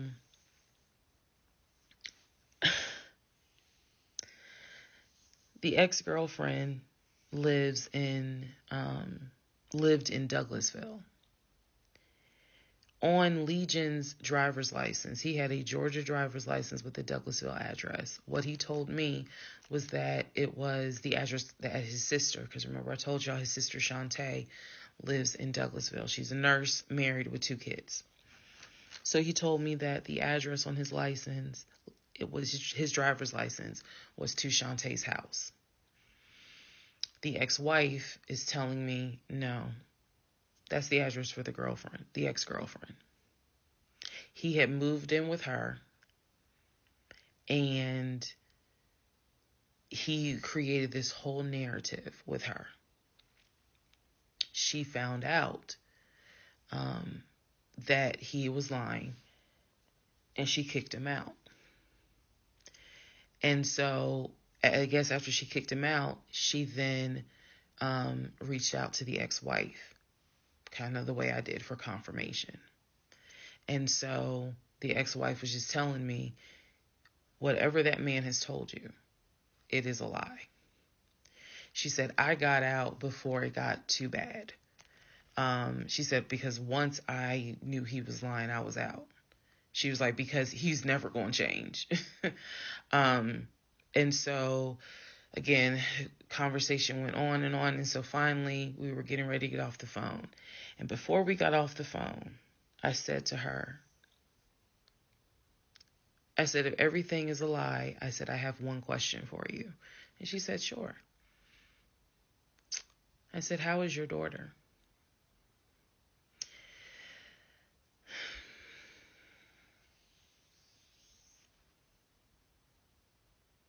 I said, how is your daughter? Next part coming up. Part 29, who the fuck did I marry? So I asked her, how is your daughter? She said, my daughter's fine. And I said, okay. She said, what did he say about my daughter? And I will be honest with y'all, I didn't have the heart to tell her. So what I said instead was, oh, no, it was, with everything with COVID, I think he mentioned that she might have had COVID or was exposed to it. I downplayed it bad. I wasn't going to tell that woman that he said her daughter passed away. So I said, obviously I'm glad to hear that kids are fine. She said, look, whether you stay with him or not is your choice. She said, he ain't gonna change. He ain't gonna change at all. She said, this is what he does. She said, you're not the first. You're not going to be the last. She said, he did it to me. She was very, very encouraging, because she was just like, you do not blame yourself. She said, we both ignored red flags, but it is not your fault. She said, this is on him. And so we, once again, I thanked her for her time, got off the phone. I took the long way home that night. I could not be around him. I could not be around him. I had to figure something out. I had to figure some things out. So I took the long way home. What does that mean? It means that I probably could have taken 75 to 285, but I probably took 20 to 75 to 285 to 675 kind of like I just took the long way home. A couple of days later, because my mind was spinning. A couple of days later, at this point, I'm turning into the FBI, CIA, and Homeland Security all in one. Literally. I'm trying to find everything. And he's carrying on his business as usual. Nothing changed with him. He had no idea that I had spoken to the ex-wife. He had no idea I had gone to the court and saw his divorce documents. He had no idea. So a couple of days later, I decided to look up his mother's obituary. Look up the mother's obituary. And down at the bottom where it talks about, she's preceded in death by, and it lists all the people, the family members that died before. And then it says, leaving behind to cherish her memory.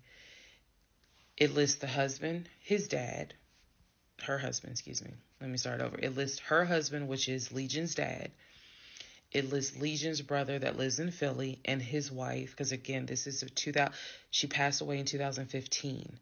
So it lists Legion, the brother in Philly, and his wife and daughter, her granddaughter.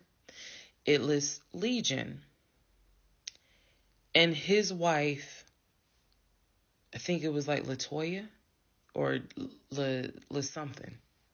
La something. Um, it did not list the ex-wife I just spoke to. And it clearly said Legion, his wife, Latoya. Then it listed the brother in Nashville, his wife, Jane, or whatever. So I'm thinking to myself, there's two things I was thinking immediately. Number one, who is Latoya? Never heard that name before. Never heard that name before. So I was thinking, who is Latoya? And then number two, where are the two sisters? Shantae and Kim. Shantae lives in Douglasville, married with 2 kids. Kim lives in Augusta, and I believe he told me she worked at like Procter and Gamble. So why aren't they listed on here? Because apparently, go back to the video. I posted it on there. I gave y'all background on the family. He apparently was one of 5 through both parents. Brother in Philly, older brother, younger brother in Nashville, an older sister in Douglasville, and a baby sister in Augusta. So why is it on his mother's obituary there's only three children named? Where are the 2 sisters? So I'm even more like, what in the hell's going on? And then I started thinking to myself, why wouldn't they list Shantae? Like, they talk all the time, so I know that they're close because he talks to Shantae all the time. So I really was confused. Again, keep in mind, I'm trying to give y'all insight into how I was thinking May of 2021, because I still didn't find out a lot of stuff at that time. I found out enough to figure out, okay, it's not a question of if he's lying. That was over. It's not a question of if he's lying. The question now is becoming, what else is he lying about?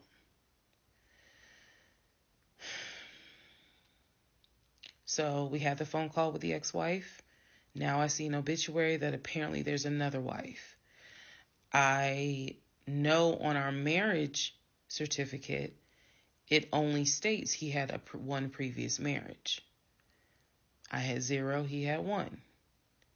So this is how I'm thinking in my head, which is, okay, what am I missing here? I know we've established that he's lying, but who the fuck is Latoya? Like, I'm really trying to understand who is Latoya. And again, he's hobbling around the house, limping, and I'm in our in the bedroom, just, I could not get on Google fast enough to try to figure some stuff out. So,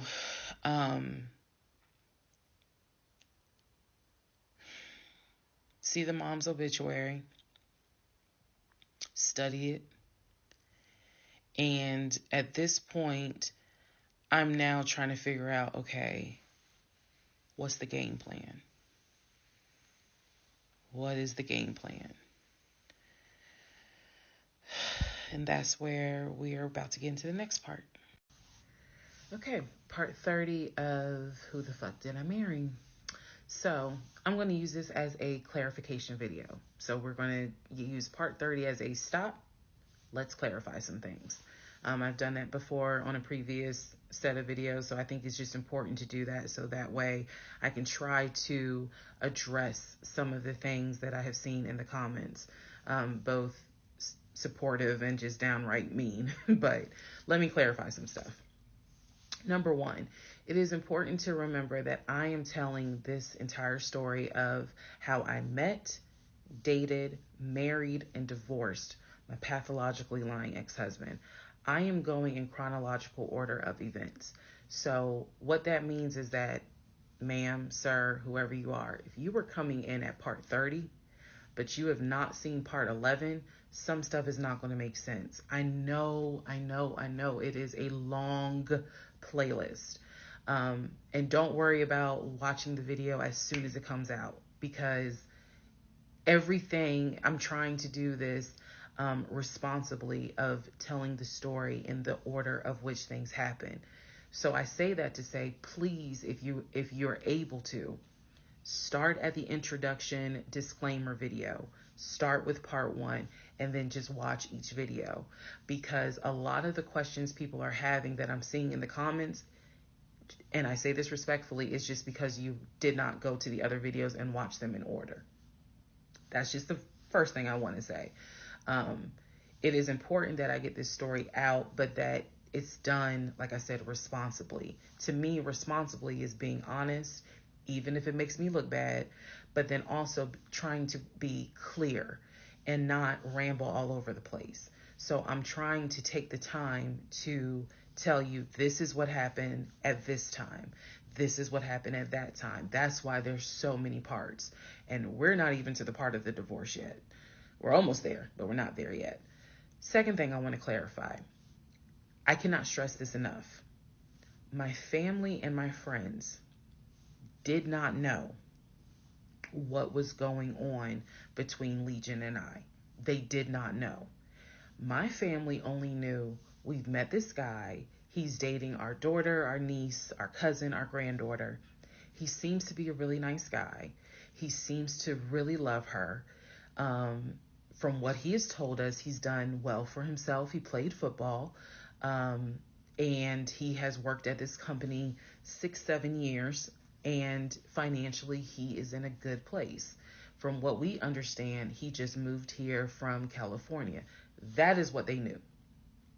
They did not know about the red flags I had. They did not know what was going on in my head. They did not know what was going on in my heart, because I did not want to look stupid.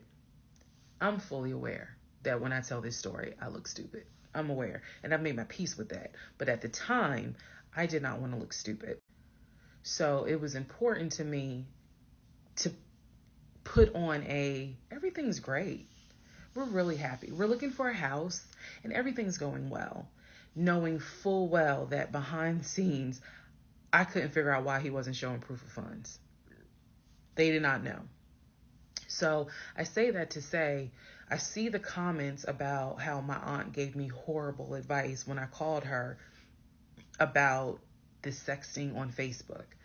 And I want to clarify something. She did not tell me to stay with him. She did not tell me to leave him. That's not her place, and that's not what she would do. She simply was in shock that any of this had happened and did not know what to give me advice on. The one thing that she did say was, look, he's not your boyfriend. Meaning, it ain't as simple as, oh, we just gonna break up. Pack your shit and go.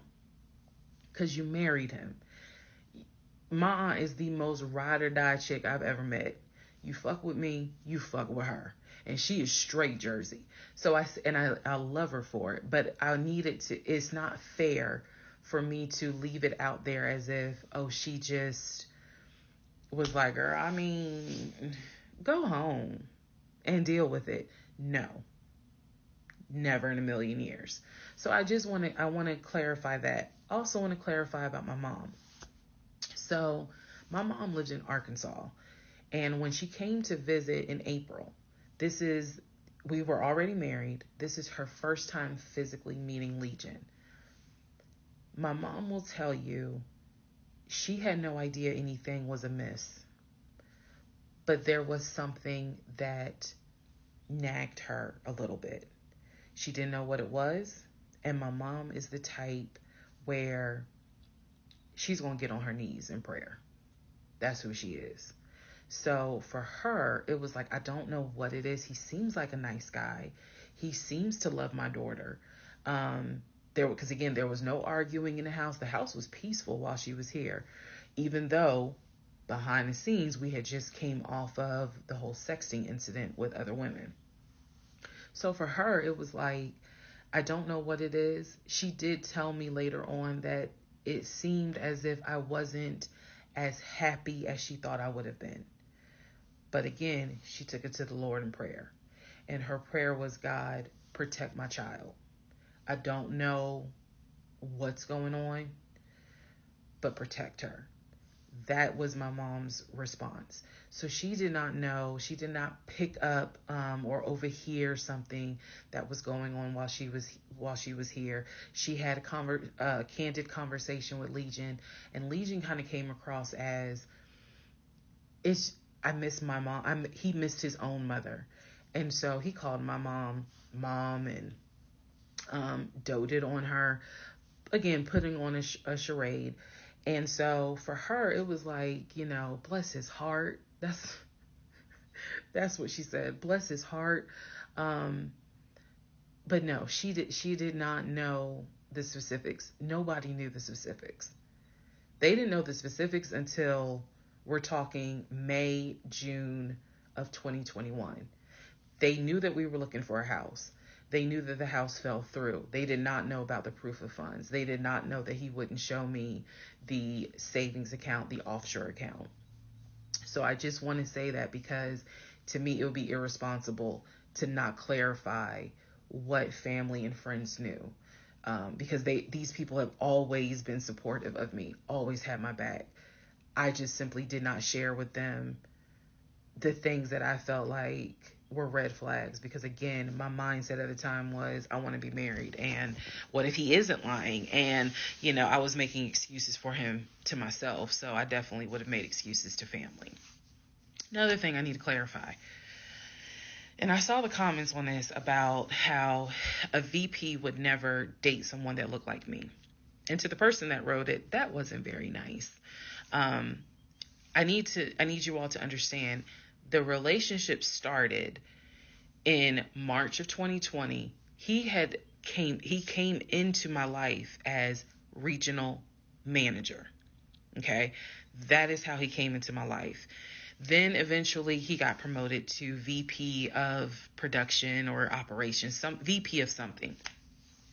That was later on in the relationship. He showed me the paperwork where it was basically a memo from HR. Your new position title will be VP of production. We'll just say production.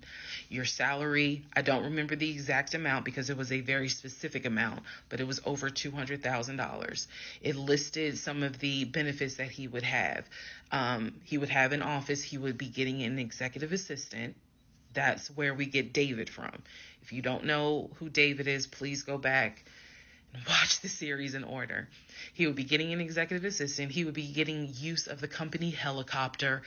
He would be getting a company car. That is where we're introduced to the fact that he was starting to shop for a company car that could not be more than $90,000. That's what he told me. I didn't see this in the memo, the amount of the car, but that's what he told me. So that's where you get the car shopping for the Range Rover, the Jaguar, the BMW. He even test drove a Mercedes GLE, I believe. So I'm just trying to, again, bring some clarity to this so that way we all can understand what's going on. And hopefully this just makes a lot more sense for everyone. All right. Part 31. Part 31, who the fuck did I marry? So I found his mother's obituary online. It then told me, it listed the it listed his brother in Philly and his wife. It listed Legion, and then it said his wife. I took the name from the obituary and I did a Metro Atlanta court search with that name. I found a divorce record. I found a divorce record with Legion and the same woman's name that was in the obituary. In that divorce record, it looks like he's the one that filed for divorce. This would have been around 2016. This was after the mother's death. He filed for divorce. She was the respondent. I think that's the correct terminology. Both had a temporary protection order against each other. He had one against her. She had one against him. The divorce ended up getting granted, finalized. Then it looks like he went on his way. In the course of the search for her name, I discovered that at one point in time, the two of them had lived in Rhode Island. So that's the connection with Rhode Island, because for the longest time I could not figure out who lived in Rhode Island. That's where that came from. The two of them, he and this woman, lived in Rhode Island several years prior, or a few years prior. I could not find the obituary for his dad. I searched and I searched. I could not find the obituary for his father. For whatever reason, I knew his grandmother's name. I just randomly decided to do a Google search of the grandmother's name. Initially, nothing came up because I was looking for the grandmother's name in Philly. Nothing came up. I looked for the grandmother's name down here in Georgia. Found a record, but it wasn't quite clear. What was clear was that she had died several years prior. So what I found was a different website where it was like a legacy.com type thing. So I believe legacy.com holds old obituaries. Did a search for her name, found a match. That is when I discovered that she actually had passed away in July of 2008. Read the caption of the obituary and verified that in fact it was his grandmother. Because at the bottom of it, again, obituaries tell you a lot. It names who she leaves to cherish her memory. So it lists all the different family members. It lists the brother in Philly. It lists Legion, no spouse, and then a brother in Nashville. Once again, it did not list the two sisters, Shantae and Kim. So I'm even more like, okay, clearly something, is up when it comes to Shantae and Kim. But what I do know is that he has talked to them multiple times in front of me. So I'm not sure what I'm missing. Maybe some family feud happened. I don't know. So that is how I discovered that when he told me the grandmother died from COVID and he was crying, boo-hooing and all that shit, she actually had died in July of 2008. I found this out the same time that I found out about allegedly, and I say allegedly because I'll explain, allegedly the first wife, or at least what I think is the first wife. So while all this is going on, Legion is almost bedridden from what happened with his knee. And I need to take a moment to address this issue with the knee. Again, the story started, he hit his knee. Then it turned into, it was an old football injury. And this has happened before. He's going to the doctor. The doctor's telling him to ice it and to elevate it. He eventually moves into the guest bedroom to be more comfortable. I'm going to make this statement. This is probably the only time I will make this statement. He was not lying about the injury that he had. I don't know where the injury came from, but what I do know was he was not lying in the fact that he was in pain. You could clearly see that he was in pain, and the pain was becoming debilitating. Please understand what I'm saying. The pain was debilitating enough to where he was taking my pain meds from when I had the miscarriage. And then also, it was hard for him to walk. He was not eating. So this is what made me believe this, whatever was going on with the knee, there was more to it, because he was not eating. When I met this man, he was a size 3X. At this point in time in May, he's down to a 2X. He is not exercising. He is not doing anything mobile. He's simply not eating. So there definitely was something going on, something concerning. Honestly, I thought it might have been cancer. But he kept saying, no, it's not that. It's from a football injury. It's from a football injury. I said to him, the next time you have a doctor's appointment, I want to go. It was that bad. And he kept making excuses like, okay, fine, I'll make the appointment. I'll let you know what it is. Cool, I will take off work. I want to be at that doctor's appointment because whatever is going on with you is serious to the point where you are losing weight rapidly within a 2-week span. So now we can go ahead and enter into June. When we enter into June, I have verified, read the divorce documents for not one wife, but 2 wives. I have called San Diego State, verified they have no record of him. He claims he was a private citizen. I don't believe that. They're saying there's no record of him. I have pulled his background. It is showing that you've lived in Pennsylvania, Rhode Island, and Georgia. When I look at the addresses, it is tied to at least 2 women, both of whom I'm showing divorce records on file that you had. I've also verified that your grandmother actually died in 2008 and not in 2020 from COVID.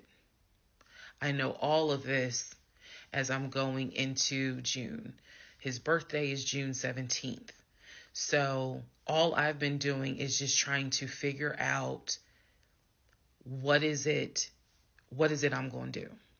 I spoke to the pastor and his wife. I believe it was actually the pastor I spoke to because I knew the pastor previously before he did our marriage counseling. And I told him what I found. Mind blown.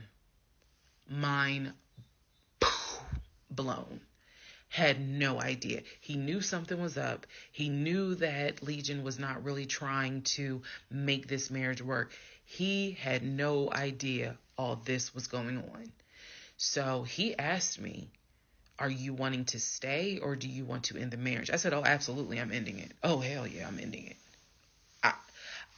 I have to. I have to end it. I have no idea who that man is in my guest bedroom. Not to mention, on top of all of this, he had lied about the death of the ex-wife's daughter. Part 32. Part 32. Who the fuck did I marry? All right. So we're now in June. By this point in June, I have been offered the new job, accepted it, put in my 2-week notice at my previous job, and was going to be starting the new job later on in the month. So when he laughed where I told him I wanted to get a new job, that laughter fueled me to get a new job. So here's what happened the beginning of June. At this point, he's completely bedridden. When I say completely bedridden, what I mean is, I'm trying to clarify this so it makes sense. From what I see, he is going to work, but he's calling out a lot more. Okay? So he had already left the condiment company and was working for Apple. So he's calling out quite a bit because the pain is pretty bad. So he's hardly eating. At this point, hardly. For example, if I were to say, oh, I ordered a 10-piece wings, he's eating 2. And that's it. That's all I would see him eat.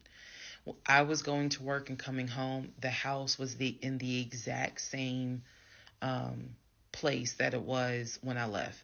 Nothing in the kitchen had been moved. Nothing in the refrigerator had been moved, which led me to believe that he had not left the bed from the time I left to go to work until the time I came home. At this point in time, he's drinking Powerades like it's water. I mean, I'm buying cases of Powerades. And that seemed to be the only thing that he was taking in. So if he was a 3X when I met him, he's probably at a 1X, maybe a 2X, depending on the clothes. He's lost a lot of weight because he's not eating. So that's the reason why I say he wasn't faking whatever was going on. I think the issue with his knee was a symptom. That was not some football injury. That was not, I hit it at work. It wasn't that. Something else was going on. I had kept asking him to, let me know when you have a doctor's appointment. I'm going to go with you. I'm going to go with you. And he just kept saying the doctor, he's calling the doctor, and the doctor told him to just keep icing the knee. But I knew better. What was happening was I didn't care because of all the stuff I was finding out. So, beginning of June, he is in the bed, sleep, and I get his phone. I ain't gonna lie. I got his phone. He had a work phone and he had a personal phone. It was the work phone that he had from the condiment company that apparently was never turned in. Follow me. It'll all come out. So he still had the work phone. It was deactivated. But he did not wipe the phone, if y'all know what I mean. Take all the data off. He did not do that. So I look through the phone and I see this would have been text messages. Text messages between him and a woman named Peaches. I go back to the beginning of the text messages. This is on the work phone. This is the beginning of June of 2021. I go back to the text messages the beginning of the text messages between him and Peaches. Yes, that was her name, Peaches. I'm reading the thread because he's knocked out sleep. So I'm in the bathroom with the door locked, reading the thread. And what I can tell is that he met Peaches on POF. If you don't know what POF is, it is Plenty of Fish, a dating website. He met Peaches. I saw the messages in June, so he met Peaches around February. Met Peaches from POF. And apparently Peaches was, there's no nice way to say it. Apparently Peaches was a prostitute. So, and the reason why I say that is because in the text messages, she's listing the prices. So he asked for a hand job. This is in the text messages. She told him it would be like $40. He asked how much would it be for oral. She said it would be $60, because it was $60 and $80. One was the price with a condom, one was the price without one. So no messages after that. She sent a picture, he sent a picture. No messages after that. So in other words, these messages were not back to back every single day. There's breaks in between the messages. So like a message was in March, the next message is in April. A message in April, next message is like 2 weeks later. So he's asking her the prices. Next message I see would have been from a few weeks prior to the date of this. So this was the beginning of June. The message is from sometime beginning of May, where he is thanking her and says to her, thank you so much. That was really great. I hope I can see you again. Then there's messages where she said, hey, basically she was at a new spot. She must have moved. So he said, okay, I'm going to come through. I'm going to come see you. He's asking her to confirm the address. He was like, is it the house with the brown trash can with a white car in the front? She says, yes. So I'm thinking he was actually in front of the house when he's texting these messages. Then again, he does whatever he does, and he sends her a message a few hours later saying, thank you. That was great. I'm reading all this. And I will tell you guys something that you may or may not understand. Some women may or may not understand it. The cheating didn't even faze me. Didn't even faze me. I didn't cry.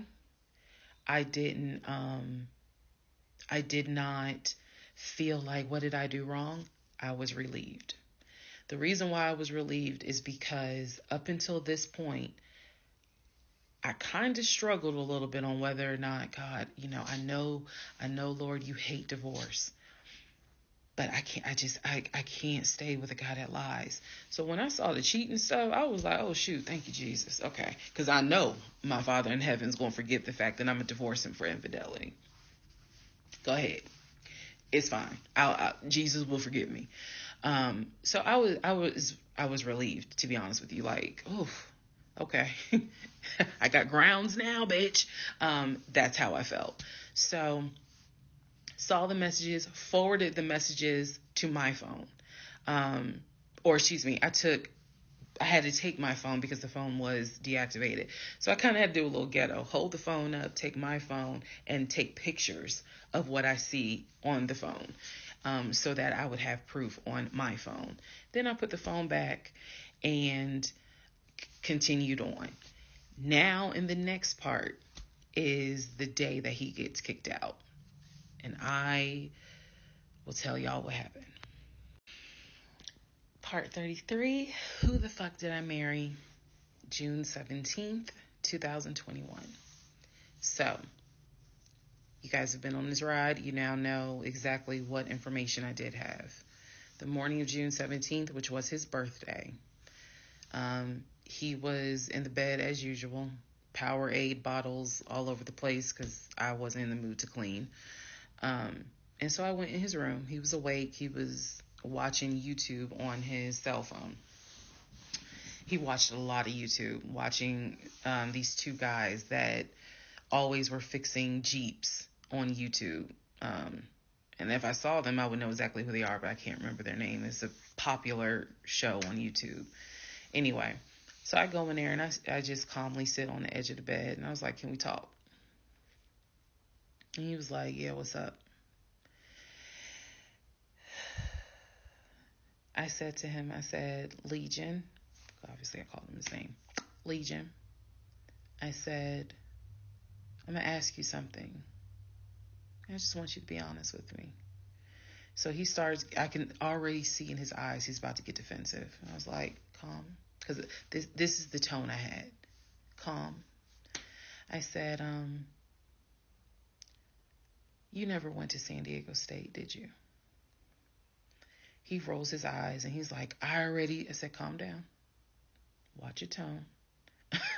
I said, you never went to San Diego State. I said, you never lived in California, did you? And he said, of course I lived in California. He's like, I fucking showed you the house I had in California. He said, and I told you about San Diego State. I was a private citizen. My dad paid for me to be a private citizen. And I said, okay. I said, I called San Diego State. And he looked at me. His eyes were like empty. Like he wasn't shocked. He wasn't like, oh my God. He was just more like, okay. I said, they have no record of you. I said, they have no record because you never went. You never been to California. So at this point, I'm very calm. And I'm just stating, I said, you never been to California. I said, I bet you've only lived in Georgia, Pennsylvania, and Rhode Island. At this point, now there's a little emotion behind the eyes. And I said, I don't think that this is going to work. And he said, what, the marriage? He was like, so what you saying? You don't want to be married to me anymore? And I said, I don't want to be married to you anymore. I said, we need to go our separate ways. We tried, but we need to go our separate ways. The way that I am talking to you all is exactly how I was talking to him. And so he was like, that's not what marriage is. Marriage is, you have to fight for what you want. I said, I don't want this. And I don't want to fight for it. I said, I don't want you, and I don't want this. And so he was like, I'm not giving up on the two of us. I said, you don't have a choice. I said, I think that you should call your brother or your sister now. And I think that you need to pack a bag. And I think you need to get the fuck out my house. And he was like, I don't really have time for this. I don't feel well. I said, I don't care. You need to get out of my house. Again, the way I know y'all are going to be like, she's so dramatic. And I am actually a very dramatic person. But the way that I'm talking to you guys on this video is exactly how I was talking to him in the beginning of how this started. So I said, you need to call your brother, or call your sister because she's in Douglasville, and you need to go stay there. You need to get out this house today. Basically what happened was, at first, he refused. He wasn't moving fast enough for me. And so he called his aunt. And his aunt was on speakerphone. Let me preface that. She was on speakerphone. And so she was like, what's going on? And he was like, my wife don't want me no more. She claimed that I be lying to her. I ain't never lied to her. When I heard this, what's the analogy I can give y'all? When I heard him say to his aunt, I ain't never lied to her before, something in me snapped. The best analogy I can give you, do y'all remember that movie Carrie? When she was at the prom and everyone was laughing at her. The blood had fallen down on her. And there was a moment where her eyes just went wild. And you knew something was about to happen. You just didn't know what. But y'all had pushed her too far. When he said to his aunt, I ain't never lied to her, I snapped. The calmness left. The amount of rage that was in me. I could have fought every member of the Kansas City Chiefs and beat every last one of their asses. I could have fought every member on the Atlanta Falcons and beat every last one of their asses. I'm not a violent person, but I was there. That statement, I ain't never lied to her, took me there. I went off. I went off. I went off so bad that first of all, every part of me was shaking. I called my mom. My mom was on speakerphone, and she's in Arkansas. My mom's a praying woman. I was cussing like a sailor. My mom finally said, put him on the phone. So I gave him the phone, and I'm standing there, and I'm looking around the room.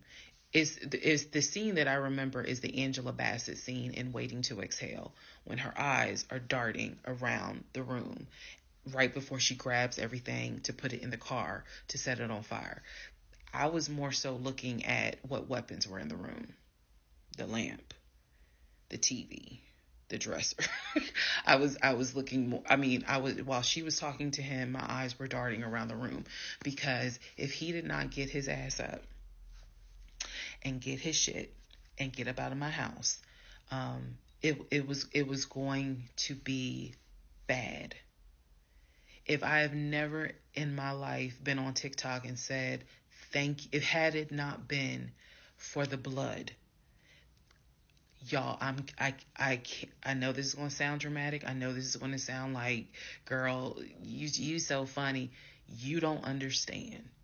Had it not been for the Lord on my side, had it not been for the fact that I know I got a praying mother, I know I had a praying aunt, I know I've had a praying grandmother in heaven, because I'm telling you, I clearly saw what was getting ready to happen had he not gotten up, got his shit, and got out of my house.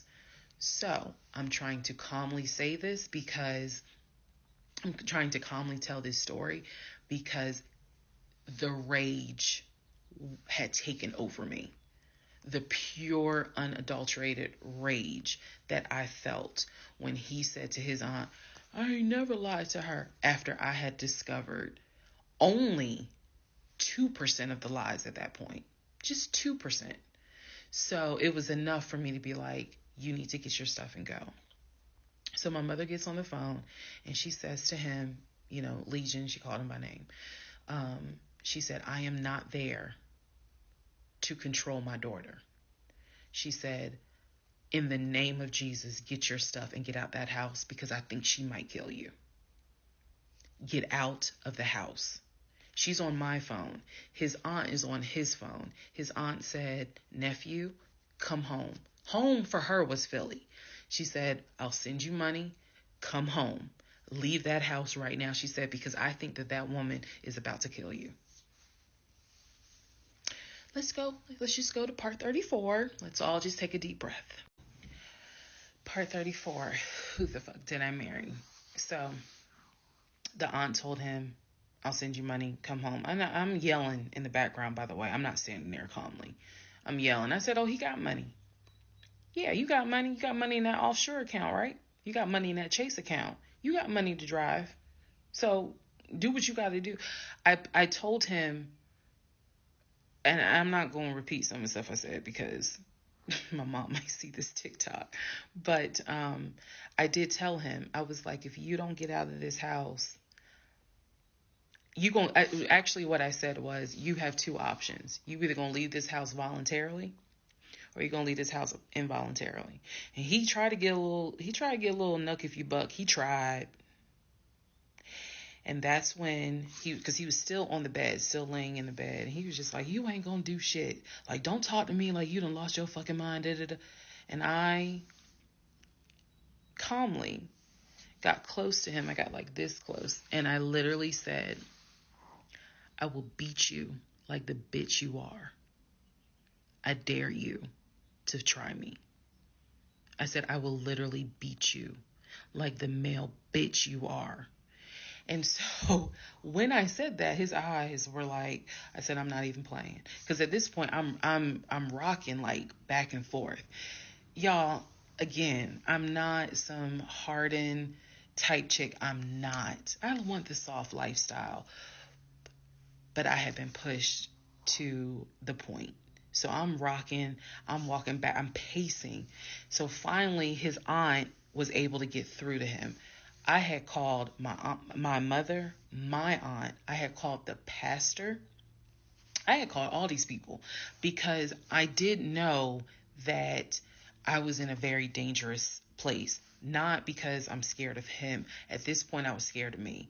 I don't know if this has ever happened to someone where you know yourself. You know that you got a line. I was over that line. So I had enough wherewithal to be like, okay, you're probably going to go to jail today. You're probably going to go to jail. You probably ain't going to have that job in the morning. Like, I was there.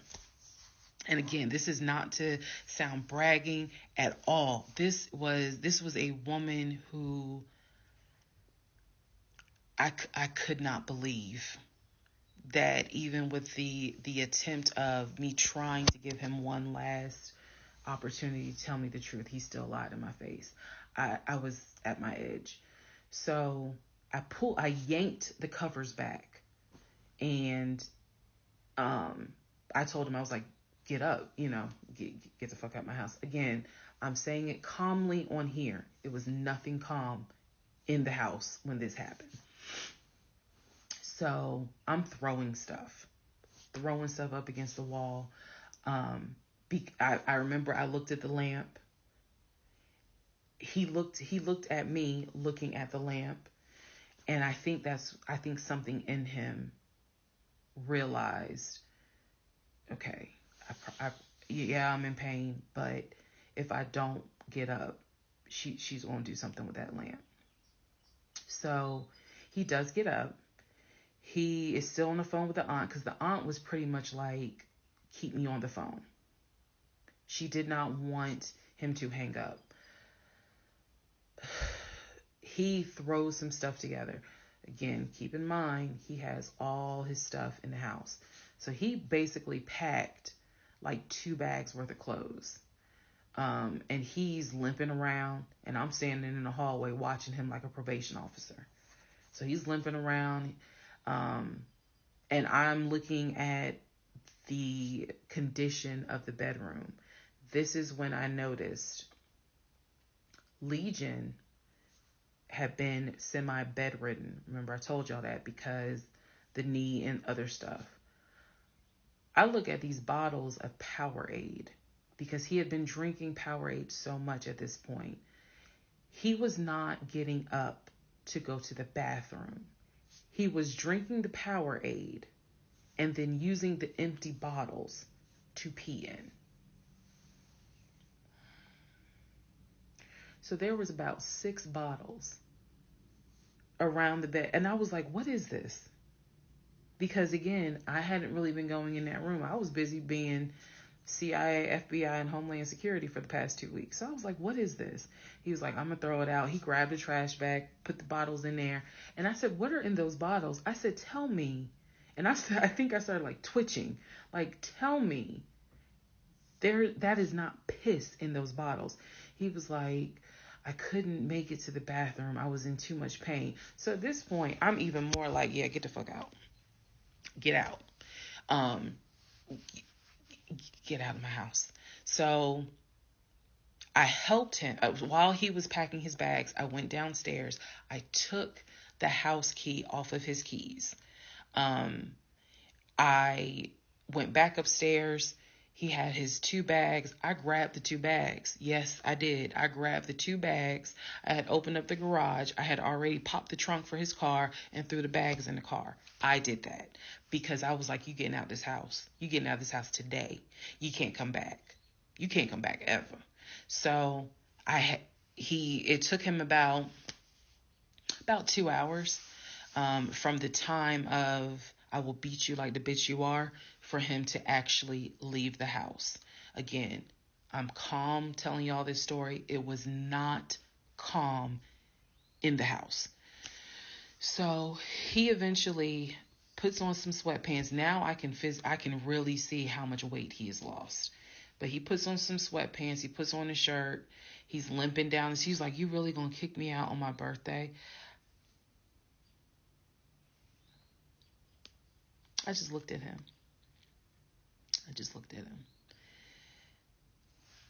Opened the door. He went through the garage, got into his car, called, his aunt was still on the phone, and she was like, I'm going to send you some money. And that's the part I was like, clearly he has the money. Like, you ain't got to send him money. He doesn't even have to go to Philly. He can just go get a hotel for now. I don't care what he does. He just got to leave his house. So he ends up getting in the car, driving off. My mom calls, and she's just like, is he still there? I said, no. I had not told her what all he had lied about. Even in the midst of me being angry and me going off, I never told him that I spoke to the ex-wife. I never told him I knew he was lying about the stepdaughter, because then he would have asked how, what makes you say that? So I did keep my word. I never told him I spoke to her. So he eventually left. I text a friend of mine. I text my landlord. I said, I have an emergency. I need to know if it is okay to get the locks changed. Landlord was like, that's fine. My landlord was super cool. Shout out to Mr. Patel. I went to Home Depot, bought brand new locks, text a friend of mine, asked him, when you get off work, can you please come by my house? I need the locks changed today. So he was like, oh, okay, what's going on? I said, I'll explain it later. So to give you a timeline of June 17th, when I asked him about San Diego State and I told him that I know you've never even been to California, that was about 8:30, 9 o'clock in the morning. By the time he left the house, it was maybe going on noon, 1 o'clock. So this happened pretty quickly. If you're wondering why did you even ask him, I already knew that I wanted out. I knew that. But for some reason, a part of me was like, let's just see if he'll be honest just one last time. And he wasn't. And it sent me into a rage. And then he lied to his aunt saying, I ain't never lied to her. And that sent me over the edge. So by 1 o'clock, by 1:30, he was gone. By 2:30, I had done a pretty good job of cleaning up the bedroom. He had thrown away the Powerade bottles. So I didn't have to touch those. I stripped the sheets. Anything that he touched in that bedroom, I stripped the sheets, threw them in the trash bag, threw them out in the trash can. And so most of this was adrenaline. Adrenaline was pushed because I hate packing. I hate doing all that stuff. I went on Amazon. I ordered oversized, large tote bags because I was packing up all his shit. Part 35. Who the fuck did I marry? So I packed up all his stuff. Okay. The reason why I packed up all his stuff is because I had a 3-bedroom, 2.5-bath townhome. One room was the guest room. Obviously, there was a master bedroom. And then we had a TV room that he had made like his Philadelphia Eagles man cave. I was going to put everything that belonged to him, pack it up, and put it in the TV room because the plan should have been that he's going to come back and get all his stuff. Okay, so that's why I did it. And honestly, it just felt good to pack up his stuff and go through it freely, because when he packed in a hurry, he left obviously really important things. He left all his Invicta watches. He left all his WWE championship belts. And if you know anything about WWE championship belts, you know those things are expensive. He left all his Jordans. He left suits. He left Cole Haan shoes. He left all that because it was such a hurry for him to leave. So all that was still in my house. So around 2:30, I think I wasn't even at a place where I could start crying. I was just too angry, still shaking, packing everything up. One of the things that he left is a photo album with all the pictures of his mom and dad and his siblings growing up. Now, I had the thought of I was going to have a burn party and I was going to put it on Facebook Live. I was going to burn it with my friends and drink and dance and play music. But it's his deceased parents. I do have a heart. So I put that somewhere special, meaning I put it up in the closet. He had told me that he was going to come back and get his stuff. And so I just did not, I didn't throw anything out unless it was like something I knew was trash. Other than that, I put everything up and kept it, in the TV room. So that's June 17th. Also on June 17th, I had already ordered his birthday cake. I had ordered the birthday cake like the end of May because it was like a special birthday cake. So I also had to go get the birthday cake from the bakery in East Point. And I took it to my family's house and we ate it. Yes, I had left the house, went to my family's house, filled them in, my aunt, my little cousin, and my grandfather, because my mom was in Arkansas. So went over to their house, filled them in on what was going on. They could not believe it. Although my grandfather then told me, he said, he ain't look like he was a football player. He was like, I ain't want to say nothing, but he ain't look like he was a football player. Gotta love grandparents. So we ate his birthday cake. Went back home. The friend that I had called came, changed all the locks, I changed the security codes. Effectively, he would not have been able to get in that house. So that is what happened on June 17th. So now we can fast forward. He would text me and he would call me that he got to Philly. Apparently he left Georgia and immediately went to Philly. So he immediately went to Philly, and he did text me and said that he made it to Philly and he was staying at his aunt's house. I know that this is a short part. That's okay, because what we're doing now is I went through how we met. I went through how we dated. I went through how we got married. Now I'm taking you all to June 17th. The week after June 17th, he's in Philly. He still would call me. He still would text me. The conversations we were having the week after June 17th, so this would be June 18th up to the 24th. The conversations we are having had to do with divorce. So who's going to file? And he was like, well, I don't want a divorce, so I'm going to fight you on it. Are you? Really? Are you going to fight me on the divorce? I didn't know anything about filing for divorce. But I refused to stay in a place of ignorance. So I went online. There's a website that you can go to where you pay like a $200, $239 fee, and you fill out basic information, and you choose your state. And they will but they will make all your documents. All you got to do is print it out and take it to the court. And it is step-by-step directions. We didn't have any property with each other. We didn't have any kids with each other. So by the state of Georgia's standards, this should be an uncontested divorce. So the conversation that last week, the week of June 18th to the 24th, was about divorce. What stuff do you want to keep? Well, I'm going to come and get all my stuff. I just don't understand why you couldn't talk to me about it. I said, there's no room for talking because you've been lying to me since day one. But even still, keep in mind, as of June 17th, June 18th, June 19th, I did not know what I know now. So the lies were really only like 5% of the whole story. So June 24th or 25th is when I had printed my documents. And I'm laughing because at this point in time, I've read y'all's comments about how that man will print out stuff. I know.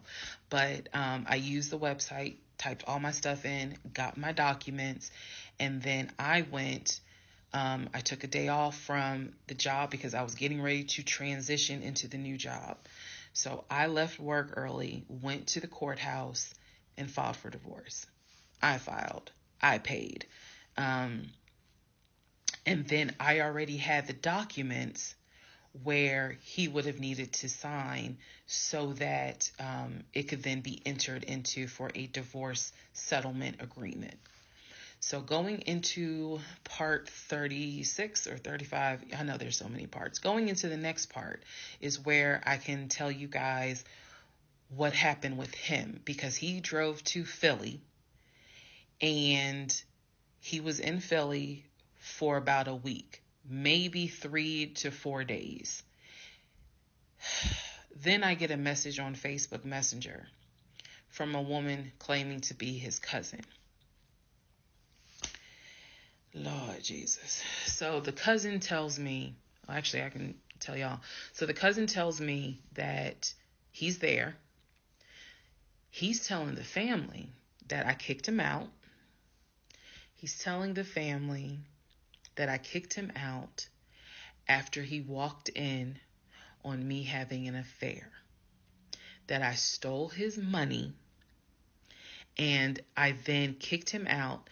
And the man I was having an affair with, he said, was a law enforcement officer who used his duty weapon to threaten him to get out the house. This is what he told his family.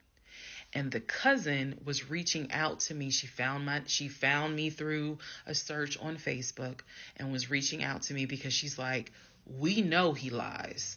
So I'm just trying to figure out is this true? Because he's up here asking us for money, asking to stay on our couches.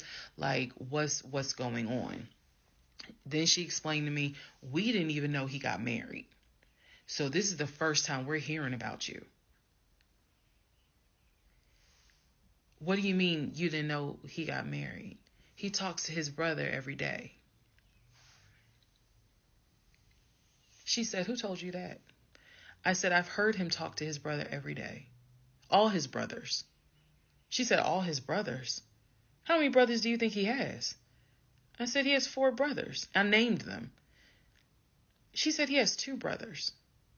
She said, he has the twin and he has the older brother. I said, twin? Who is the twin? Welcome to the next part where we discover the real family tree. Part 36, who the fuck did I marry? The family tree. Please fasten your seatbelts and put the tray tables in the upright position. Let's go.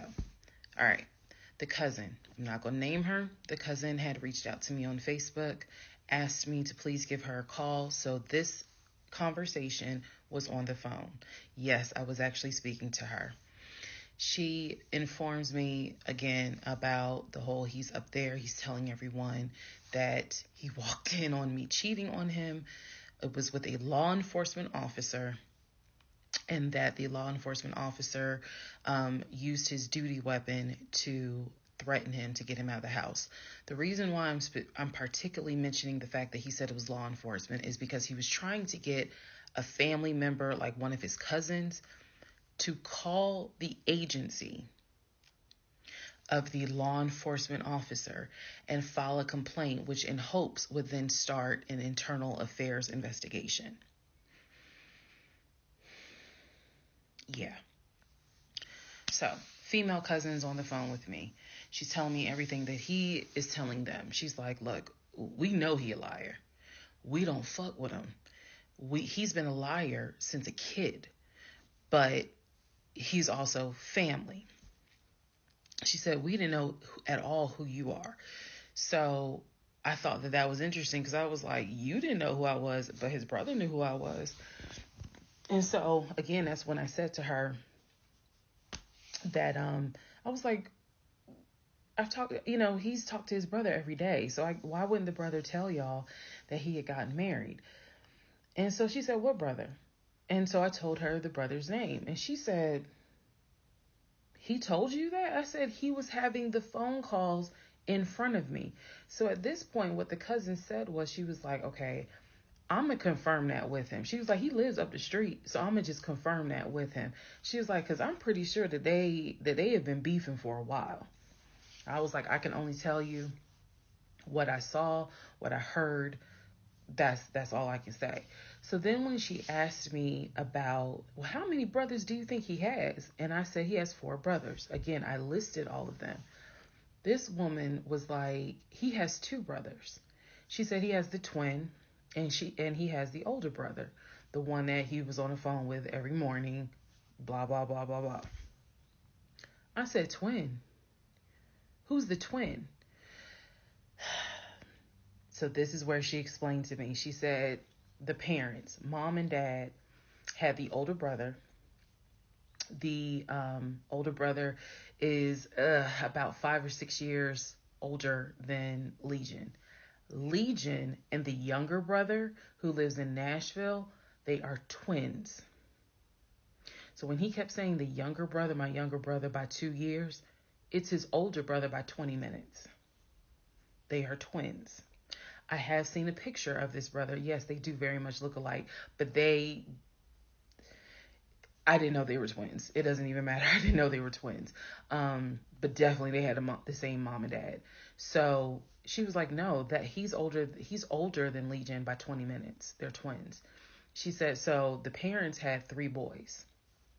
Brother in Philly, the older brother, and the twins. She was like, who the hell are these sisters that you're talking about? So I tell her, I was like, Shantae and Kim. She said, I don't know who Shantae is. She said, Kim is my daughter. Kim is not his sister. Kim is my daughter. And she said, that's his cousin. She was like, and they haven't spoken in about 20 years. So, no, that's not his sister. He does not have any sisters. And I said, well, then what about the other two brothers? She was like, what other two brothers? I said, the brothers from his dad. She was like, you mean to tell me this man is going around telling people, I know somebody's going to quote Nicki Minaj, lying on your dead mama, but try not to. She says, you mean to tell me this man is walking around lying on his dad, saying that his dad had kids outside of his mom? And I kind of stuttered, like, yeah. She was like, he does not. She said, I have no idea who those two men are.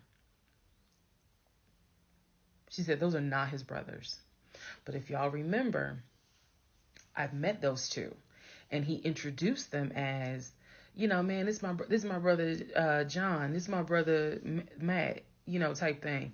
And so they both were like, oh, my sister, it's good to meet you. It's good to meet you. Remember that, because obviously I do eventually talk to those two men again. So she says to me, the family tree is mom and dad, the three sons. She was like, there are no sisters. She said, I don't have a clue who Shantae is. She said, Kim is my daughter, so that's just their cousin. But again, they ain't spoken 20 years. I said, okay. And then there was the grandmother. She said, yeah. She named the grandmother. She was like, yeah, she died in like 2008. I said, yeah, he told me that she died in 2020.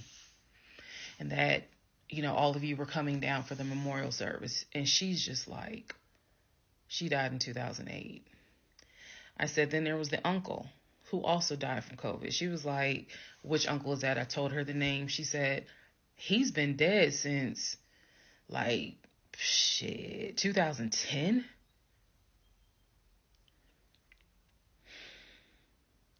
I said, okay, what about the cousin nicknamed Junebug?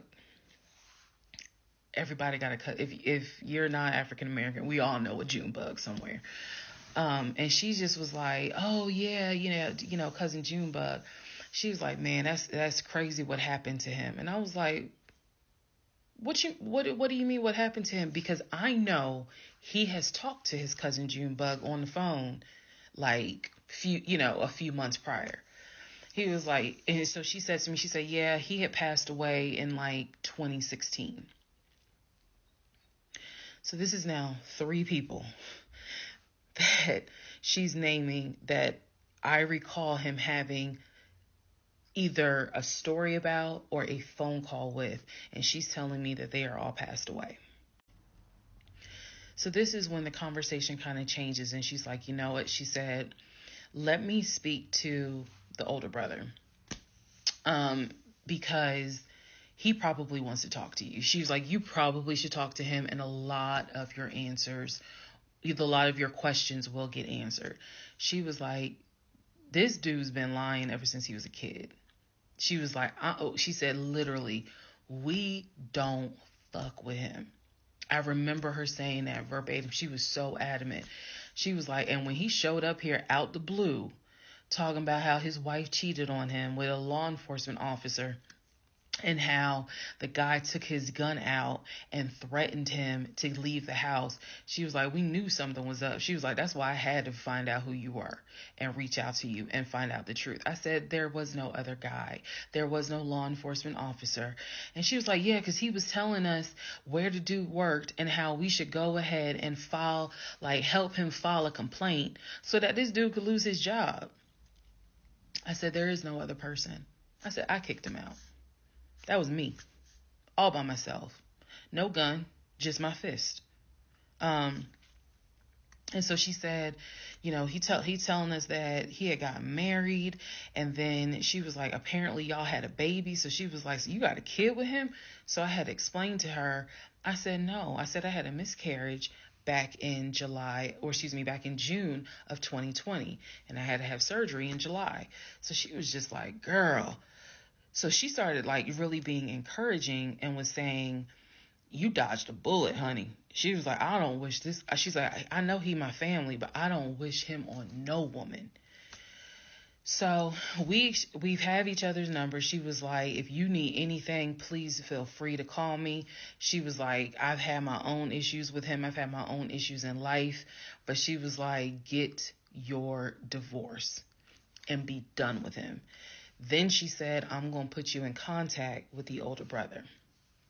Next part is me finally talking to the older brother that he had been talking to every morning. Part 37, who the fuck did I marry? So at this point in time, I have filed for divorce. I paid for the filing fee. I'm representing myself pro se, and it should be an uncontested divorce.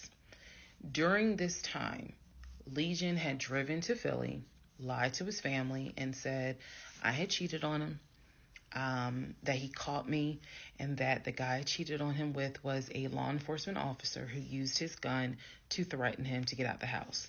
None of that was true. At some point while he was in Philly, he ran out of options in terms of where he could stay.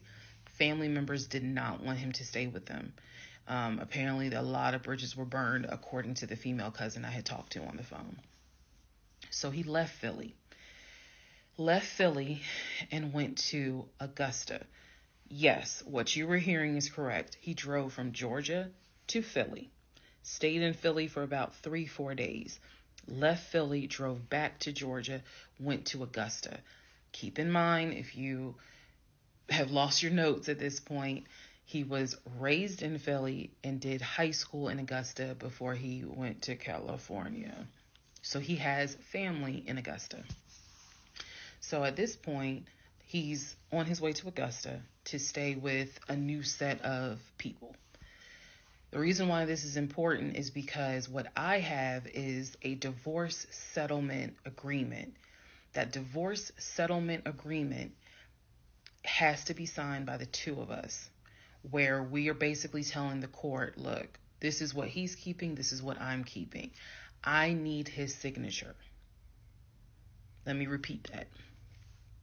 I need his signature because I wanted a very quick and painless divorce, as much as it could be. So by this time, this is now around June 25th. So around June 25th, he's now in Augusta. He had left the house June 17th. So between June 17th and June 24th is the trip to Philly, then leaving Philly, coming to Augusta. My aunt and my little cousin get in the car with me, and I drive to Augusta with a rag on my head, some sweatpants, and a tank top because it's July, so it's hot. But we ride to Augusta.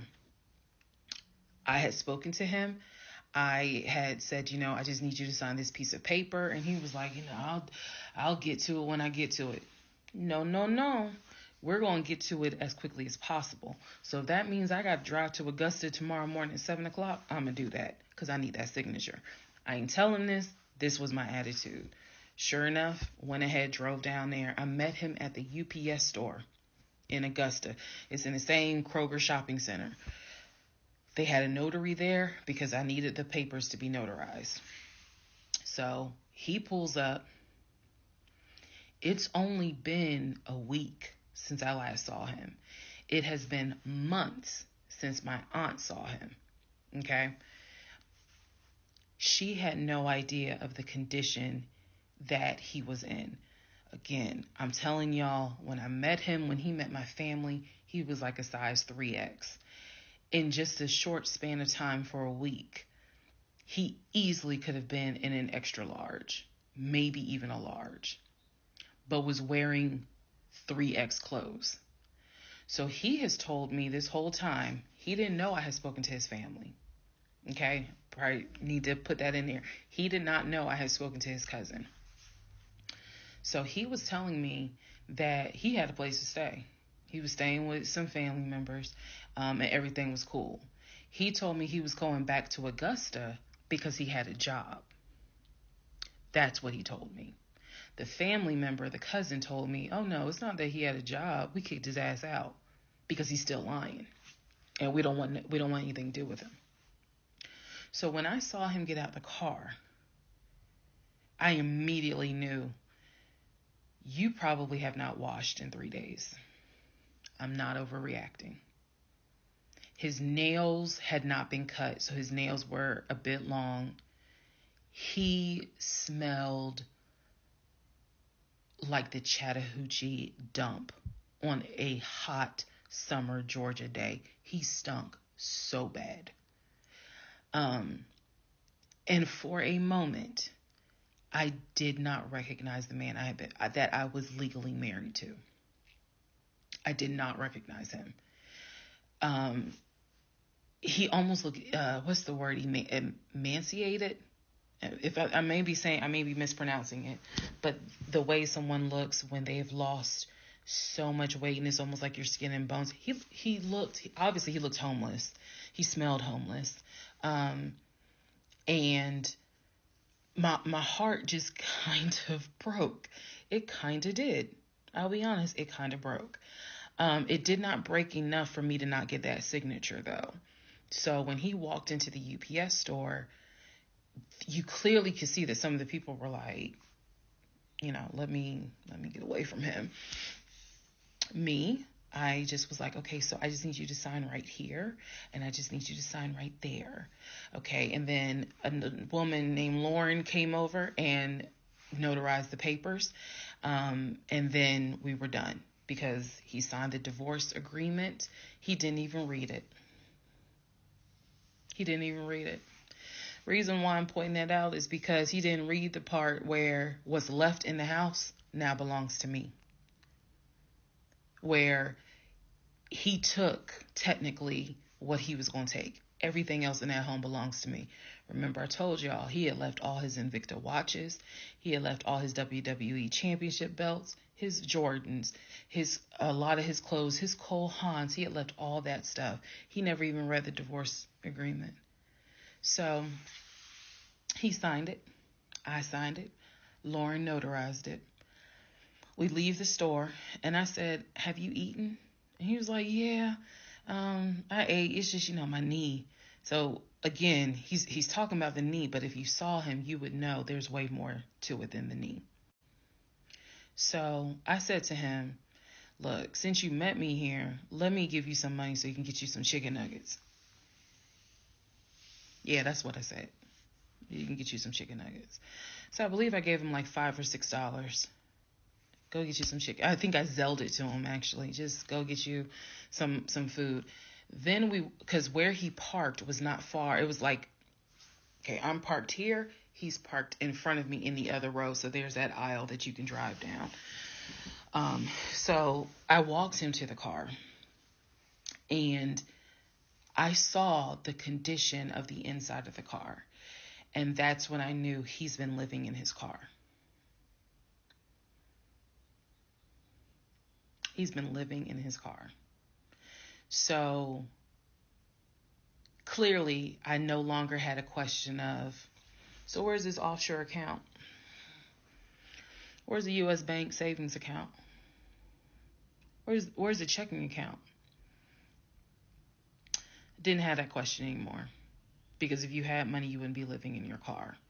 You would not be in the same clothes that you were in when you left my house on June 17th. And this is now June 25th.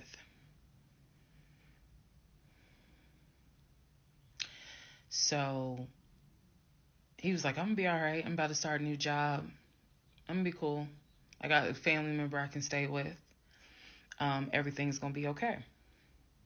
All right. I said, "I will let you know when the divorce is granted." I said, "I will send you a copy of the divorce decree." And he was like, "Okay." He said, "Well, how long you think that's going to take?" I said, "I'm not sure." I thought I had to wait 30 days before I could file the divorce agreement settlement form, and then the judge would grant it in 30 days. So basically, this is like June 25th. I'm looking at the end of August that it would take for the divorce to be granted, assuming there were no hiccups, assuming he didn't decide he was going to pull a fast one. So I told him, I was like, I'm going to file this, and then once we get the divorce decree, I'll send you a copy. He said, okay. He got in his car. I got in my car. I drove all the way back home, and he went to wherever he went. Next part is the next series of lies that I was faced with. All right, part 38 of Who the Fuck Did I Marry? I'm going to call this housekeeping and missing pieces. So, housekeeping. First and foremost, as much as I know you all have enjoyed this series, and some of you have told me how entertaining you have found it, the story will be done this weekend. So, in other words, I don't care how many parts I gotta film, it will be done this weekend. We're not gonna drag it into the new week.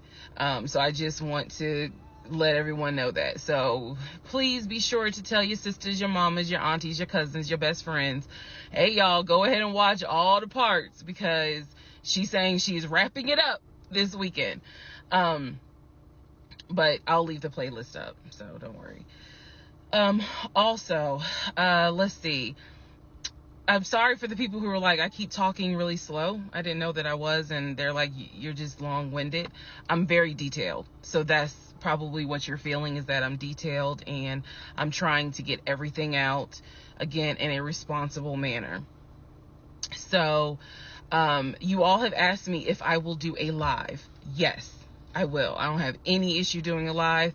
I feel like if you're going to put the story out there, you know you're going to get questions. So if you stand on business and you stand on what you said, do the live. So yes, I will do a live, and I will let you all know when I'm gonna do a live. So it won't just be some random shit. I will actually do a live and let everyone know. So that way, if you have questions, bring them.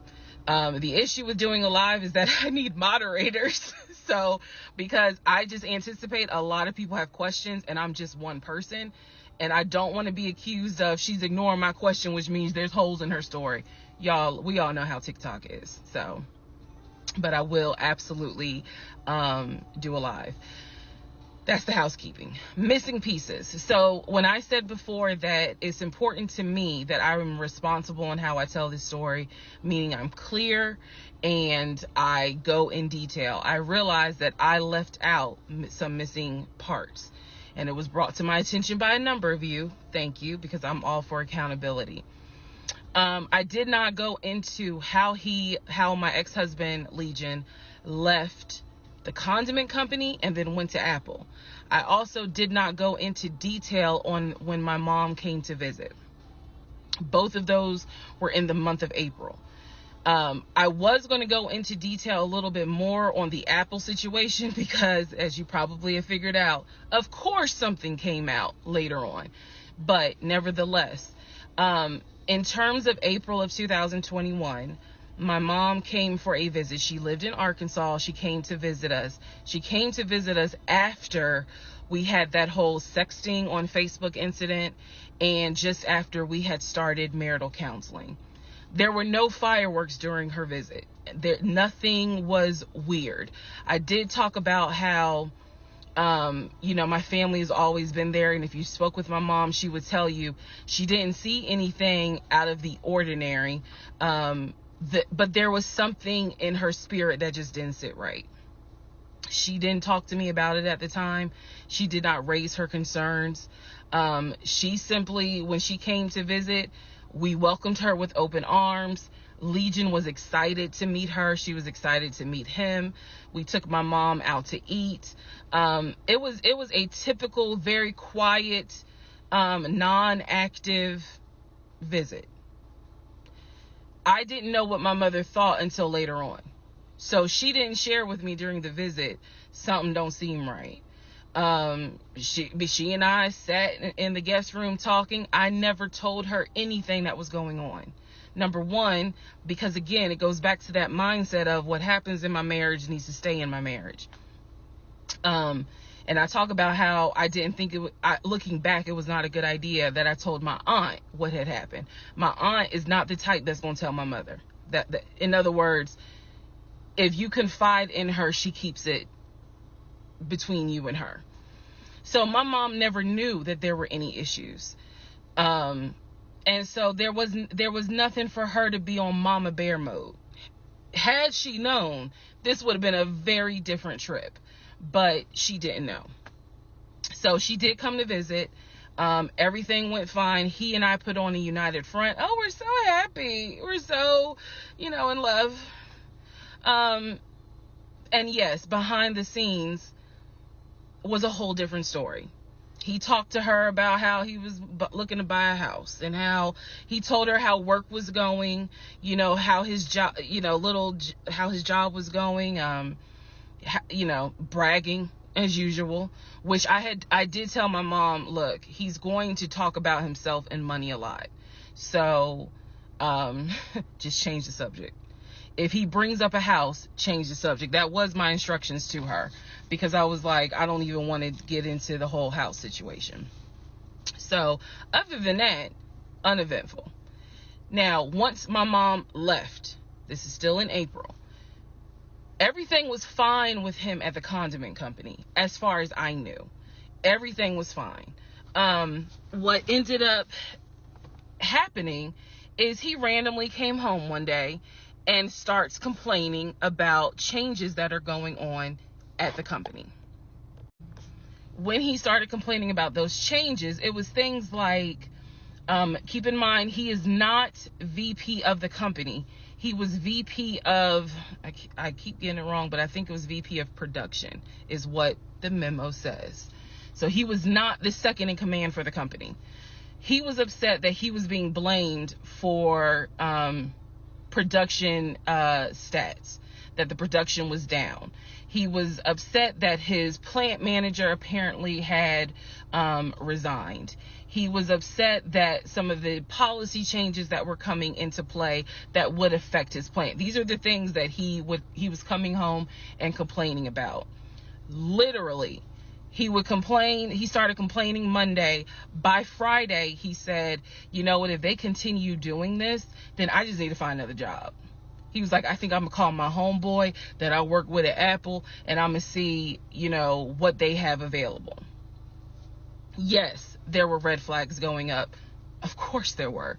At this point, we're not even dealing with United Nations of red flags. We are dealing with the Olympics. We are dealing with the parade of all nations. Everybody got a red flag. So when he said that, I was kind of like, okay, because I had become numb to all the antics that he did. I was numb to it. So he literally said, I think I'm going to call my homeboy and I'm going to see what's at Apple. My response to him was, well, what about your salary?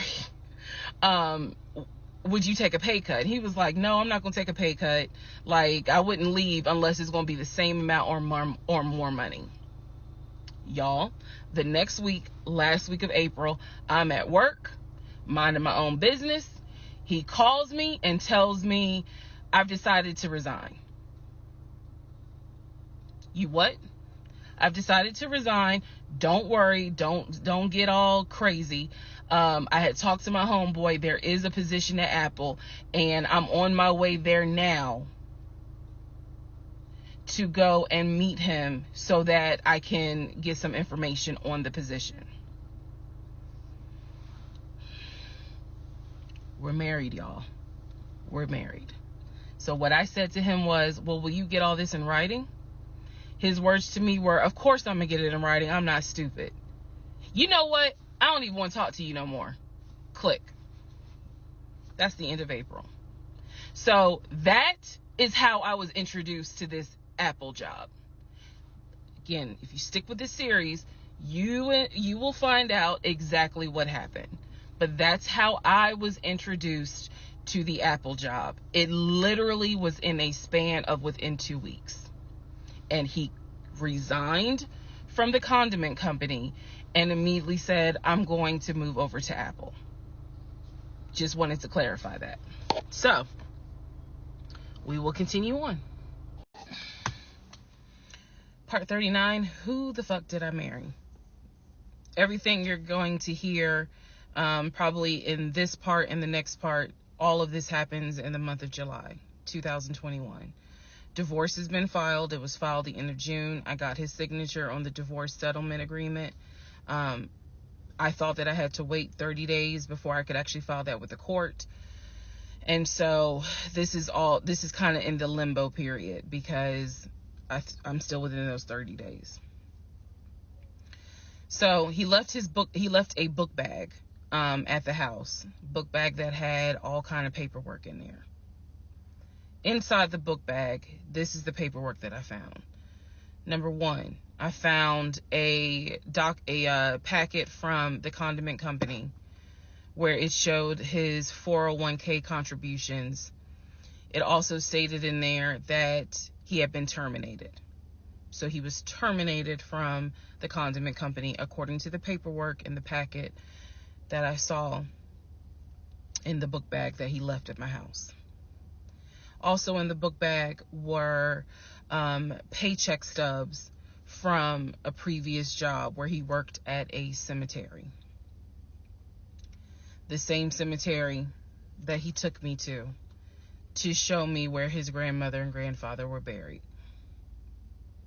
So let's go ahead. I'll do this video and say this is what he told me. This is what I confirmed. He told me his grandmother and grandfather were buried there. He showed me a headstone with a family name on it. If you go back in previous parts, I talk about it. The truth is they are not buried there. He is of no relation to the people who are buried at that particular gravesite. Only reason why he knew about it is because he had worked there. Also in the book bag, it was a copy of a driver's license that he had. The address on the driver's license, now this I still don't have an answer to, but the address on the driver's license was the same address as the cemetery, because I looked it up on Google. Also in the book bag was paperwork from another construction company job, meaning it was paycheck stubs from another construction company here in Atlanta that he had worked for. It did not have dates on it, so I don't know when he worked for the construction company. Also in the book bag paperwork was unemployment paperwork. So it looked like he had been receiving unemployment just before I met him. I met him in March. It looked like he had been receiving unemployment January and February. So once again, let's confirm. He did not work for the condiment company for 6 to 7 years. Also in there were scraps of paper from a temp agency where it was information on the job that he had been placed at. Where was that job? The condiment company. He would be a forklift /loader is what it said. So I interpret that to mean he can drive a forklift, but he would have been loading up the 18-wheelers for them to go out to their deliveries. Also in this book bag was paperwork from Clayton County courts, I believe, for a weekend, what is it called? A weekender jail. It was like a weekender jail receipt. So I had to do some research. So apparently what that means is that there is an option where if you have a job, let's say you were sentenced to 60 days in jail, but you have a full-time job. Apparently the court can say, okay, you'll go to jail on the weekends. So in other words, you have to report to the jail on Friday at 5:00. And you'll be there Friday, Saturday, Sunday. You will get out Sunday at 6:00. Apparently that's actually a real thing. So what was in the book bag were multiple yellow receipts for different weekends that he had to report and get out of jail. Last but not least, there were some additional pictures, and then there were some, and when I say pictures, I'm talking about family photos. And then there was another additional copy of his driver's license with the Douglasville address. I looked up that address. The name associated with that address was the same name as the ex-girlfriend that he had in between the ex-wife and me. If you go back to the video where I talk about the conversation I had with the ex-wife, she tells me that the address was going to come back to the ex-girlfriend.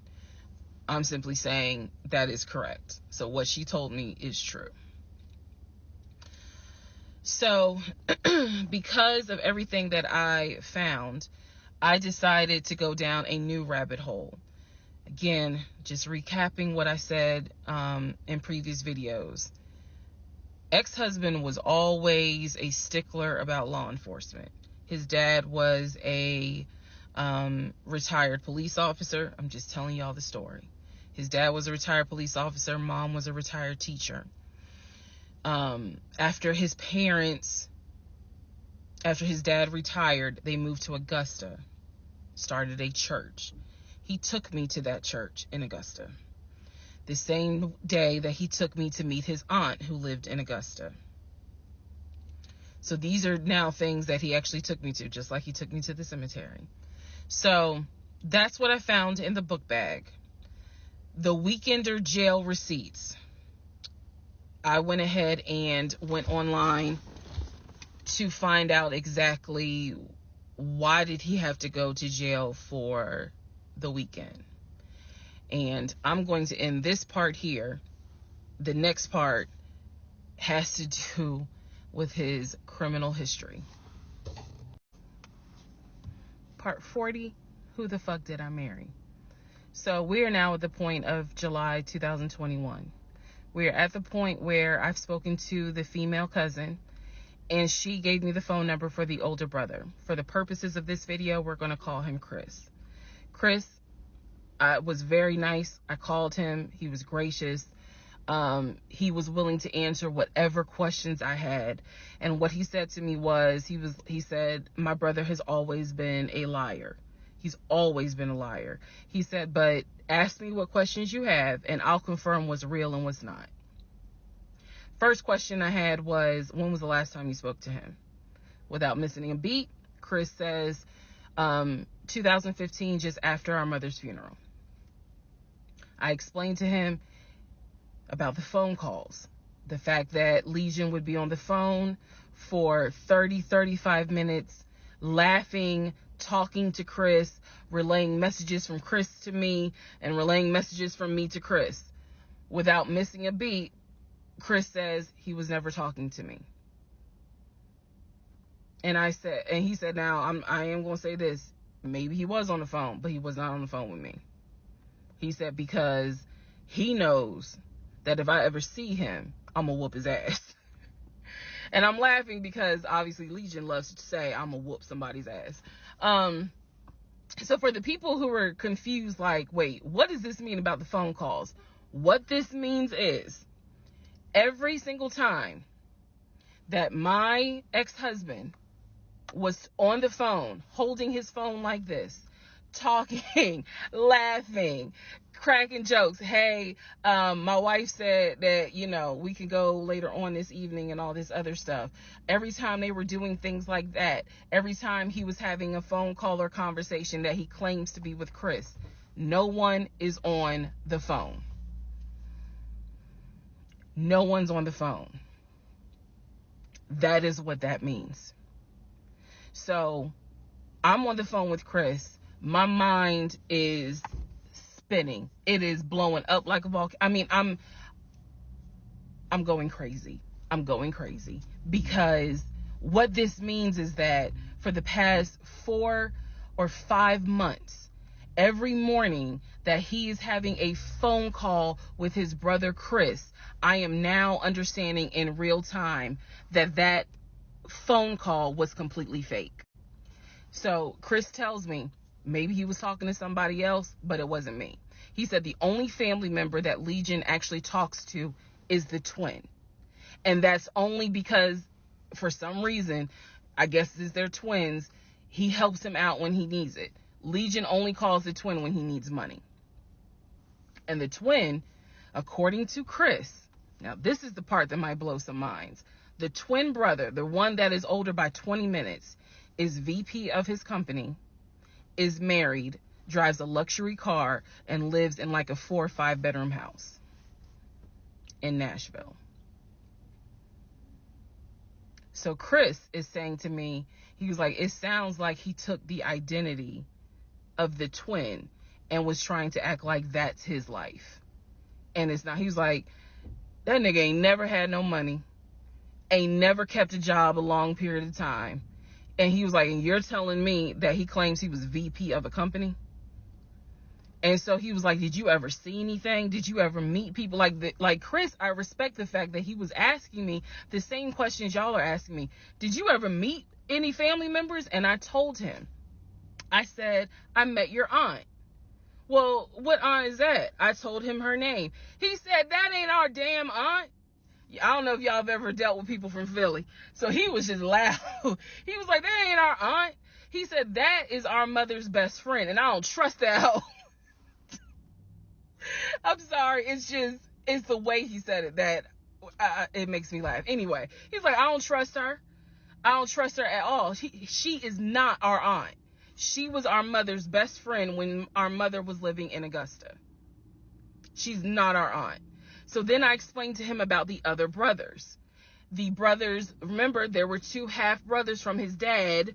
One lived in Baltimore, one lived in Augusta. Chris is on the phone saying, I don't know who them niggas are. They ain't related to us. He said, our dad never had other kids. He was like, so you mean to tell me this nigga going around telling people that our dad had kids on our mom? And I said to him, well, the way he actually put it is that the 2 brothers came before y'all. He was like, hell no. No.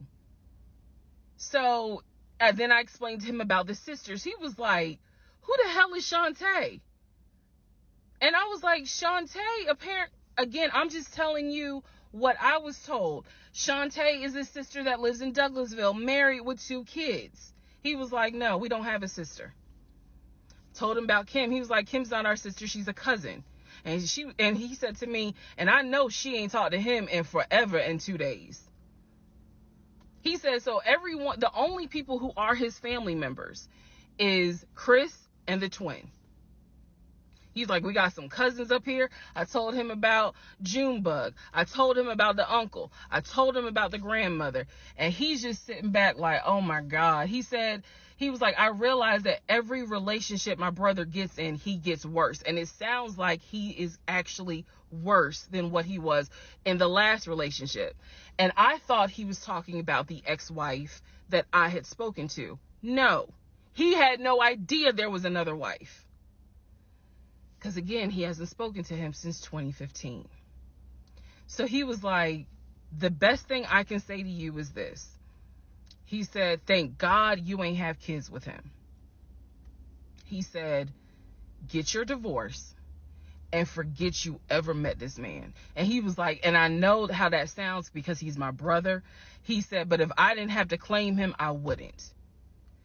And I said to him something that I should have probably said in this whole TikTok series. This is not someone that you forget. This is not a situation that, man, I don't even remember him. No. What I don't remember is the version of myself before I met him, because nothing so far has turned out to be true. The only thing that Chris was able to tell me is true is that, number one, yes, there is a brother in Philly, him. Yes, there is a brother in Nashville, the twin. Yes, both parents are deceased. That is what I was told from the beginning. Those pieces of information are true. The grandmother did die in 2008. He was like, no, she definitely didn't die in 2020. I told him how I found the obituary. And so he was like, and the uncle, he said, which uncle is he talking about? Because if you guys remember, back in one of the parts, I talk about where he said his uncle was giving him advice on why he should not open up his savings account to let me see it. He would not let me see it. And so I'm telling Chris about the uncle, and he was like, that uncle been dead for years. I told him about Junebug. He said, Junebug been dead for years. And I said, Chris, he was having conversations with Junebug on the phone in front of me. He was like, it wasn't Junebug. He said, it sounds like my brother was making up the conversations. He said, he definitely was making up the conversations with me. He said, hell no, I ain't gonna be on the phone at no 6 o'clock in the morning.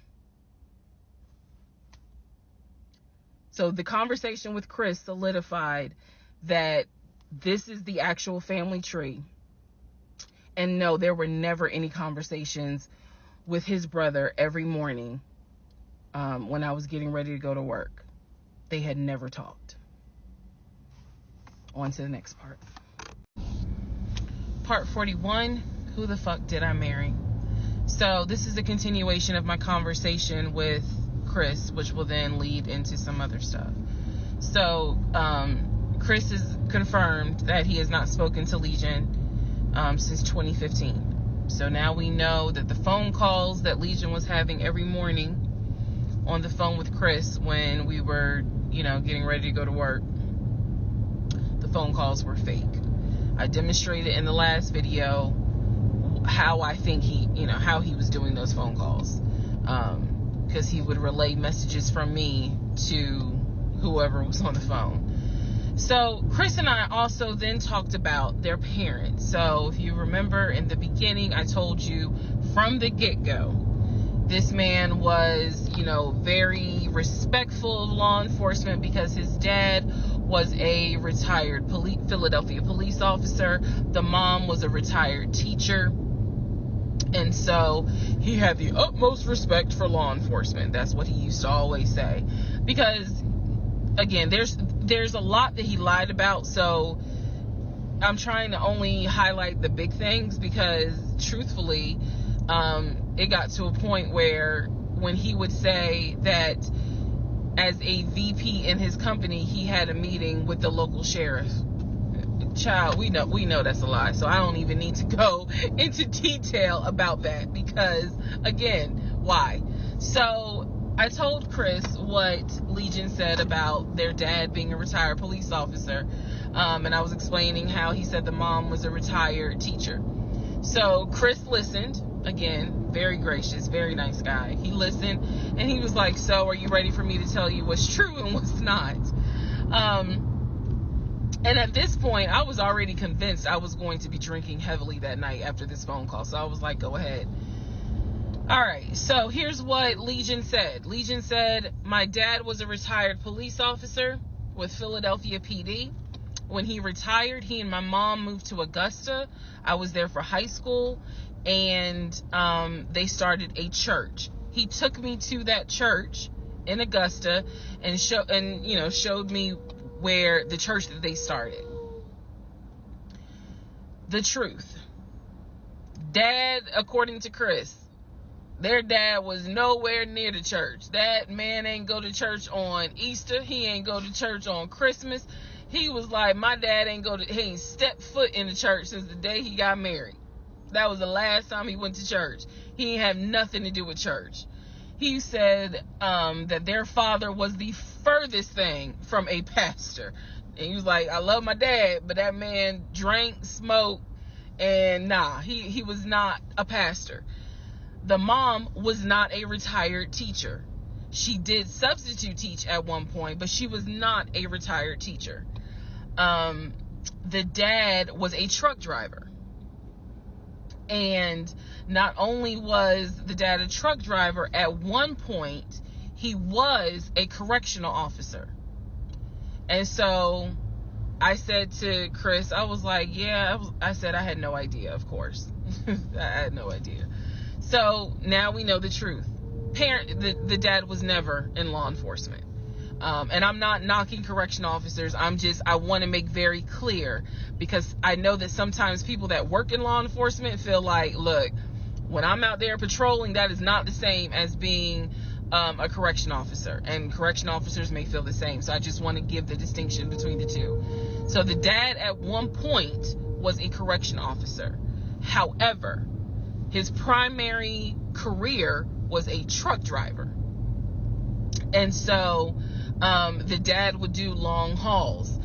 So Chris is explaining, no, he was like, now that's funny. He said, if you knew our dad, you would understand how funny that is to even insinuate that he was a pastor. And so I told him about the church that we went to. He was like, oh, okay. So he took you to a church in Augusta and told you that was our parents' church. He was like, now, our mom used to go to church, every now and then. But he said, our dad ain't been to church since the day he married mom. So the church that Legion took me to and said that his parents started that church, that was not true. So he just took me on a field trip for nothing, basically. So I told him about the weekend, because I did tell Chris where I worked. And that is when Chris said to me, because at the time I worked in a law enforcement agency. And he said to me, now how does that work? He said, because Legion, he done been in trouble a few times. And I was like, what do you mean? Because I had not yet gone online into the court system to see what type of trouble he's been in. And so he explained to me, he was like, just run his criminal history and you'll see it for yourself. He said, because I don't know all the charges, but run his criminal history. I said, okay.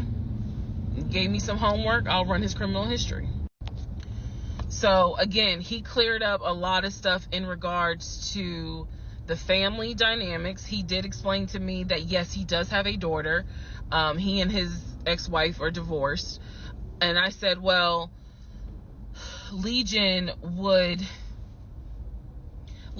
talk about the niece, meaning Chris's daughter, and would send her stuff for her birthday. And he was like, he said, I'm almost positive my brother never sent anything for my daughter's birthday. And I explained to him, I said, isn't your daughter's name Egypt? He said, no. Who the hell is Egypt? And I said, I was told that was your daughter's name. That's the reason why I'm saying the name on here, because obviously we're about to confirm that's not the daughter. So I said, I was told that's your daughter's name. I said, I went with him to Rack Room Shoes and bought shoes for what I was told was your daughter. And she lived in St. Louis with your ex-wife. He said, no. He said, my daughter and my ex-wife do not live in St. Louis. He said, I don't know who Egypt is. He was like, are you sure it wasn't for a woman? And I said, well, it was kids' shoes. And he was like, no. He said, and I told him, I said, I went to the UPS store, I mailed it, and it, they printed the label with the girl's name on it, and I'm thinking this whole time it's Legion's niece. Chris is like, I don't know who that is. That's not even the name of one of our cousins. So I have no idea, ladies and gentlemen, who my ex-husband was buying girl shoes for and had me sending them telling me it's for his niece. I have no idea. So Chris is like, yeah, he finally said to me the same thing the ex-wife said, which is pretty much whatever he told you is a lie. And I'm being honest with you guys. It is very hard to comprehend that everything is a lie. Like, there has to be something that's true. I'm like, how was he paying?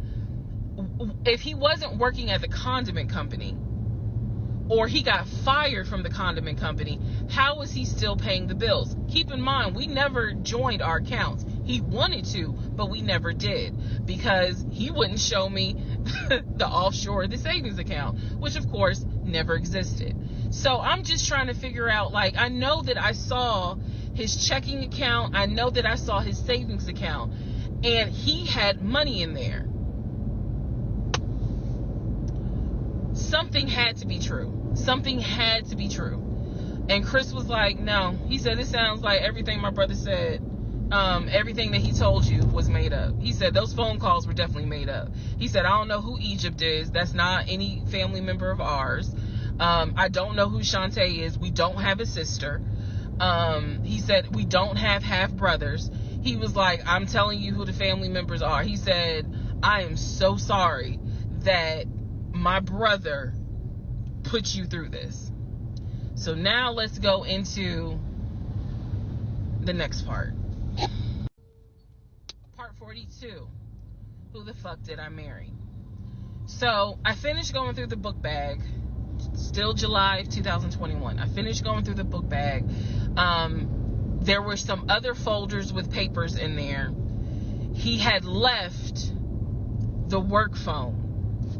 What I actually found out was that it was not a work phone. It was simply a secondary personal phone. He told me it was a work phone. I thought that the company was paying for the work phone. That's what I thought. No, because I found receipts where basically, and I didn't know this, ladies and gentlemen, I had no idea, but I found receipts where it was a prepaid phone and he's paying to add minutes to it. So it's just receipts of, you added minutes to the phone on this date, you added minutes on that date. So the work phone whole thing, that was a bold-faced lie. Obviously it was a lie, because as we now know, he was a forklift loader. So the work phone that he's been walking around with was really just a secondary phone.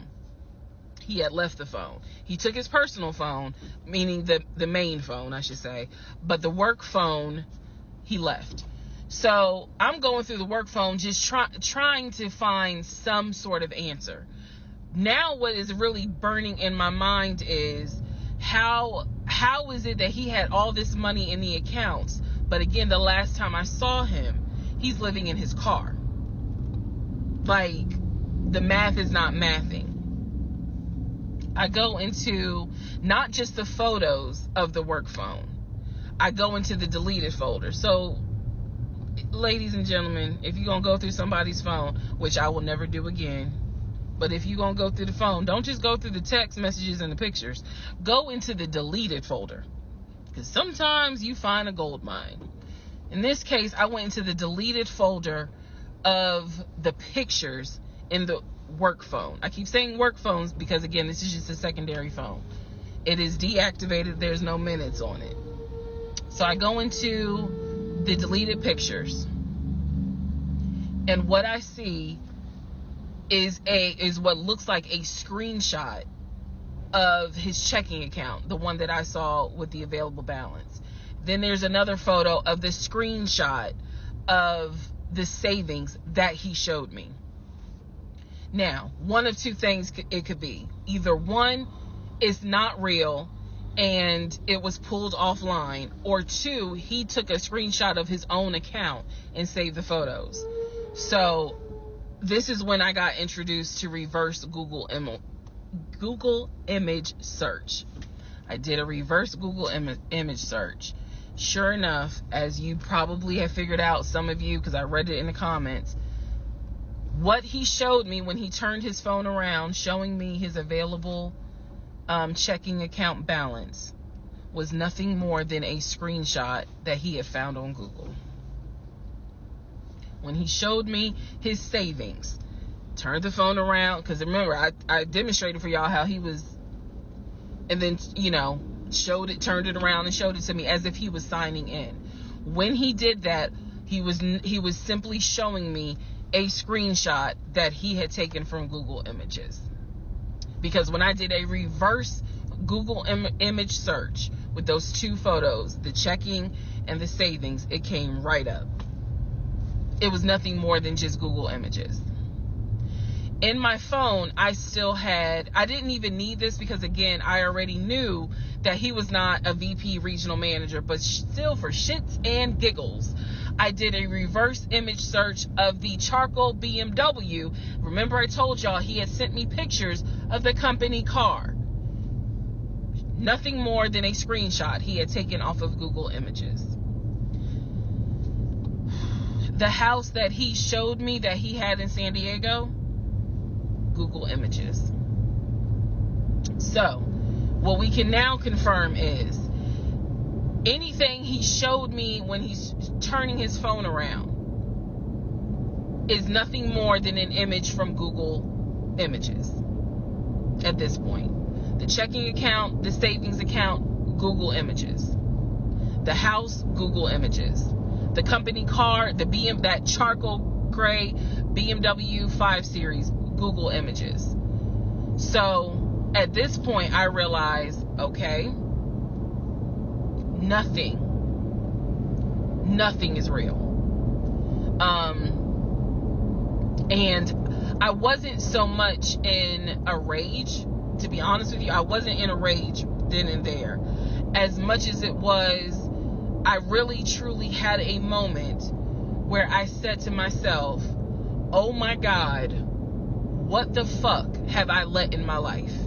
Like, this is not even human at this point. That's really how I felt. Like, again, as someone who, I studied psychology, but I didn't graduate with a psychology degree. However, I have never dealt with a pathological liar. I have studied about them, but I have never come into contact with a pathological liar. Because to a compulsive liar, if you ask them, man, why did you lie to me? They probably are going to have a reason. Pathological liars don't have a reason. Like, there's no limit to the lie. So I have now confirmed that at least 70% of everything that I thought I knew is now absolutely not true. Absolutely not true. So in between all of this, I get a phone call from the aunt in Augusta. The aunt in Augusta, who Chris has confirmed is the mother's best friend. She is not their mother's sister or dad's sister. She's the best friend of the deceased mom. She calls me, and this is the one I have met. This is the one that Chris was like, I don't trust that hoe, anyway. So she called because she wanted to know what happened. She wasn't trying to be nosy or messy or anything like that. She's just trying to find out what happened because apparently Legion is trying to come stay with her. So she asked me, sweet lady, but she said, what happened with you guys? And I told her we're getting a divorce. I said because he lied to me a lot. He lied to me a lot. And so what breaks my heart about the conversation with her is that she said, so whatever happened to the baby? Mind you, we went to Augusta, told her I was pregnant. I thought he told her that I had a miscarriage. He didn't. He never told this woman I had a miscarriage. So she informs me, this is what she tells me. So now we're confirming something else. She tells me that on at least 5 times while I'm at work, Legion was driving to Augusta and telling her that he was going to visit the church of where the parents allegedly the church that the parents started. And I was like, what do you mean he went to Augusta? She said, I've seen him like 4 or 5 times. He's come down here, and each time I've asked him to bring the baby. And I said, what baby? And she said, the baby that y'all had. He told me that y'all had a baby boy. And I said, no, ma'am. I said I had a miscarriage in June of 2020. And she said, oh my God. Oh, she was doing that whole thing.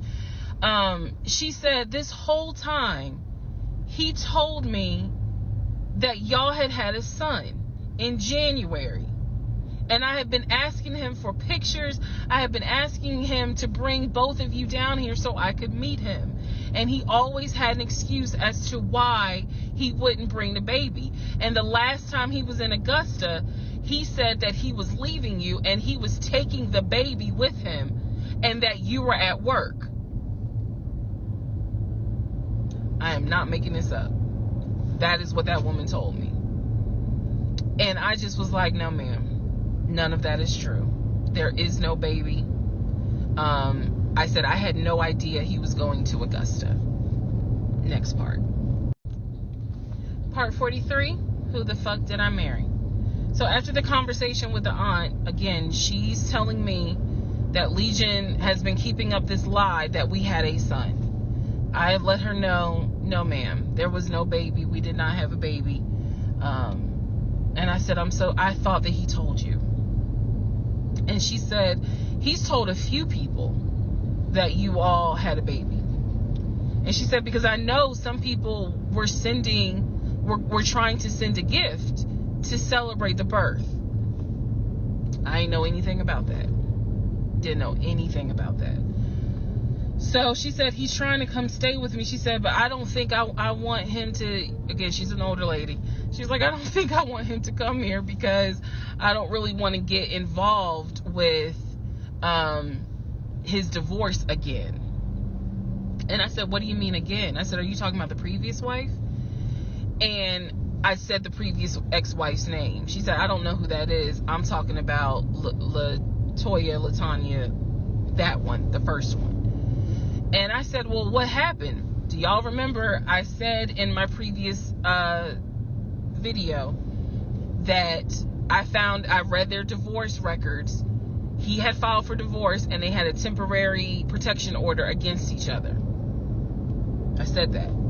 So now the aunt is on the phone saying that she had to go to court and testify on Legion's behalf in regards to the temporary protective order. And I was like, well, what happened? She said they got into a fight with each other. And she slapped him. And I said, well, do you know why they got into a fight? And she said, yeah, apparently he had lied to the wife and it was something major and they got into a physical fight.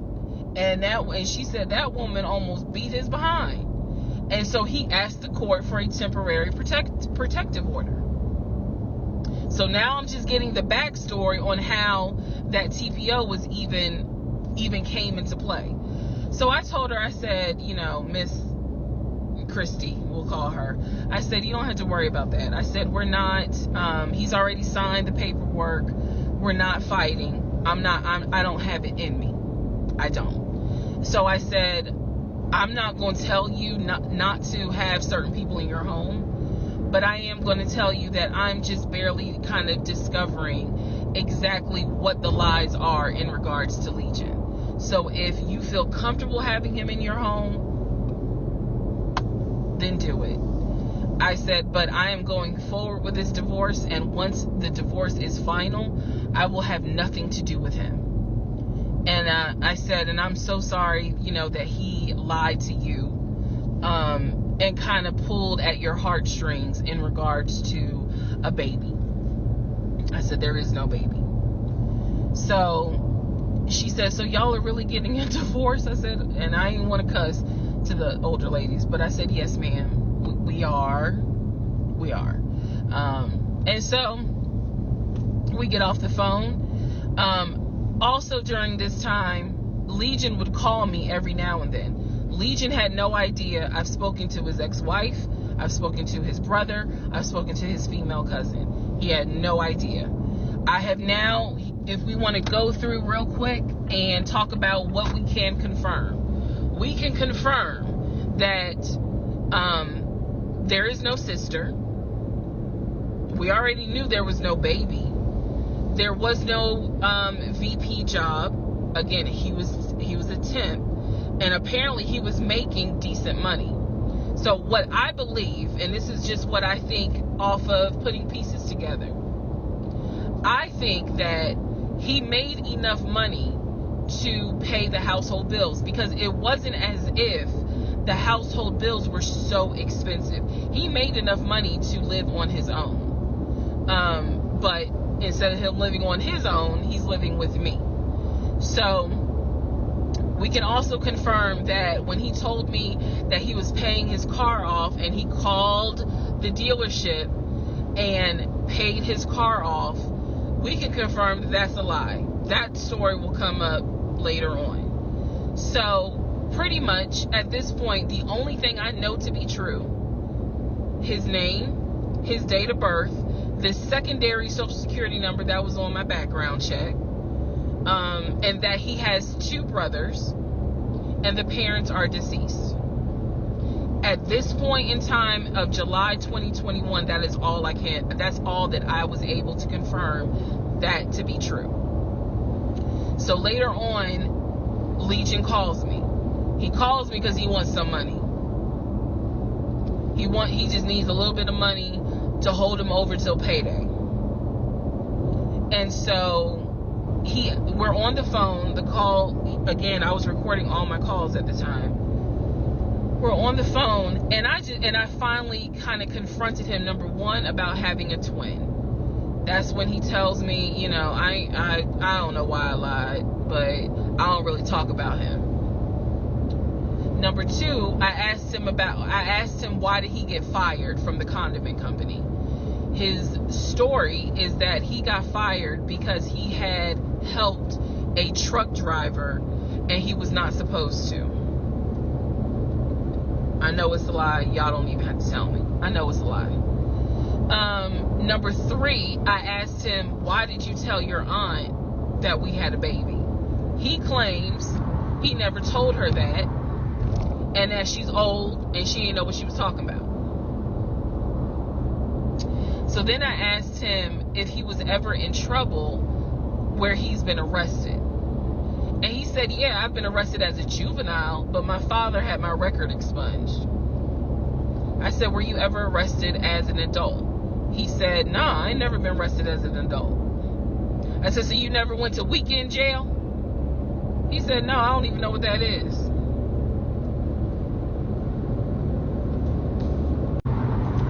So he doesn't know what weekend jail is. That's his story. And so he was still standing by the lies he told me. So finally, I just asked him, and this is where let me just say it. I asked him, why the hell did you even marry me? Like, why? Why did you even marry me? Because you easily could have just stayed dating or been the boyfriend or just moved on with your life. Like, you didn't have to marry me. You didn't have to pull me into a marriage and make me think that this is what you wanted.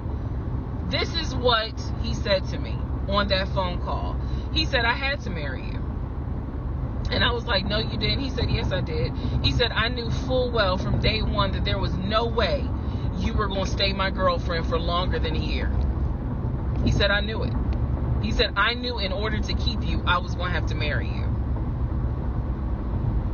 Y'all, my jaw hit the ground. I could not believe he said that. And he said it so matter of fact. And I was like, that is the most fucked up thing you could ever say. Part 44. Who the fuck did I marry? The videos that you saw earlier were filmed earlier today. And yes, I'm aware. It was brought to my attention. I had to make a decision whether or not to finish, keep my word, or stop, disappear. I mean, disappear. Okay.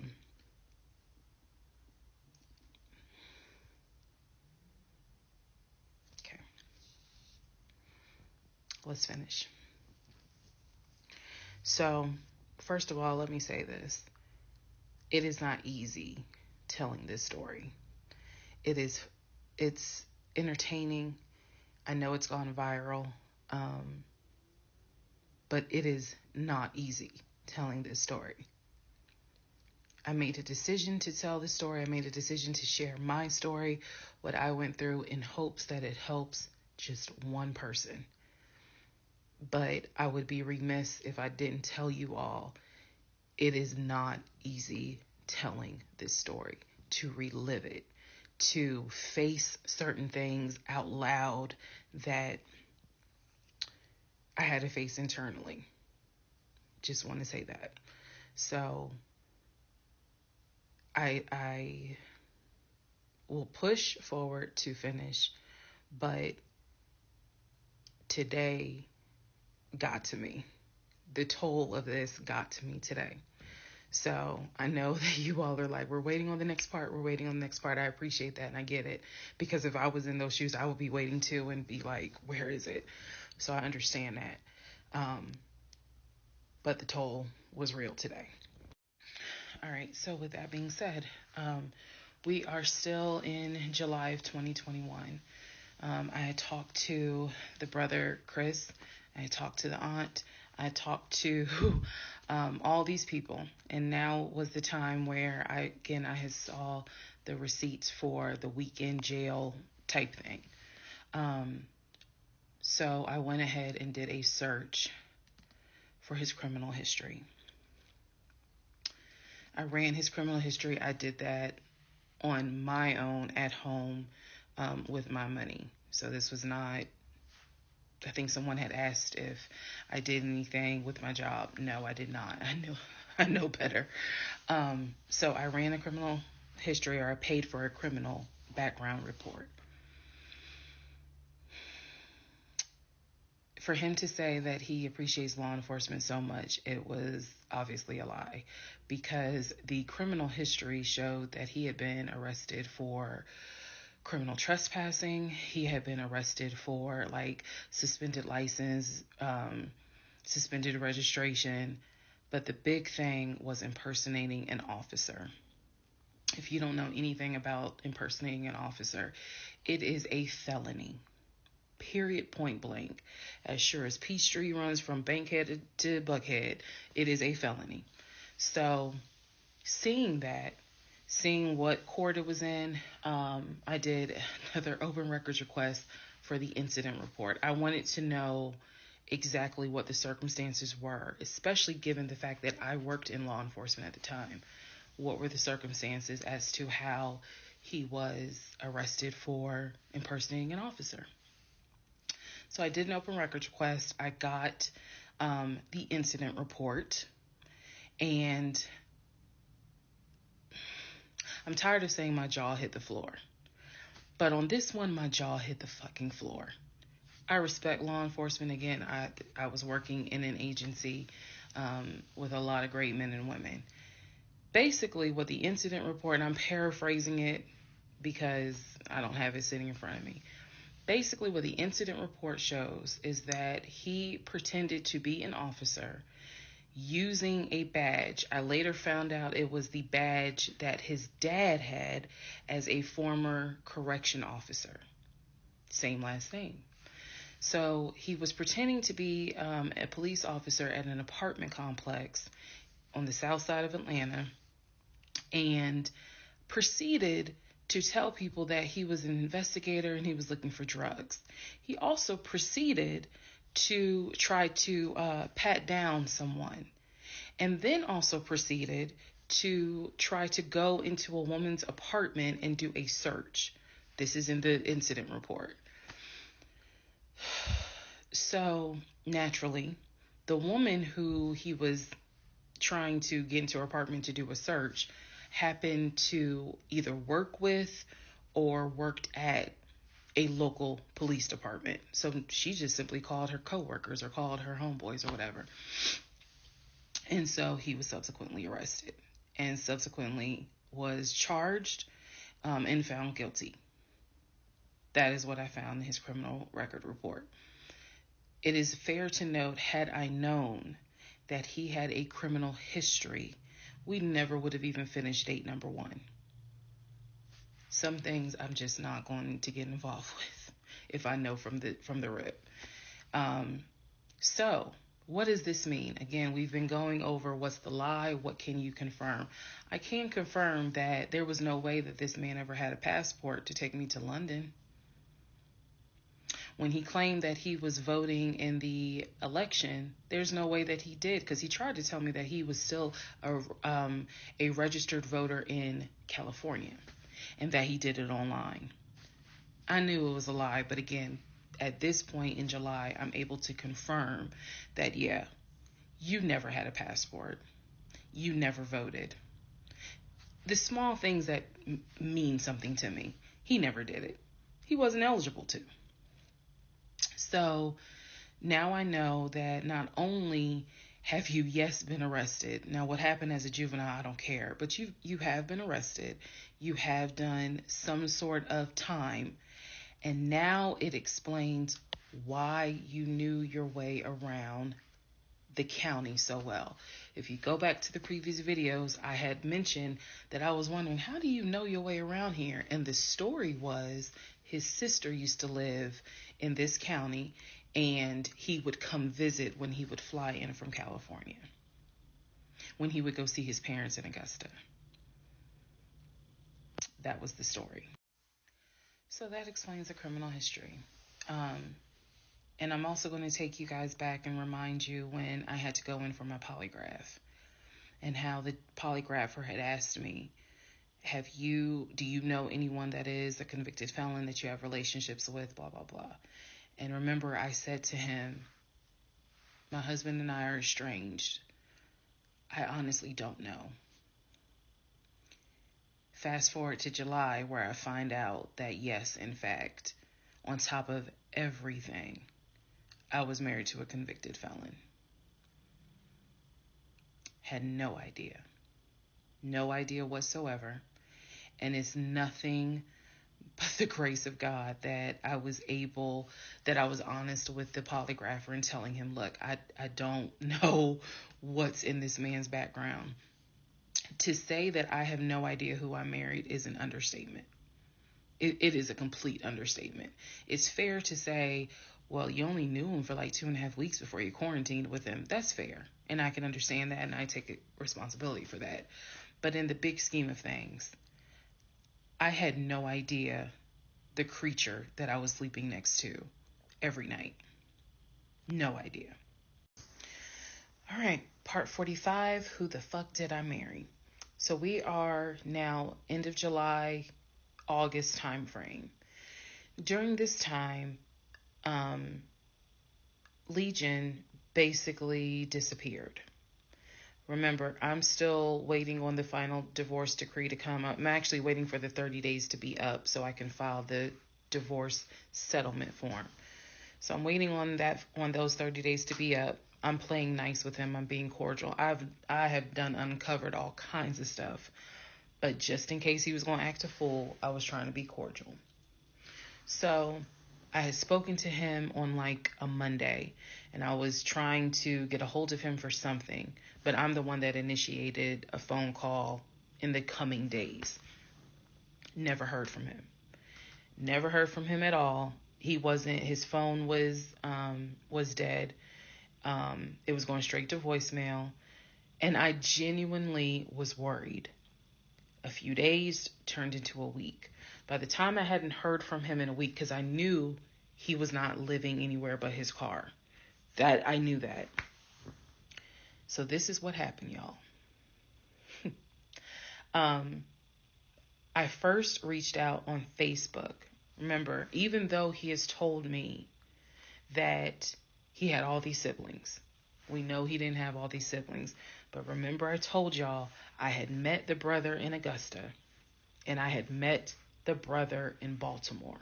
These are people I've met. The brother in Baltimore I talked to on FaceTime. The brother in Augusta I've actually physically met, hugged, shake hands, all that. So I reached out on Facebook to people that I remember him talking about all the time. The friend Omar, the brother in Augusta, the brother in Baltimore, another cousin in Augusta. I was doing a search for these people's names, just like, hey, have you heard from Legion? The brother in Augusta told me, no, I haven't heard from him. I've been trying to reach him, but the phone's going straight to voicemail.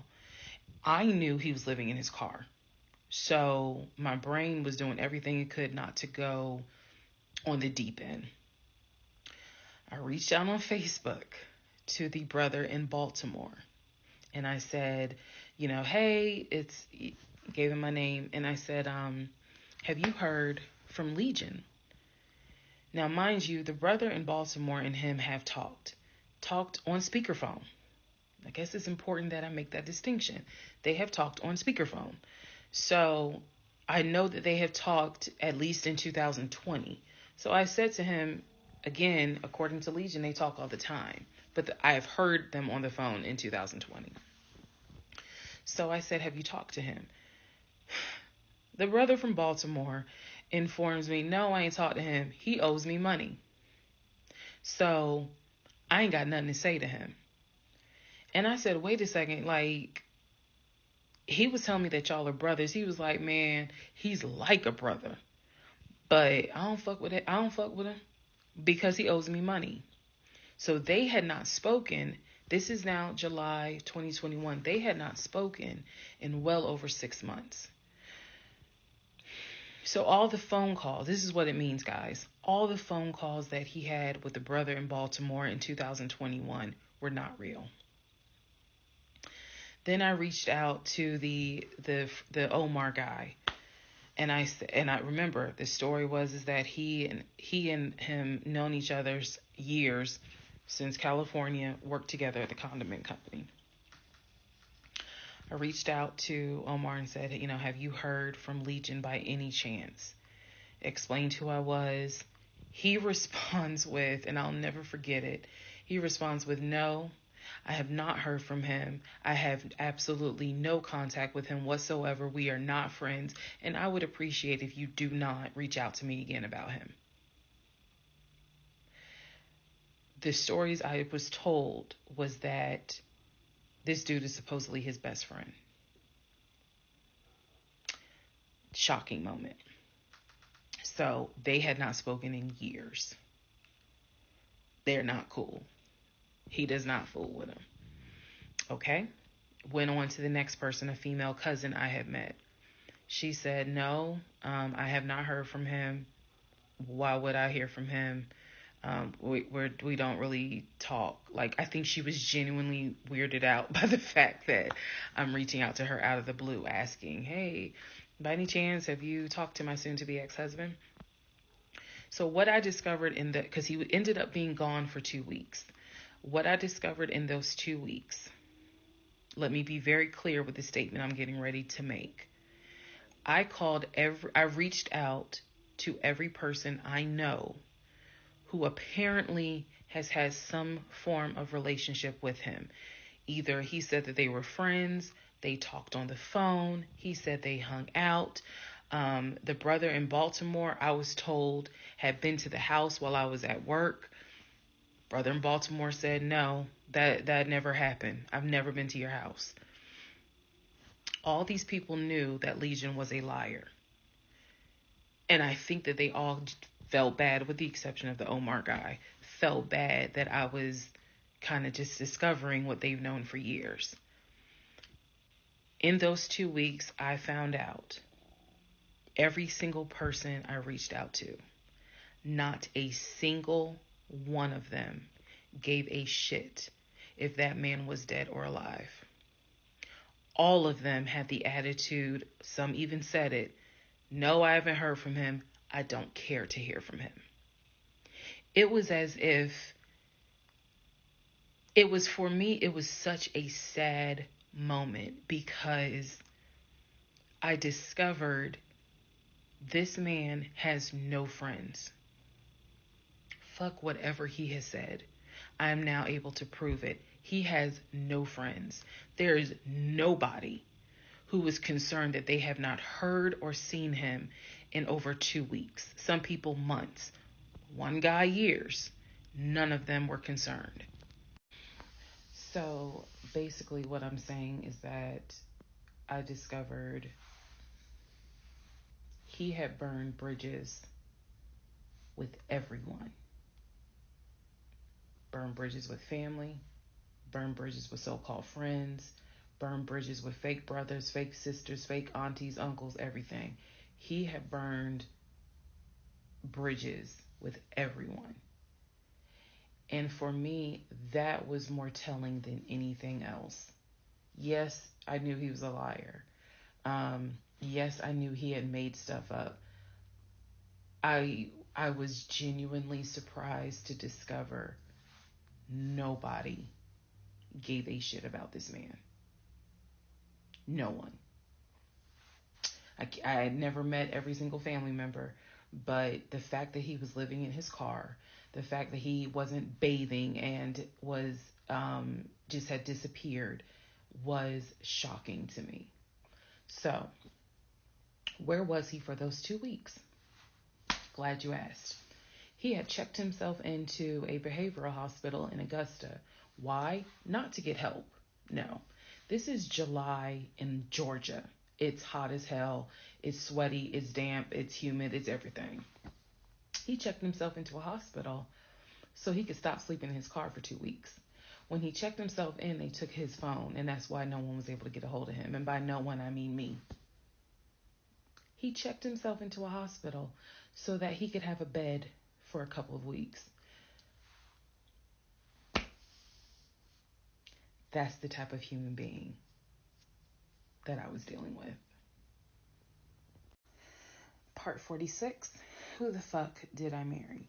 So after the whole missing in action debacle where he disappeared for a couple of weeks, Legion started calling and texting me, telling me that he was ready to come home. Yes, you heard that correct. So apparently, someone had told him that legally he did not have to leave the house when I kicked him out because it was a marital home and he had just as much right to be there as I did. So he started harassing and calling the shit out of me. He was calling, 30 times in 1 hour. He was Facebook Messenger calling me. Let me be clear. Facebook Messenger calling me. He was calling me so much. He was messaging me saying, I'm coming home. I'm going to get some money and drive up from Augusta. You have to let me in the house. It's not fair what you're doing. All this other bullshit. It was non-stop. He would start calling at 7 o'clock in the morning. He would not stop calling until 10 o'clock at night. He was calling so much, leaving messages, like I said, just straight up harassing me. So I reached out to attorney friends. I reached out to local law enforcement. Local law enforcement informed me, well, technically, he's right because he is still legally your husband. Our divorce had not been finalized at this point. The paperwork had been sent in. I was just waiting on the judge to give me her signature, but it hadn't happened yet. So the local law enforcement did tell me if he comes back, our officers would have to let him in the house. You don't have to stay there. They gave me different options. I was trying everything in the book because he is saying I'm coming back to the house. I told him, do not come. You were not welcome. I'm not letting you in the house. Again, the locks had been changed. The code had been changed. So I told him, if you come to this house, step foot on this property, I'm calling the police and getting you arrested for trespassing. You should know about that. He was adamant. He was adamant that he was allowed back in the home. He didn't know the conversations I had with local law enforcement, but somebody was in his ear telling him, nah, you can go home because she's not allowed to kick you out. Okay. So I didn't know when he was scheduled to come because he was trying to get the money for the gas to get back to Clayton County. I tried everything I could. Basically, what my options were simple. Let him in the home, and I can stay in the home, put him in a room, just have no dealings with him. But again, I don't want to be under the same roof with him. This is what the local police told me. I could have an officer go room to room and let his body cam film the room to see the condition of the house. And if Legion showed up, I would leave the house. I can go to a family member's home and stay there. This is literally in August, right before my lease is up. So I was already moving. I had already secured another home, did exactly what I said I was going to do, moving to Cobb County. So I just needed a couple of weeks before I vacate the home.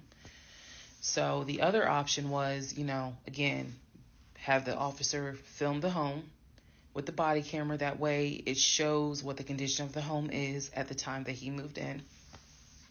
So if anything gets messed up, I can sue him. What am I going to sue him for? But nevertheless, or the third option is I can stay there with him, make life miserable. So my plan was the option of have them film the home. I was not staying in the same house with him. I didn't care. Also, there was no guarantee, and I told the officer this, look, if y'all allow him to stay in this house, I am telling you by tomorrow morning, every utility in this house will be off. He will have no running water. He will have no air condition. This place will feel like a sauna. The officer kind of chuckled and was like, again, ma'am, this is one of those domestic situations. He is allowed in the home. Okay. So again, I had no idea when he was coming. I was on pins and needles. every day. I'm seeing the phone ring, like I said, about 30 times every hour. I'm seeing the messages. I'm seeing this. I had reached out to a police captain. I had reached out to the chief of police. I was trying to get all kinds of help. Like, it ain't what you know, it's who you know. So he eventually tells me I'm going to be there on Wednesday. This is just an example. I'm going to be there on Wednesday. I had been calling a police captain who was really gracious, really kind, and was trying to help me, because I was like, bro, I just need 2 weeks and I'm out of this house. And we already knew he legally could not go to the new house. I was trying to see if I could move in early to the new place. The landlord was like, I really can't let you.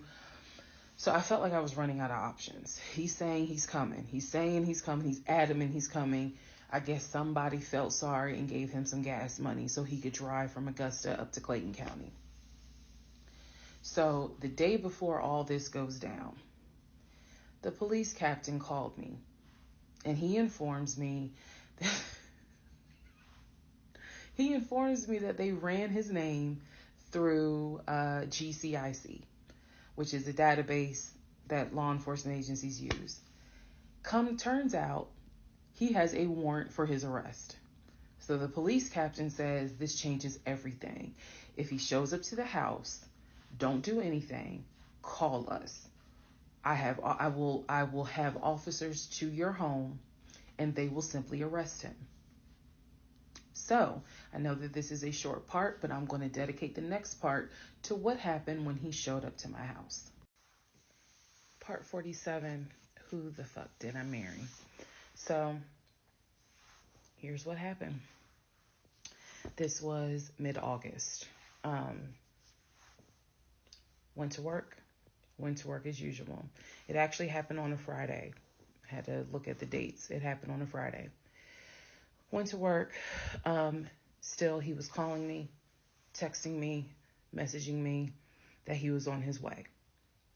And so I was a bit on pins and needles all day. I was dreading going home, and that is a horrible feeling, to dread to go home. So he had called me and said that he was at the house in the driveway. I guess he had to use the restroom, so he decided to go to the Walmart up the street to go use the bathroom. I wasn't answering phone calls. I wasn't answering text messages. I simply called the police captain. I said, hey, he's saying that he's at the house. The police captain himself drove by the house, but I believe he drove by the house when Legion went to Walmart to use the bathroom. So the police captain was like, I don't see anyone there. But again, when you get home, if he is there, do not engage. Call us.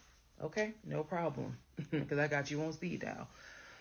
So I go home. I'm on the phone with both my mother and my aunt on a 3-way call. They're both like, oh my God, what do we need to do? I drive into my subdivision. What he did not know was that he had backed into the driveway up against the garage. Normally I park my car in the garage. But what he didn't know was that at the time I was driving a fleet car. So I wasn't even in my normal car. And I know that he was waiting to see my car, the Nissan Altima that he helped get, pull in to the subdivision and then pull in towards my townhome. That didn't happen. Because I'm in a different car, he didn't recognize it. So when I turned onto my street, as sure as it is hot in Georgia in the summer, that man was sitting in the driveway in his Ford Taurus. Okay? So I live at the time not far from a cul-de-sac. So when you go straight down, you just turn around the cul-de-sac to come back up. So that's exactly what I did. I went to the corner, turned off so that I can see the house, but he would not have been able to see me. I went ahead and called 911. I was very calm, told them exactly what the captain had told me to say. I was like, my name is, the address is, I need police here because my ex-husband is here. He is not supposed to be here. And I feel as though I am in danger. She said, okay. She, again, regular phone call. She said, we're dispatching police to your home. As soon as I hang up, I then call the police captain. He immediately answers the phone. He says, we just got the call. I'm sending 4 officers your way. Okay, good. Get off the phone, call my mom and my aunt back because they were both like, call us back. Call them back on 3-way. I continue to sit there until I see 4 officers, 4 cars pull in and stop just in front of my house. So then I ease up. He gets out the car, I guess trying to see what's going on. I explain to the officer that walks to my window, I say, this is what's going on. So I was trying to sound extra law enforcement smart. I was like, check him through GCIC. You're going to find that he has a warrant out for his arrest for violation of probation. And the officer kind of smirked because she was like, we know, we already checked GCIC. The captain called us. So I was like, okay. So anyway, they tell me to sit in the car. They go up to the window of the car and get him, ask him to step out of the car. He does. When he stepped out the car, I was like, oh my God. I hadn't seen him since the end of June when I met him at the UPS store. And he looked bad then. He was still in the same clothes. When I told you guys when I met him, he was like a size 3X. What got out of the car was easily a medium or large. Easily. That is how, and it makes sense because, he probably wasn't eating. Except for somebody gave him $6 for chicken nuggets. But what got out of the car was something I didn't even recognize. So he gets out of the car. They arrest him. There was no incident or anything like that. He was arrested peacefully. They put him in the back seat. My neighbors are all looking like, what is going on? And so the officer comes up to me and she said, he's asking to speak to you. Do you want to speak to him? I said, yeah. So she walks with me. Keep in mind, she's wearing a body cam. So she walks with me to the window. They put the window down. And I remember looking at him. I was like, I told you not to come. And he said, I just wanted to get my stuff. I just wanted to get the TV. I said, what TV? The TV that you gave me in the divorce?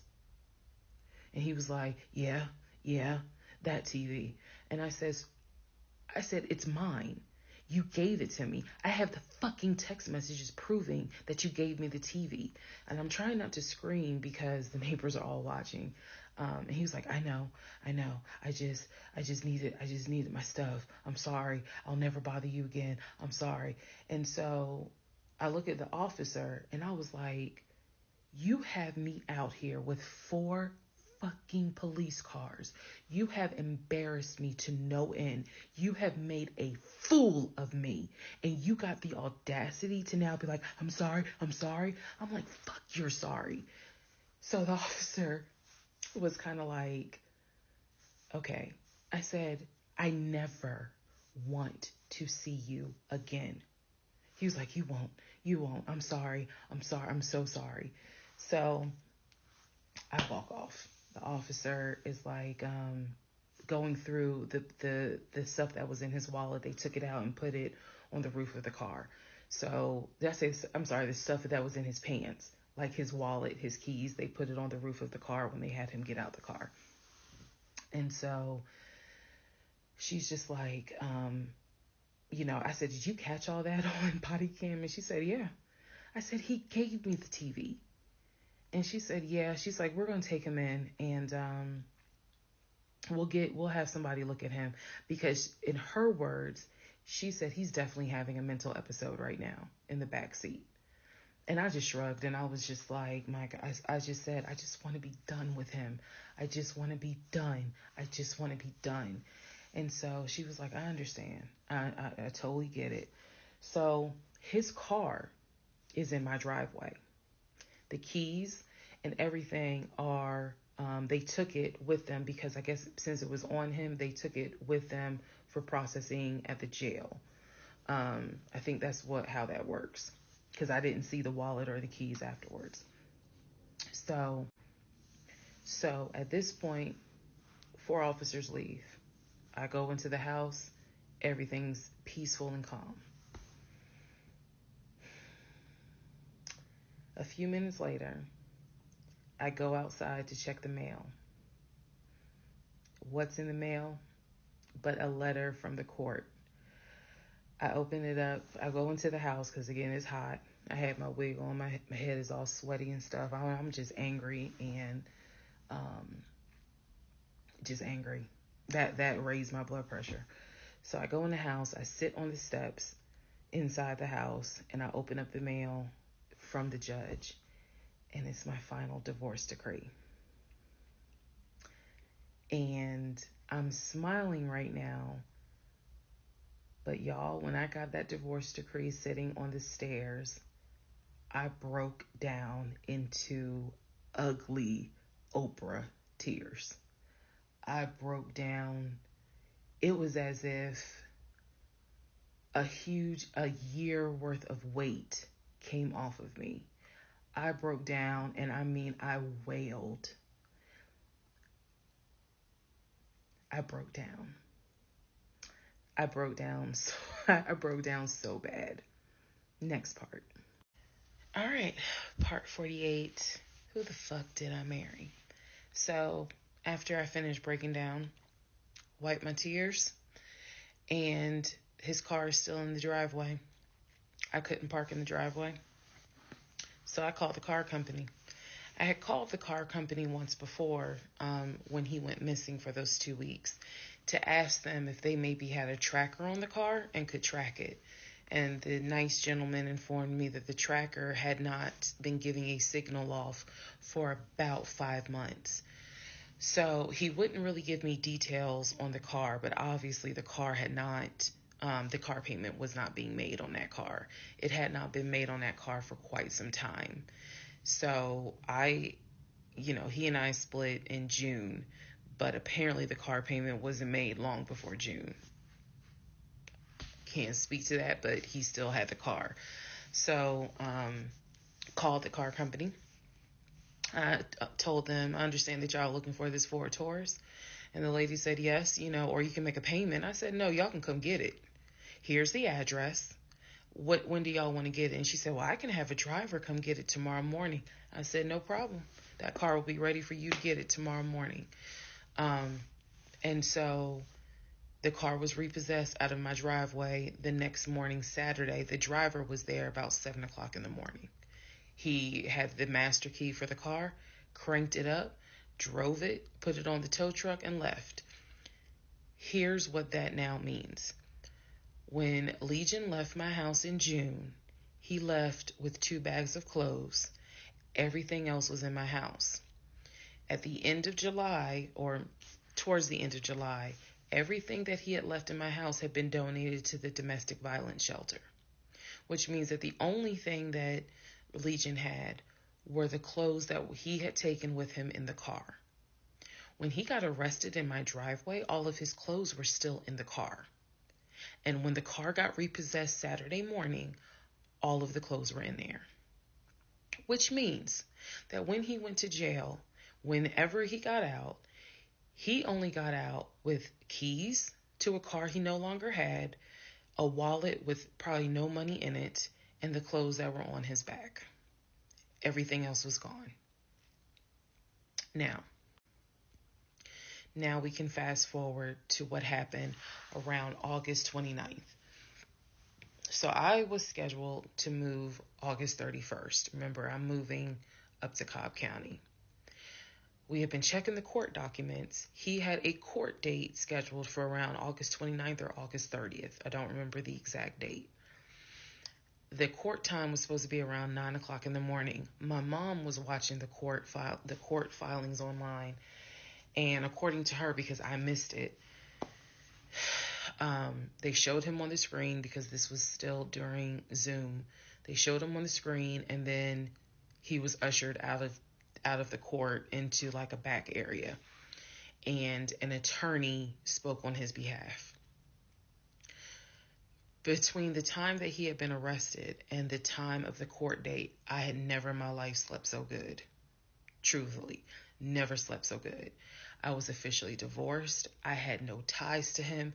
There was nothing in the house of his there was nothing of his that was still in the house. I felt free. So, when the court date happened and my mom told me what she saw on the Zoom, I was confused. Is he getting out? Is he having to serve time? What's going on? I called the courts. I tried to speak to his attorney, and his attorney had a horrible attitude and was like, "Why are you calling me?"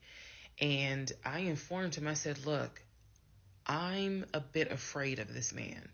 So can you please just tell me if he is being released, or is he going to be kept, or if he is going to be sentenced to a longer jail term?" He said no, he's not being kept in a longer jail term because the warrant had expired. So when the police arrested him, yes, it was a valid arrest, but the warrant had expired. So I believe the warrant had expired like 6 months earlier, but of course it wasn't put in the system. Which means that if the court date is August 29th, he's going to be released August 29th or August 30th. I'm moving August 31st. So my mom was just like, please just spend the night at your aunt's house. Like, just spend the night at your aunt's house, then go back to the house during the day. The movers will be there, and then just move. So that's exactly what I did, because there was concern that he would get out of jail angry and catch an Uber with no money and come back to the house, either for retaliation or because he's just in a fucking manic mode. And so that's where he went. I really didn't want to take any chances. It's just that simple. I did not want to take any chances. I knew that at that point, legally, the law's on my side. Y'all are divorced. You have no reason to be at this home. I knew that that's what the police would say. But I wasn't 100% sure, because truthfully speaking, I did not know this man. We can make all the jokes we want. I did not know this man. I thought I knew him, but you never really know a pathological liar. So, needless to say, he got released August 30th. I went to my aunt's house for the night. August 31st, I went back to the house. The movers were there. They packed me up, and we got out of there so quick. I think they packed me up in about 2 hours. I honestly told them, there is extra money in this if you guys can get me packed up, meaning loaded up onto the truck, because everything was packed. But I explained to them, this is a domestic situation. I need you guys to move quickly. When I moved out of that house on August 31st, anything that Legion touched, I got rid of. I sold the furniture. I sold dining room tables. I donated plates, glasses. When I tell you, I moved out and I started over. I completely purged my life. Completely started over. I mean, I was not willing to take a single item into my new home that reminded me of him. From the dishes in the kitchen to the towels in the linen closet. When I tell you Amazon and Ross were my best friends, I mean they were my best friends, because I could not fathom moving into a new home, a new space, with anything that reminded me of him. I sold the bed, got a new bed. If he had bought me clothes, I got rid of them. If he bought me shoes and purses, okay, I kind of kept the heels. But everything else I got rid of. So I completely purged my life. Completely. Started over from the bottom in terms of just the move. I could not take any piece of him with me. Could not. Part 49, who the fuck did I marry? So after the whole, I moved and I started over, basically, completely started over. So there was a period of time where different people had reached out to me, people who knew him. Apparently, he was still trying to find a couch to sleep on. And so one guy in particular had reached out to me because I guess Legion had asked him if he could come and stay with him and his family, because he was homeless and had nowhere to go. And so he had lied and told the guy, because again, he's a liar. So he had lied and told the guy that, I had kicked him out. We're divorced. I had taken all his money. And so that's why he's homeless. So the gentleman simply was reaching out to me on Facebook to confirm what is actually true. And he and I talked, because he ended up calling me. He and I talked for a while. Very respectful, really nice guy, very compassionate. And so I told him, I was like, I said, we're divorced. So I have nothing to do with him. I said, I wouldn't bring him in my house with my family if I were you. But that's just me. And so the guy was like, lady, he didn't say lady, but he was like, lady, you dodged a bullet. He was like, I know you may not see it now, my sister, but you dodged a bullet. You dodged a bullet big time. And so, just in talking to him, he was very encouraging. Like, it sounds like you got a good head on your shoulders. It sounds like you a good woman. And no, he was not flirting at all. He was like, it sounds like you a good woman. And I really hope this does not mess you up. Like, don't let him mess you up. Don't let him, like, diminish your shine kind of thing.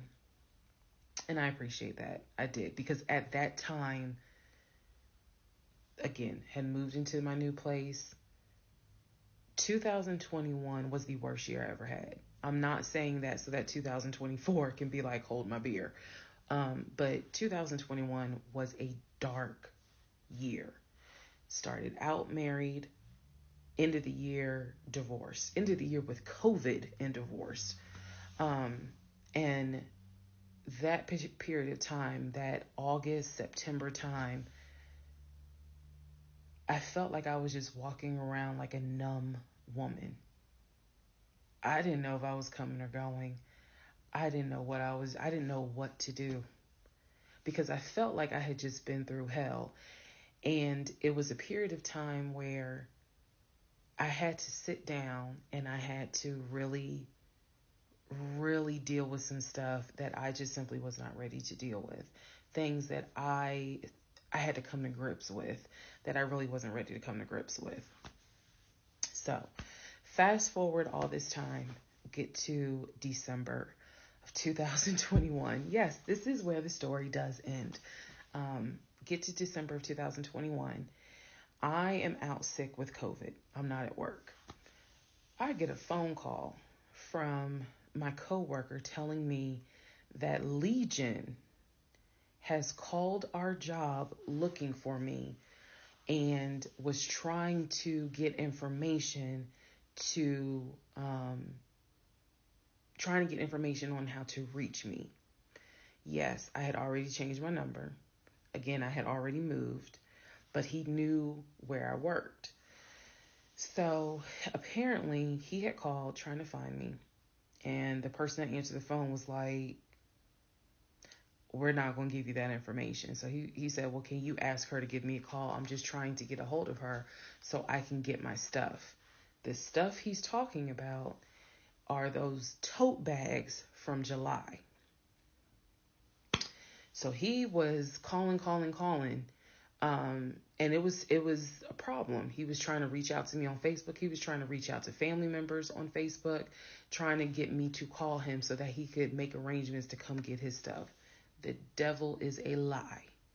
So my friend Tracy, who came to my rescue again, my friend Tracy was like, okay, here's what you're going to do. She said, you're going to send him a message and you are going to say these exact words. I sent him a text message. She said, and she told me, you're going to send a text message because it's going to be time stamped. And basically the text message says, I do not have your stuff. I did not have your stuff. I have nothing that belongs to you. If you continue to, you are disrupting the work of my job by calling and asking for me. We have no contact with each other. I will send you a copy of the divorce decree that shows whatever is in your possession you own and whatever is in my possession I own. If you contact me directly or indirectly ever again, I will get a restraining order on you. Now, for those of you who are watching this in 2024, and you're probably like, wow, she's dramatic. Please understand that what I just said, I meant. I mean that. If you ever try to contact me directly or indirectly, I will get a restraining order. I have it in writing. I've always had it in writing. And if I need to rewrite it again in 2024, I will, because the boundaries still stand. And that, ladies and gentlemen, is the last time I had any contact whatsoever with my pathologically lying ex-husband. Part 50, who the fuck did I marry? So, the aftermath. There are some realizations I had to come to after the divorce and everything had passed. One, Legion never loved me. He never loved me. He doesn't love himself, so I know he didn't love me. Number two, he didn't even like me.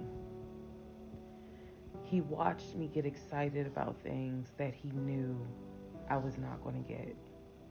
And not even just the possession stuff. Like, of course, we know I was excited to be the woman whose husband is like, I'm taking my wife to London. I was excited to be the woman whose husband was like, yeah, I bought my wife a brand new BMW X5. You have to understand, as all the jokes that we make about the BMW, it was the time and effort that he spent in taking me to dealerships and being sure to put me in the car and test drive the car and, oh, I can see you in this. I like this for you. It seems safe. It was the effort to really make me believe that he was going to get this just for him to fuck with me.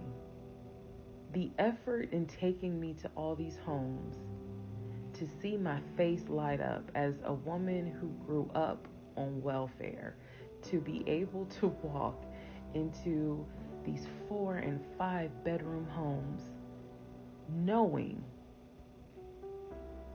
that he didn't have any money to buy it. Imagine if he had just been honest and said, hey, I like in my free time to go to open houses and just see how the other people live.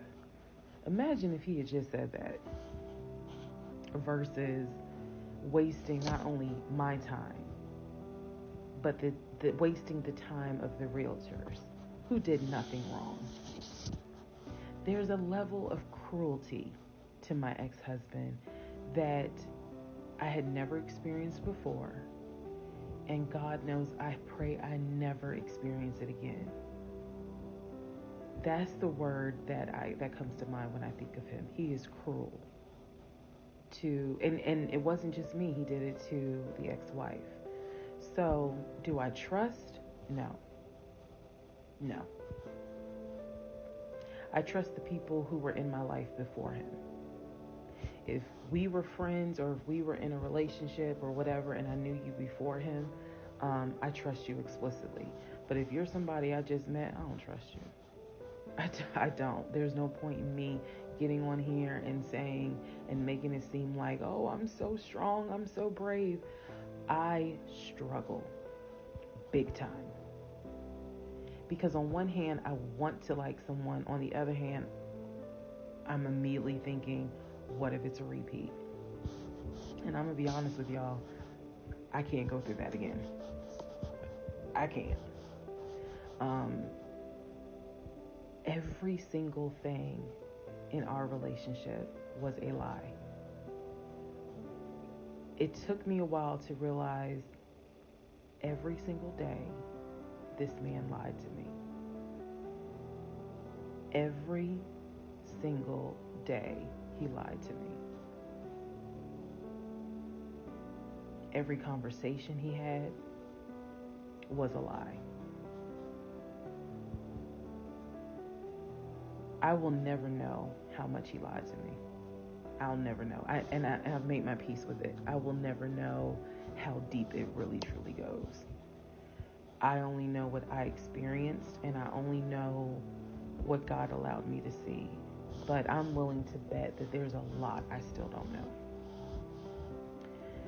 When people say, oh, you dodged a bullet, like you just, and I've read a lot of the comments on this, and people have sent me a lot of the comments. And so I need to make one thing very clear. I am fully aware I dodged a bullet. I am so grateful to my God that I did not have that man's child. I'm sorry if that offends some of you, but it's the truth. I'm grateful that we didn't buy a house and that I'm not financially tied to him in any way, shape, or form. But I am also grateful for the fact that there are things about my ex-husband that I discovered in terms of how he is when it comes to other women. And I'm grateful that God has kept me and protected me. That's all I'm going to say. So when I started out making this series and I made the decision to tell my story, my motive was I just want to help one person. If there is a woman out there who's like, God, I want to be married and I met this guy and something don't seem right, but maybe it's not that bad. My advice is, honey, just go ahead and do your research, because I can honestly tell you, being single sucks, okay? In my opinion, sometimes it sucks, but being married to the wrong person is a type of hell no one should have to go through. You should not have to be married to someone that does not like you. You should not have to be married to someone that doesn't even love you. And I know what that is like. I know what it's like to be told, hey, babe, I love you. And yet, I swear I think that man sat back in the recliner with his WWE Championship Roman Reigns belt and laughed his ass off at me every day. Like, damn, she really believed that. Ha, ha, ha, ha, ha. I do. I really do think that. My radar was broken because I am an intelligent woman, and I know that I know better. And I still sometimes ask myself, how the fuck did you let this happen? How did you let this be your story?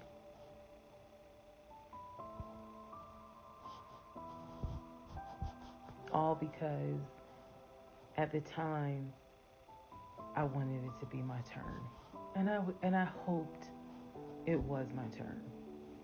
And when people say, well, what do you mean by that? I just meant, we all see it, whether it's social media or real life, we all see where the woman she done been through some stuff, but she finally met someone who appreciates, loves, and respects her. And it is a beautiful thing. I had hoped that when I met him, it was my turn for that. And instead of being obedient, I wanted to be right, and I wanted to do what I wanted to do. And the cost of that decision was heavy.